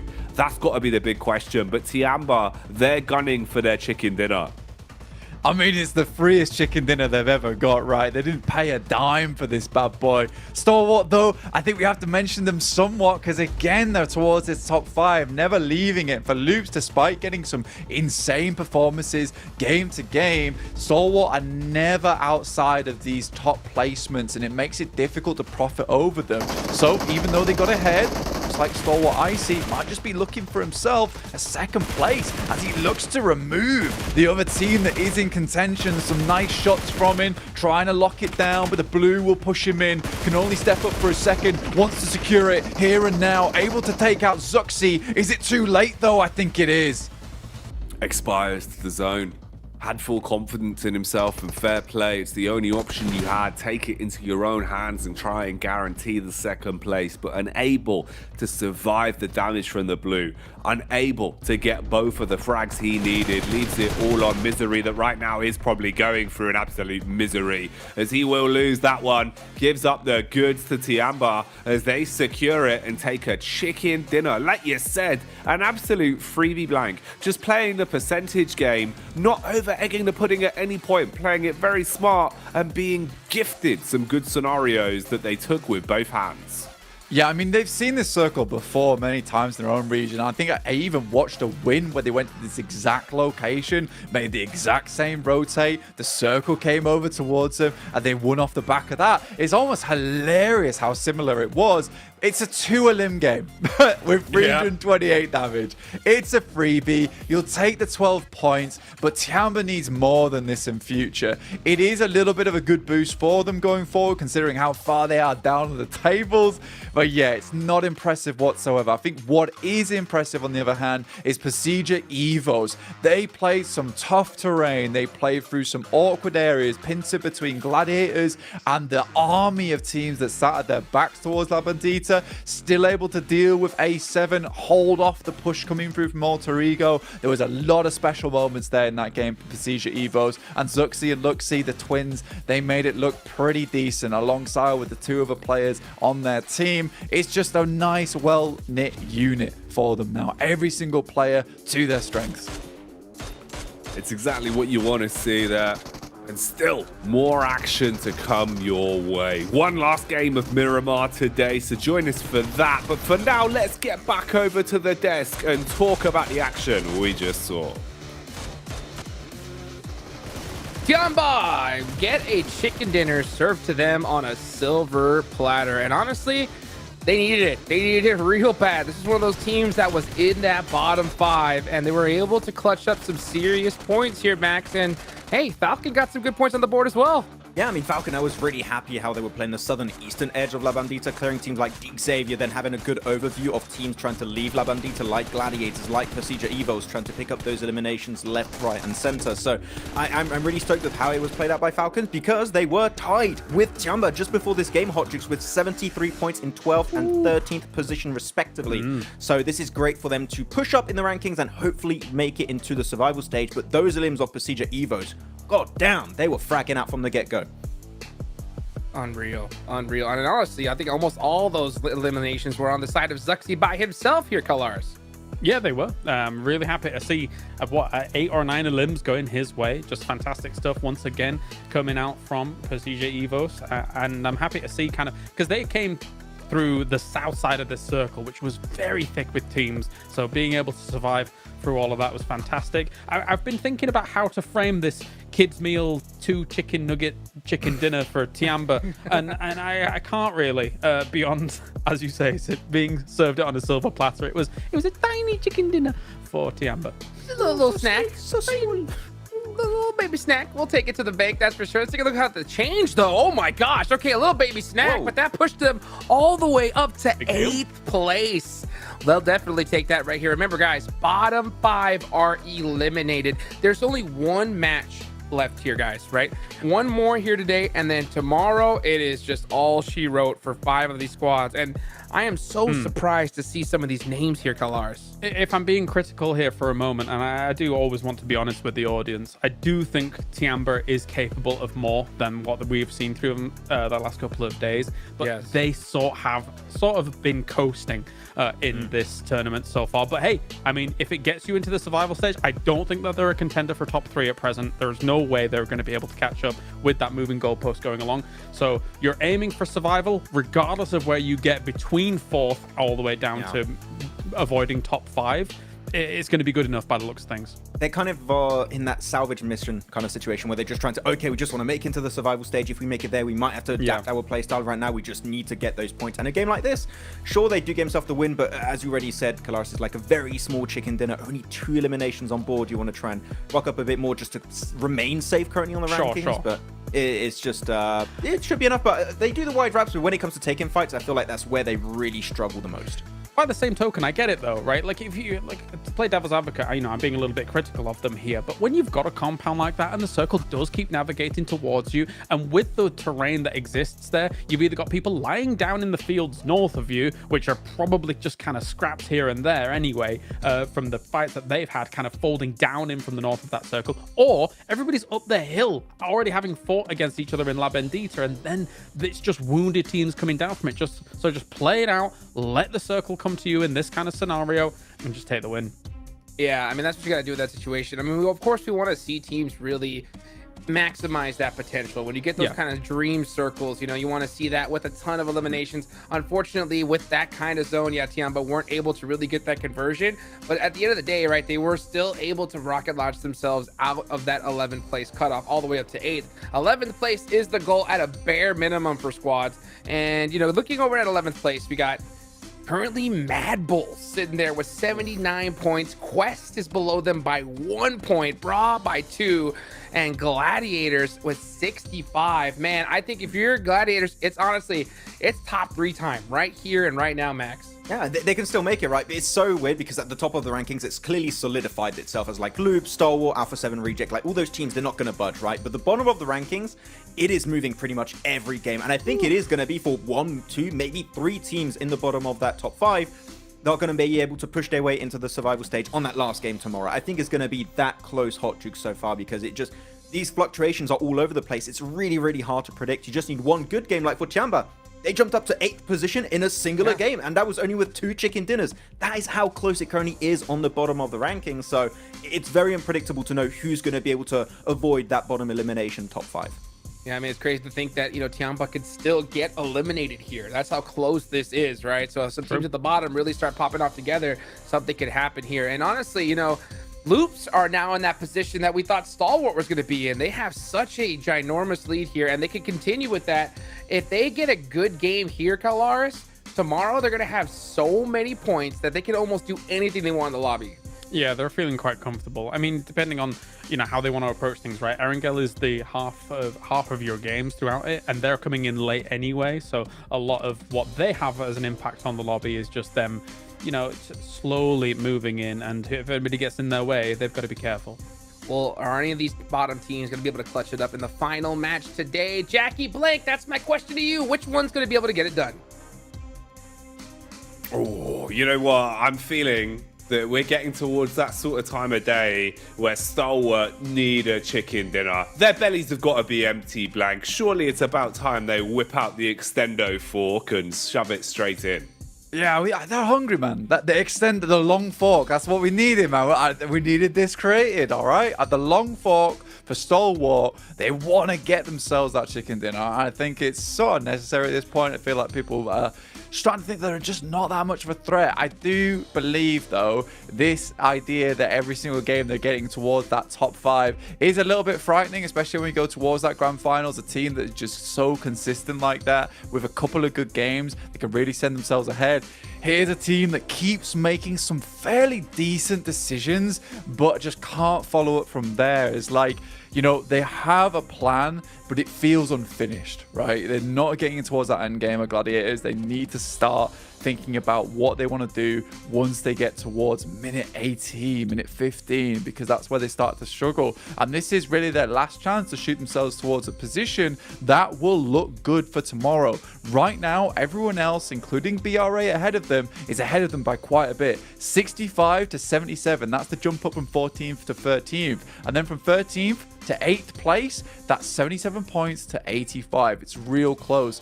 So for Gladiators, I think their main job for this match is to get 10, 11 points on the board. That's all you need. It's not a big task for you, but it is possible. But at this point in time, Jackie, I just think there's more teams deserving. Everyone's been playing their best. Everyone's been putting their best foot forward. We're talking about that extra sort of 15 to 20% that needs to come out in an environment like this when you are at the Global Championship.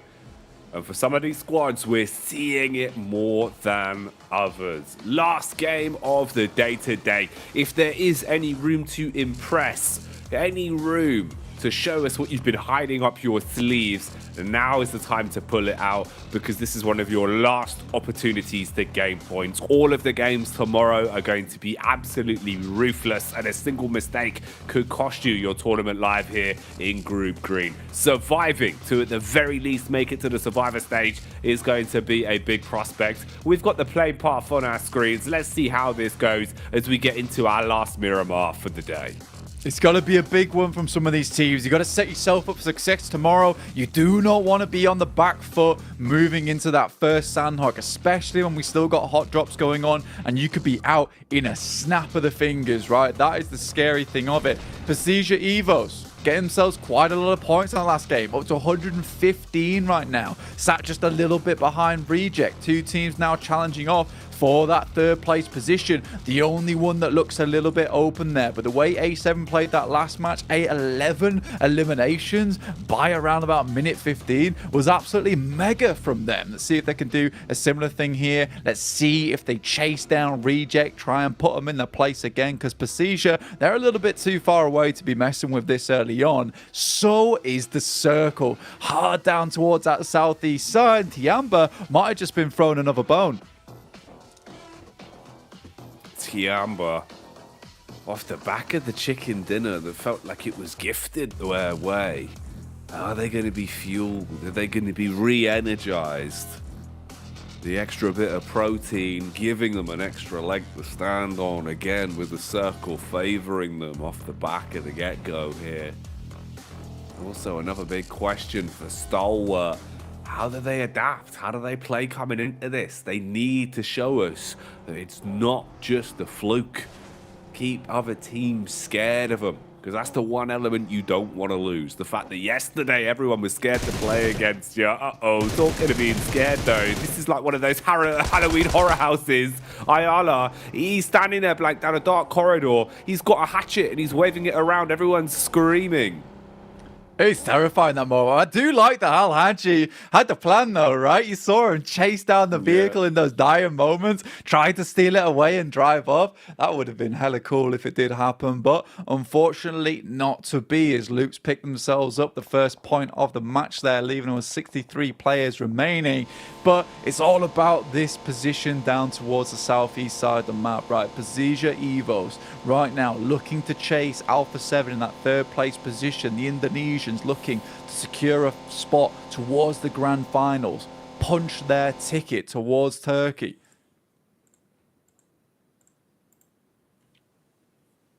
DX on screens here.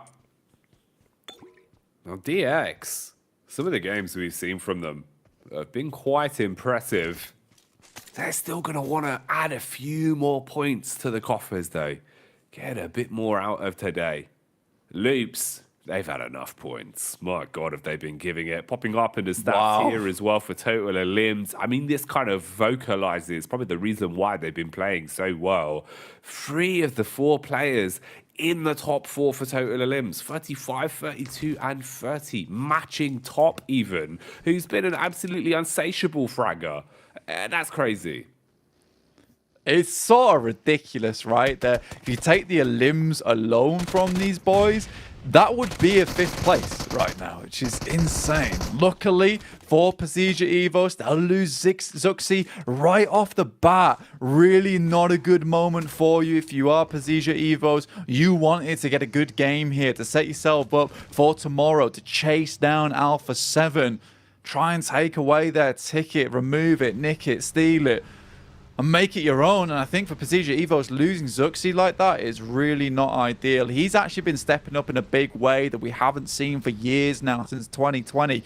And I think that losing him might just cut the confidence of Pasija Evos just a little bit. 3 players still doable into the future here for this team. We'll see what they can get done. A couple of eliminations, maybe a decent placing would be nice. And with Alpha 7 being incredibly far away from the circle itself on the western side of El Pozo, there is a good chance that they could get stopped early on here, Jackie. It's a pretty high possibility. Kakali needs to get those extra off-road wheels on that vehicle. Not equipped for it at the minute, bumping into rocks and rubble. And rubble is what they could be left looking like if things don't go their way here. Is you've got a 3-pronged attack from them, at least taking some compounds to set themselves up in. But I8, they've got a good spread on this. Nice high ground to play with as well.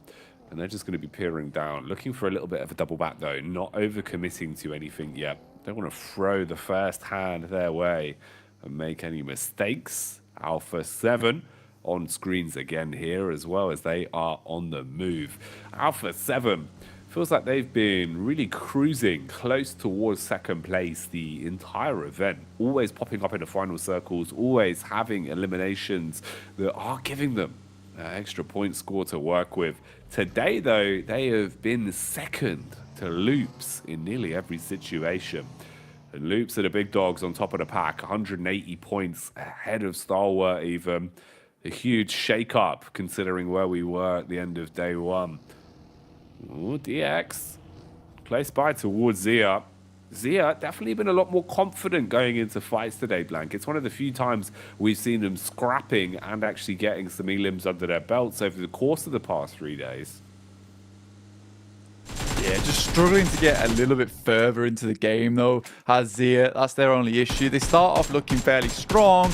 Our esports will be weakened though, on the other hand, with Coursera going down first, which seems to have happened quite a few times today, losing him off the bat. But he was just trailing behind. Unfortunate circumstance there. Tiamba close to Mad Bulls. Mad Bulls' usual drop in their region is Puerto Paraíso, and they instantly take precedent over here, actually. Looking over towards Tiamba, they understand, they know this ground very, very well. So Tiamba could be in a little bit of trouble here, but there's a nice spread from them. They're keeping it safe, keeping it clean. They've got a couple of anchors that could go for some nice backstop shots over towards Mad Bulls if they step out too far. In the meantime, so many of the teams have just cramped themselves in over towards the southeast side. Circle could still head over towards the west, which would create a real chaotic rotate from a lot of these teams who are on the eastern edge of these cliffs. But I think most teams wanted to secure these high ground positions early on, just in case we did see a southeast shift.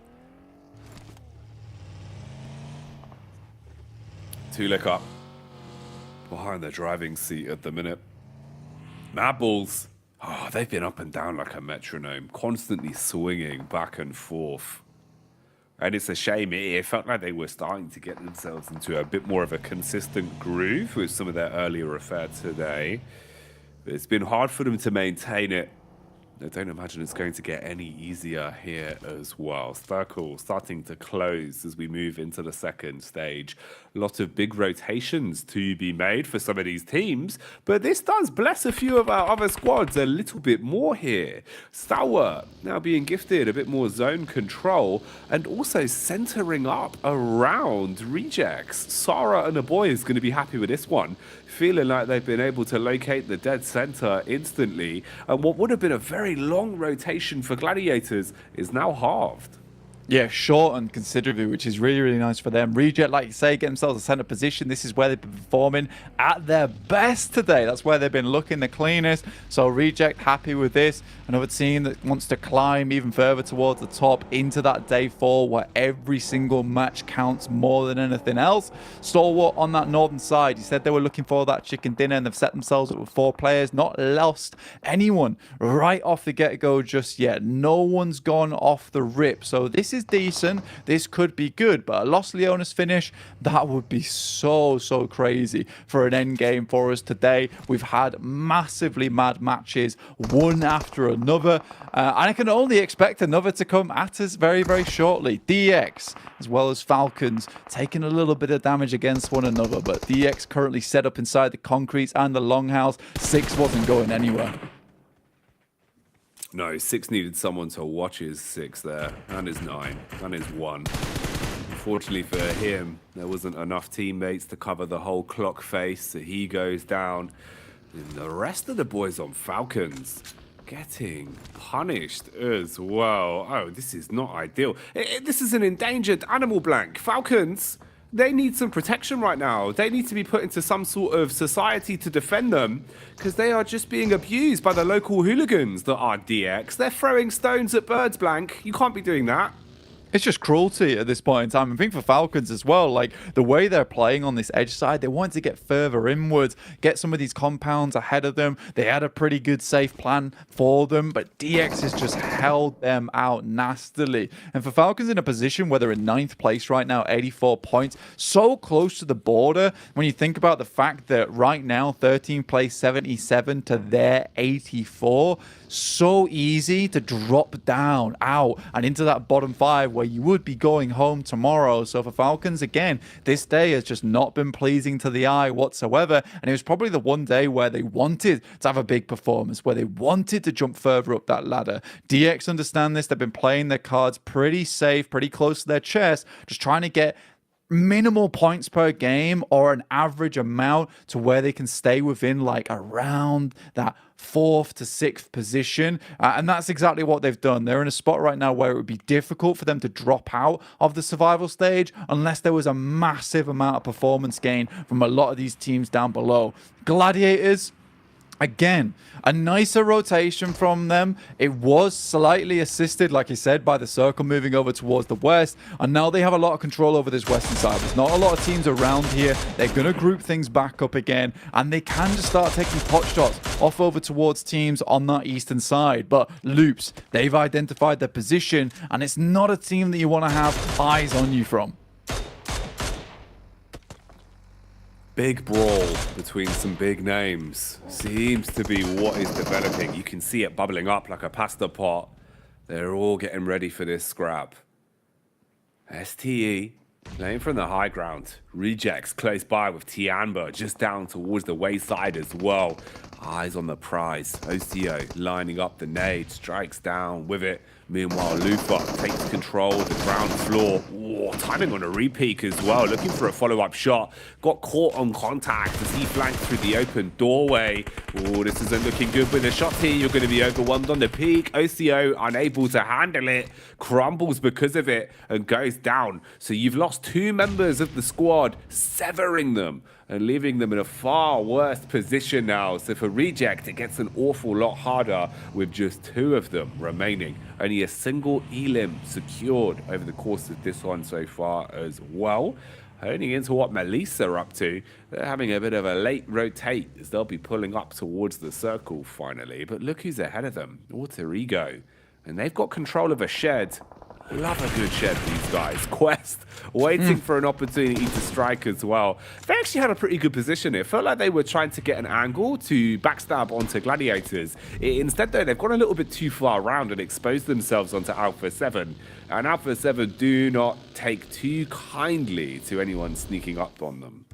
Yeah, I think for Quest, it is just a reoccurring trend right now that they do expose a lot of their rotates to sightlines from teams that they sort of should expect to be in these locations. Even just losing players off the get-go at the start of the game is unfortunate. You talked about Reject there as well, man. So sad they lose 2 players there to Tiamba, a team that's trying to start to chase towards that 3rd place spot. And I think the issue you find right now for Reject is that 2nd place curse is just starting to catch up to them. It's got to be hard on the mental, no matter how good you are in terms of that emotional capability right in these games. Getting that 2nd place time and time again where you thought you set yourself up so well for that win. You know, it would be a very, very different story if they got those back-to-backs right earlier in the day. I think they would feel a lot more comfortable to make these games play, but it was just so close behind Alpha 7 that every single game just feels bitter, right, if you go down early on. So I feel bad for them, but again, you do need to win those engagements. You do need to win those games where you are set up for a chicken dinner, and losing them like that is also sort of unacceptable. And I would say that's a reasoning behind them not being in that top 3. So what towards that north side, a team that looks like maybe this is the one for them. They've got the high ground on that northern side, Jackie. Looking down towards Loops, their direct competitor between 1st and 2nd spot. Is this where they get back into a driving position? Again, regain some of the confidence. It feels like they're starting to lose. They're playing smart, sure, Blank, but you want to see that confidence. You want to see them with their chests even puffed out, looking like they're ready for any engagement they're thrown into. Loops, they strike first, swinging into action versus Quest, and looking to instigate this one. At least finding the opening picks up quite easily. Ooh, Sheesh takes a couple of bullets. He's got a double back because of it. Ayala still focusing in the right direction. And that's going to be where Gladiators are coming from. Rolling over the hills. Bullets downrange right on top of them. So they've got to split off a little bit. Go into the 2-2 setup. Alter Ego and Melise. This is one that's been developing for a while, but there have been no real commit. Again, CEO later just looking for info, but not hard swinging. Nades being thrown into the distance. His teammates getting a little bit aggro, playing the stuntman as they go flying through the air in the vehicle. Now you've got to swing, surely. This is your prime opportunity to look to clean up on Alter Ego. Yeah, Mali's coming in with the Thompson on Lewis. The shot's back coming from Rosemary, but he's quickly put down here. And Kissu look to finish off those final players. Mali's just so good at slowly chipping away at your forces. Only Fnatic as well as Alva remaining here as he tries to get away from this one. Beautiful shots through the smoke. Will lay him bare. Alva tries to hang on as long as possible, but his fingers are slipping, and so are Alter Ego from this game. Alter Ego. Don't know what happened coming into things today, Blank, but it feels like they've been struck with that unlucky stick and they've had some real close runnings where things have gone that thimble wrong and it has all tumbled down. The snowball effect on Alter Ego has been huge today. Not hitting their shots as much as well. Usually it feels like Rosemary able to really let it rip like some sort of metal Beyblade. Not today, though. He has been kept silent. Levi's playing a far more methodical style and approach himself, trying to be stealthy in the backline. All of the attention of A7 drawn onto his teammates in Lamborghini and co, but they've sniffed him out. Nades thrown in Blank. Levi's got to make the adjustment, switches to the sidearm, tries to get to a better position, shot in the back, and he's legged. Yeah, he had to be quick with it, right? And he was sprinting away. He knew he had limited time, but Alpha 7 not likely to let him just leave like that. Lamborghini off in the distance. His teammate will just be leaving this one alone as Alpha 7 continues to get further in towards this match. And Belize Esports doesn't really have sightlines over towards them with a ridge that sits between them. Next circle, though, will be hitting us soon. Will it end up in towards Los Leones, where most of these teams have set themselves up? Or will Gladiators get a chance at this game themselves? It is fairly fair, though, towards the center of the circle. Zia claiming that central spot for themselves. There's warehouses and buildings available to some of these teams to pick up and move further inwards. Loops on that northern side could come barreling down, though, through all of these teams and cause absolute chaos. Let's see what Loops can do in this one. Again, this is a team that is not uncomfortable playing from these struggle positions. Quest. Looking a little bit scared in a spot like this, man. Just a solo. A rough position to be in where you know if you even reveal yourself in the smallest of instances, you could be collapsed on by all the squads lurking around you.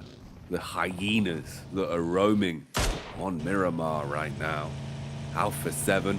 Their scouting mission works out to at least get information in terms of where the solos are for DX. So you've got to read on that one. Mad Bulls, alive and kicking. For how long? How long can they thrust themselves into this game here on Miramar? A lot of damage done onto Tulika. He's quite low. They're looking for the flank as well. Tiamba, they spot the opportunity to punish towards Frozen. Quick switch to the DBS. Lands the first pump, but the trade is instantaneous. It goes both ways, and Tiamba, they are going to the beat of their own drum, looking to advance and pick up some stereo frags now. Two players adjusting. Flique with a shotty. Pre-fires on the corner, baiting the peek into Tulika. The nade will be exchanged as it detonates above the top. Zerich not quite helping his teammate in a way that he wanted to, as the team attack will come back to haunt them. Oh, that's close as well. Barely finding their way through that one. Nice little exchange there from Mad Bulls. Didn't make it look easy for them, though, did Tiamba. The back of that last Miramar. Loops now going head-to-head with the Gladiators. Could be a nice nade over the top. One takes a lot of damage. Mythic, once again, goes extremely low. They're dealing with troubles of their own. A Stalwart just unleashes over towards them. And Kitsune still holding pretty. Doesn't find the eliminations, though, as they're quickly stolen by Stalwart up the hill as they try and get into a better spot. And I think Stalwart, with that high ground, has so much advantage right now to do exactly what they'd like from this position. Kitsune looks like he doesn't have any more nades remaining. We probably would have gone for some more of these over the top. Let's see if his teammates can follow up on this one. Loops. Oh. Call them hoops at the minute because it feels like they are trying to pull out the 3-pointers. Going for the Dame Lillard plays, the basketball banishers on the side. Not quite connecting yet, though. Still trying their luck the best they can. It seems like Action's actually been able to find one, and he hard commits onto it, pulling out the shotty up close and personal and finishing things off, looking to just rinse his way through them. Dish soap Action here because he is cleaning up. UMP front assault not looking too good for the quick trades as Action again slays, finding another pump shot to shut things down and make it uncomfortable for I8 that are crumbling to bits on this one. Yeah, they just can't handle the firepower coming through from Stalwart here. Again, Zia gets the circle, dead center. No one really challenging off against them. You got Loops sat on the backside here, looking to push through Gladiators. They know they need to get rid of these two players before they start to leave, but the shot's ringing out over towards Matic, and he has to duck back here. Gladiators. How can they revive themselves today? How can they project themselves further? You've had a chicken dinner, sure, but what more could you get? Where are those healing points going to come from? Right now, it's certainly not coming from Gladiators. It seems like Loops is just getting lit up. They're all going down bit by bit. Mythic, with his back turned towards the fire, looking to at least adjust and potentially strike back. But this is quite a fragmented team. Ooh, a lot of small differences here. Mate, the fling on the switch there from Icy as well was kind of disgusting. Icy finishes off Isla. Mythic moves down, but there is a side swipe angle there from Meku, which was set up earlier on. Nice play coming through from Gladiators to finish off those two players. Made it look a little bit hard for themselves, but again, it was a case that you had shots coming through from Stalwart as well at the same time. And now Zia locks on over towards Gladiators, takes down Meku. Now only 3 for the team total. 2 eliminations, but they've got to go further than ever before. When Gladiators off in the distance, now looking down towards Alpha 7. They had to make a quick maneuver, and they'll need to survive it out. Down towards this south side of the map. Stalwart moving towards Falcons. Puncher and Axa, last players remaining, and they're looking to just sweep on through. Stalwart, how easily can they mean sweep their way through this building? Look at all the nades that they've got already. Trying to line this one up, looking for contact. Explosion after explosion, coming in like a human grenade launcher. The voice of Octavian ringing in their ears, it seems. Reply back from Puncher.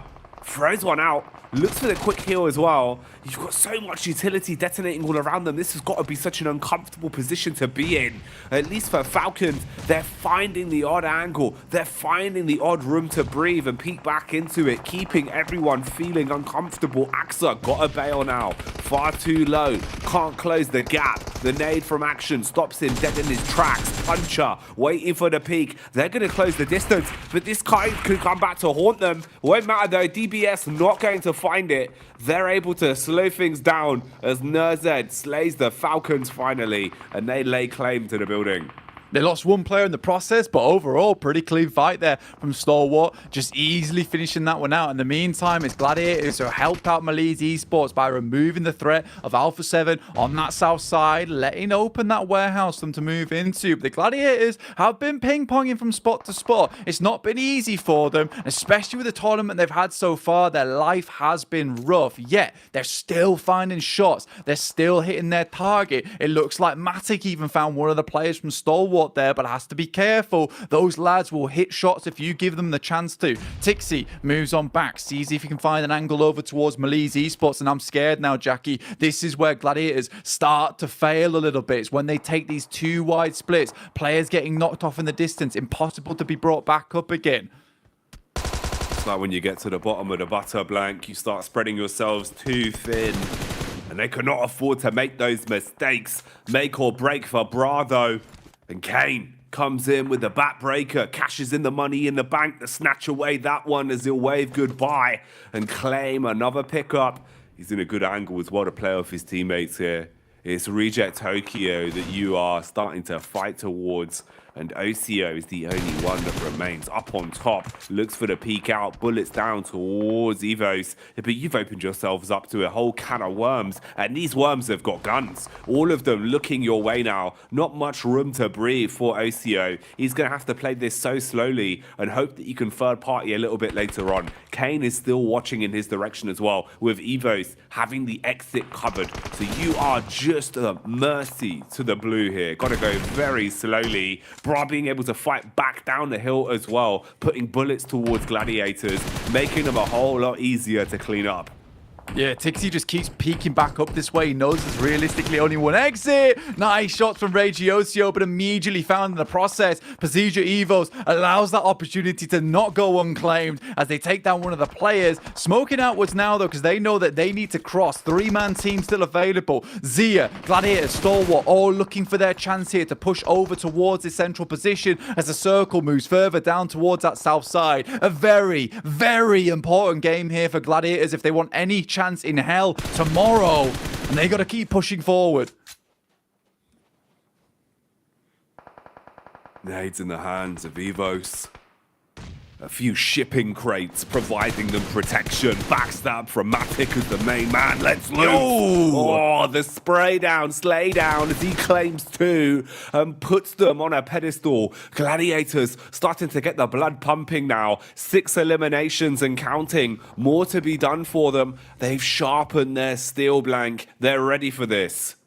Nice nade across the side from Lynx, but won't do enough damage at the moment. But Bra losing players left, right, and center. Lynx will steal another one of them away, and it's just Tospic remaining. This lad has had some outstanding plays so far today, but I don't know if it's going to be enough to deal with the onslaught coming through from Pasija Evos. Drops out some stun grenades, drops out some smokes to sightline this away from Pasija Evos. Malise Esports coming in from the backside, and Toxic kind of understands. All he really has to do here is try and delay as long as possible for the other team on the warehouse to maybe third party. He's taking so much damage but holding on the best he can. The fight still rages over towards this north side between Stalwart, Zia and Gladiators. Everyone is breathing down each other's necks. There's no room for mistakes. There's no room, period. You are just trapped in front of one another. Every shot you take has to be on point. You get to see the lay of the land here. Zia in the faces of STE. Stalwart start to crumble as Gladiators collapse from the side, dealing damage into them. Action primed, waiting to peek in with a DBS, looking for an opportunity to strike here whilst his entire team starts to fall. Icy with a smooth moves, pulls out the hardcore parkour, ascends to the heavens, but might go there a little bit more literally unless he can find these shots. Just putting bullets down range, got a hold towards the stairs now. Meanwhile, Gladiators keep cutting their way through everyone. Action will strike first, hits onto Shopper, traded back though as he's finished off. Icy on the re-peak, not slick enough. But makes the exit for Zia real uncomfortable now going forward. 4 first aid kits, yeah, but you're definitely not getting your player back up on his feet unless he crawls out fast enough. We're already in stage 9, Jackie. How is this possible? We've got so many teams still up and kicking. 5 total. Zia, move out in the distance. They're in the open sort of here. Can Gladiators find themselves a side swipe? Let's wait and see as another shot comes through from Kitsune. Fantastic stuff, but now even they are moving out into the open as Tospic takes away Tixie, their main man who's been doing so much damage for them. There's bullets crying out all over the map.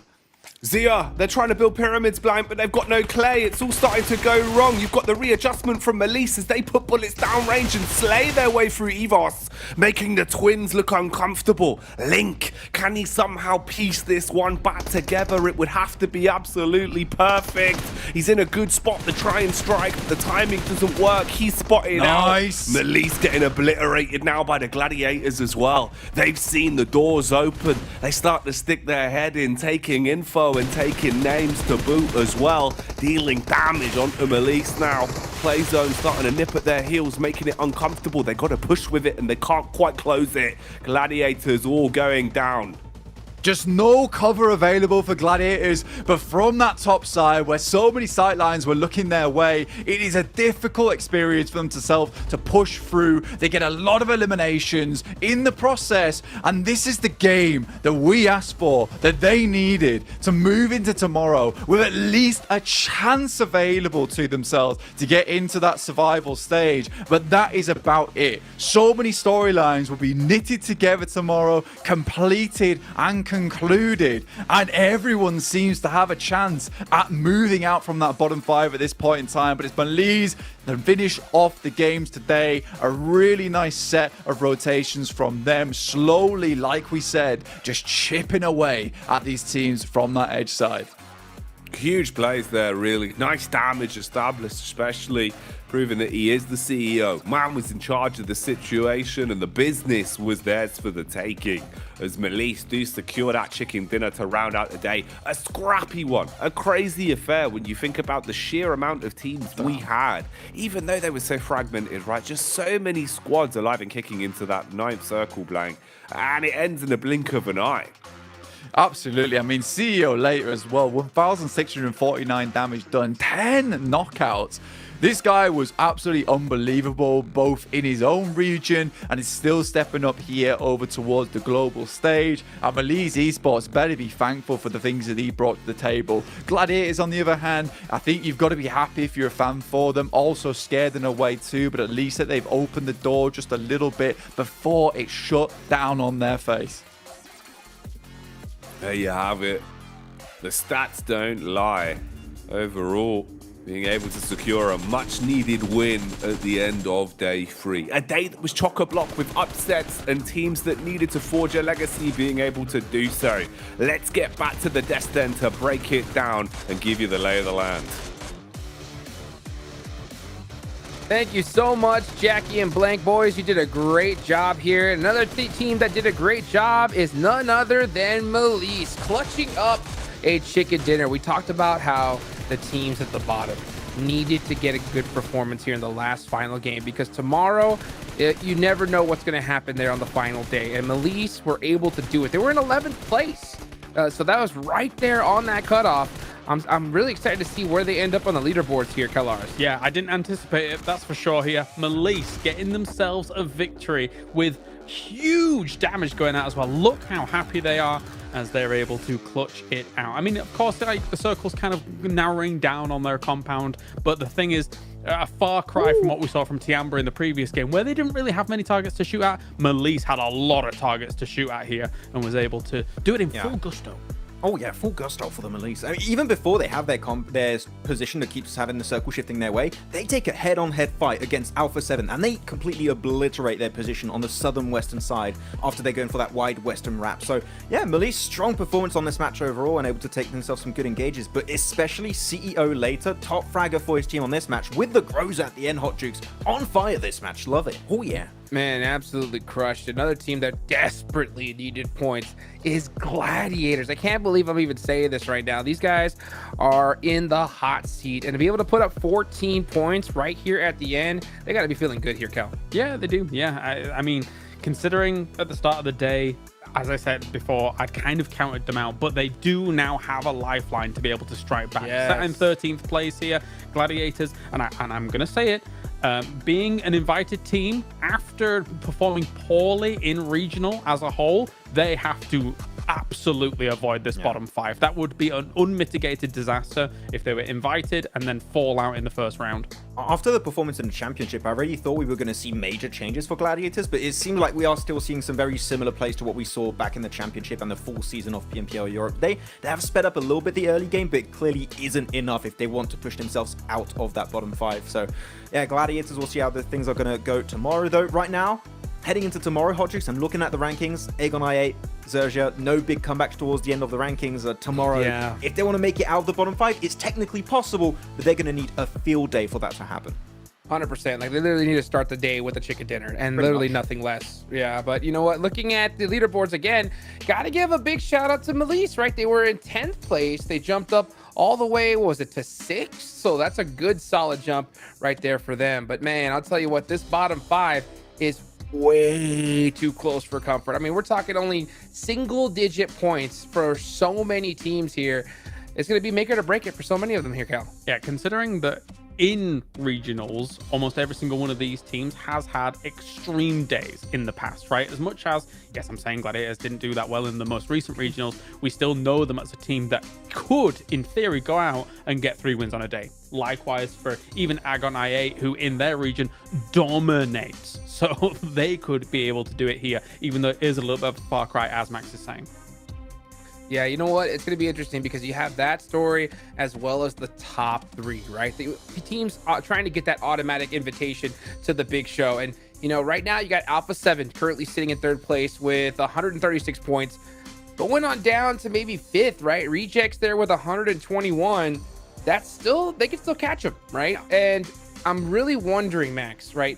What do you think? What kind of homework do you think these guys are going to be able to do? Because at a certain point, you're going to have to really want to put that future in your hands. You're going to have to stop Alpha 7 before they just run away with this. If you're Reject, you just stop fighting loops. they just had a real tough time fighting them directly. But Alpha 7, yeah, just a bit tougher time. We haven't seen them today actually reach that many late game scenarios, so they are struggling because I feel like, and this is also a kind of my theory, because it's been happening these last 2 days, is that you're looking at teams like Stalwart. They've been using players a little bit early. They like to rotate very slow, but it's not just them playing different or playing slower. They are playing the same game plan that was so successful in day 1. I feel like the lobby, just like Reject, are moving center way faster. Those strong positions are taken up way sooner. So because of that, later teams that tend to rotate in phase 2, phase 3 tend to be punished really heavily. And maybe sure you don't die outright, but you lose a player here, a player there, and then you just can't quite fight for that win. So man, the lobby as a whole, especially those middling teams, have improved significantly, and I'm living for it. Man, you know what? It was so good to be able to see the good old Zuxi clutch up a big game in the last one right before this. And I think they're going to need to see some of that action here tomorrow, Kalars, because they're the team right underneath Alpha 7. You know, going into tomorrow, what do you think their strategy should be? You think they should just play their game as usual? Or at a certain point, do you think they have to actually try to put the brakes on Alpha 7? I think if you're 4th, 5th, if you're Javivos as well as Reject, it might be worth a little bit of a risk here and there. Because the thing is that with those points, you're guaranteed going to survival, regardless of what happens, right? So it doesn't matter if you're 4th or if you're all the way down to 11th.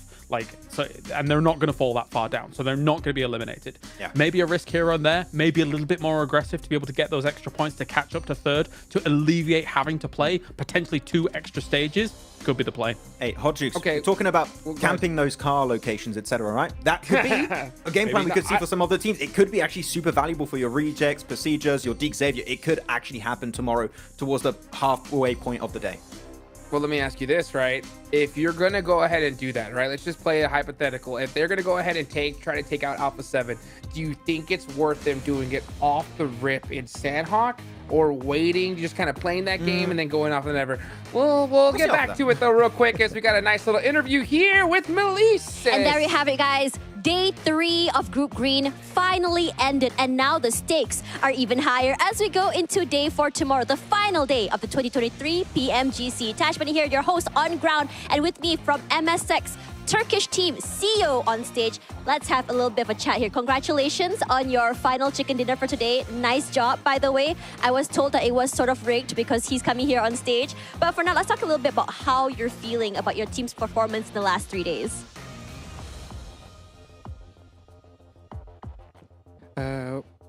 Bugün takım performansı nasıl hissediyorsun ve neden? Allah, bugün yani beklentimizin altındaydı. Bugün yeterince kendimizi gösteremedik. Günü son winle kapatıp kendimizi biraz rahatlatabildik yarın için. Hani bugün iyiydi. 5 maçın ardından son maçı winlememiz çok güzeldi. İyi hissediyorum. It was not expected and not as good as they expected, but they did really good to catch up for tomorrow. That's it. They are doing good to catch up for tomorrow. So let's talk a little bit about the Grand Finals. So as you know, it's going to be happening in your country, Turkey. So does this in any way put any pressure on your team to perform extra? Şimdi abi, Grand Final Türkiye'de olacak. Bu size baskı veriyor mu ve takım performansı üzerinde etki ediyor mu? Hayır, yani Türkiye finalinin Türkiye'de olması kendi evimizde olduğu için bizim üzerimize pek bir baskısı olmayacak. Daha aksine rahatlatacak bizi, çünkü bizi seven taraftarlarımız oraya gelebilecek. Yani pek baskı yok. Because is their home country, they feel really good and comfortable, and they can see their fans in Turkey. They can see their fans in Turkey. So is them trying to make it to Turkey giving them a lot of pressure in terms of performance? Does it affect them mentally in game? İşte bu son günde baskı veriyor mu Türkiye'de olacak diye? Hayır. Var mı? It doesn't affect them at all. It doesn't affect them at all. If anything, I think you guys seem more and more excited to be able to make it to your home ground. Let's talk a little bit about how you have one more day left on Group Green. So you're currently in 6th place. So what's your team's game plan now? Are you guys going to try and grind it out hardcore tomorrow to make it to the top 3, or are all your eyes for your team on the survival stage? Şimdi sıralamalarda bugün 6.sınız.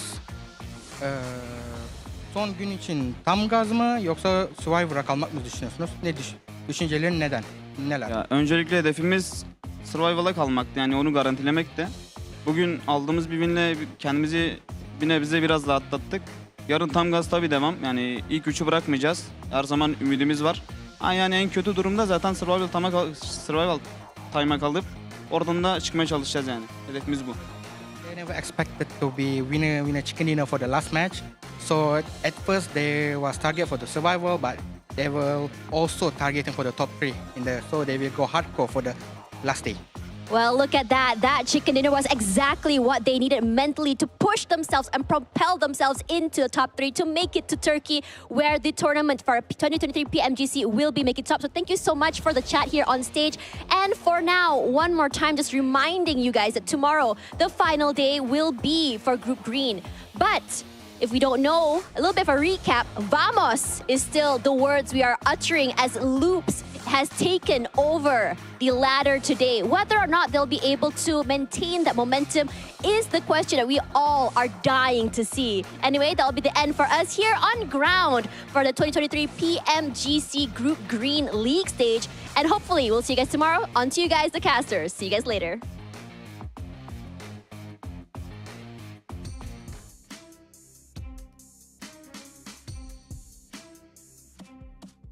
Ass up, Stalwart, and it is all on the back of Mythic and Chief here, Kalars. Chief. He was looking great throughout the day, right? Loops just in general. What a pleasure it is watching them. Still, Stalwart, a little bit of a quieter day, of course, but I don't think we'd be, we're too hard on them considering, okay, maybe you're allowed a little bit of a quiet day every so often. It's just a shame for them that they have fallen out of that first place here, going up against the Brazilian powerhouses. Yeah. How dare you, Stalwart, not get 10 bajillion points? How dare you? This is hilarious because we're saying quiet day, and in the last match they had 9 eliminations and 2 placement points, 11 points. That's crazy. That's good for any other team but Stalwart. Yeah, Stalwart, they need to pick it up. Yeah. That's for sure. Yeah, where's that 2,000 average damage we saw in take 1? It's going to happen again eventually, we'll see. But yeah, it's been really close because we saw at the start of today, actually, Top was still one of the top fraggers. Mythic was 1 point behind with the day that Loops had. I mean, of course, you were expecting Mythic to be up there, right? He was going to overtake that position. So the thing is, again, it's not just Mythic, it is the entirety of the crew. Chief has been doing fantastic. Cortazan has been setting up strong off angles for the team, and Ayala got that great clutch at the end versus the side of Tianban Reject to clutch up that win on Erangel. So, man, the entire roster is looking so deadly in these matches, and I'm really excited to see if they can hold on to that first place tomorrow. Yeah, well, can they hold on to first place? And also, the big question is, again, I want to kind of go back to what we're talking about, Alpha 7, trying to hold on to that 3rd place. Cal, do you think a team like Precision, right, just goes and attacks them off the rip at Sandhawk, or do they wait until Erangel?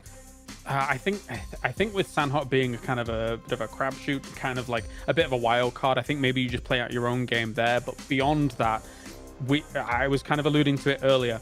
For them, for Rejects, Erangel onwards, I don't think there's any reason to hold back. You don't lose anything. There's literally nothing to lose. Maybe a little bit of prize pool here and there for the league stage, but trying to potentially take more risks to get to top 3, to skip out on survival, to skip out on potential last chance, that is worth so much more than the extra little bit of prize pool that you might be contending for here. So maybe some risks are worth it.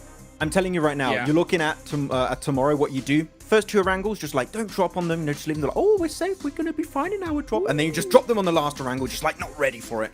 That might be a good approach. We'll see. But they do tend to have a little bit of a split up Northern George Pole. So you could drop on 1-2 players and just hurt them. You don't have to eliminate the team. Just wound them in the early stage. And you just know that you might have an opportunity to get just more points and overtake a spot in the top 3.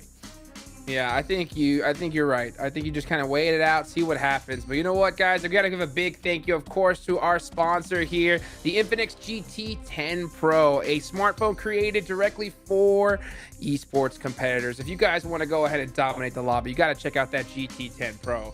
Also, guys, make sure you're all followed up on the socials. You check the TikTok, search that PMGC 2023, use the hashtag as well, so we can kind of just see what you guys are talking about, you know, and tag us as well. You know, Hot Jukes, Maxman, CalR, easy retweet, guys. I mean, I'll tell you what, this is an insane tournament. One more day left in Group Green, and 5 teams are going home for the rest of the year here, Max. Yeah, it is going to be a rough one, but we've seen it. It's been fluctuating every match pretty much. And I'm telling you, Hot Jukes, tomorrow, it is going to be down to that last game to have some changes at the bottom. So anyone can still make it. You just need to stay strong and to try and get those wins at the end of tomorrow. Well, it's Brazil on top for now, right? What's going to happen here towards the end? We don't know. Mark your calendars. We will see you guys tomorrow, and we'll see you then.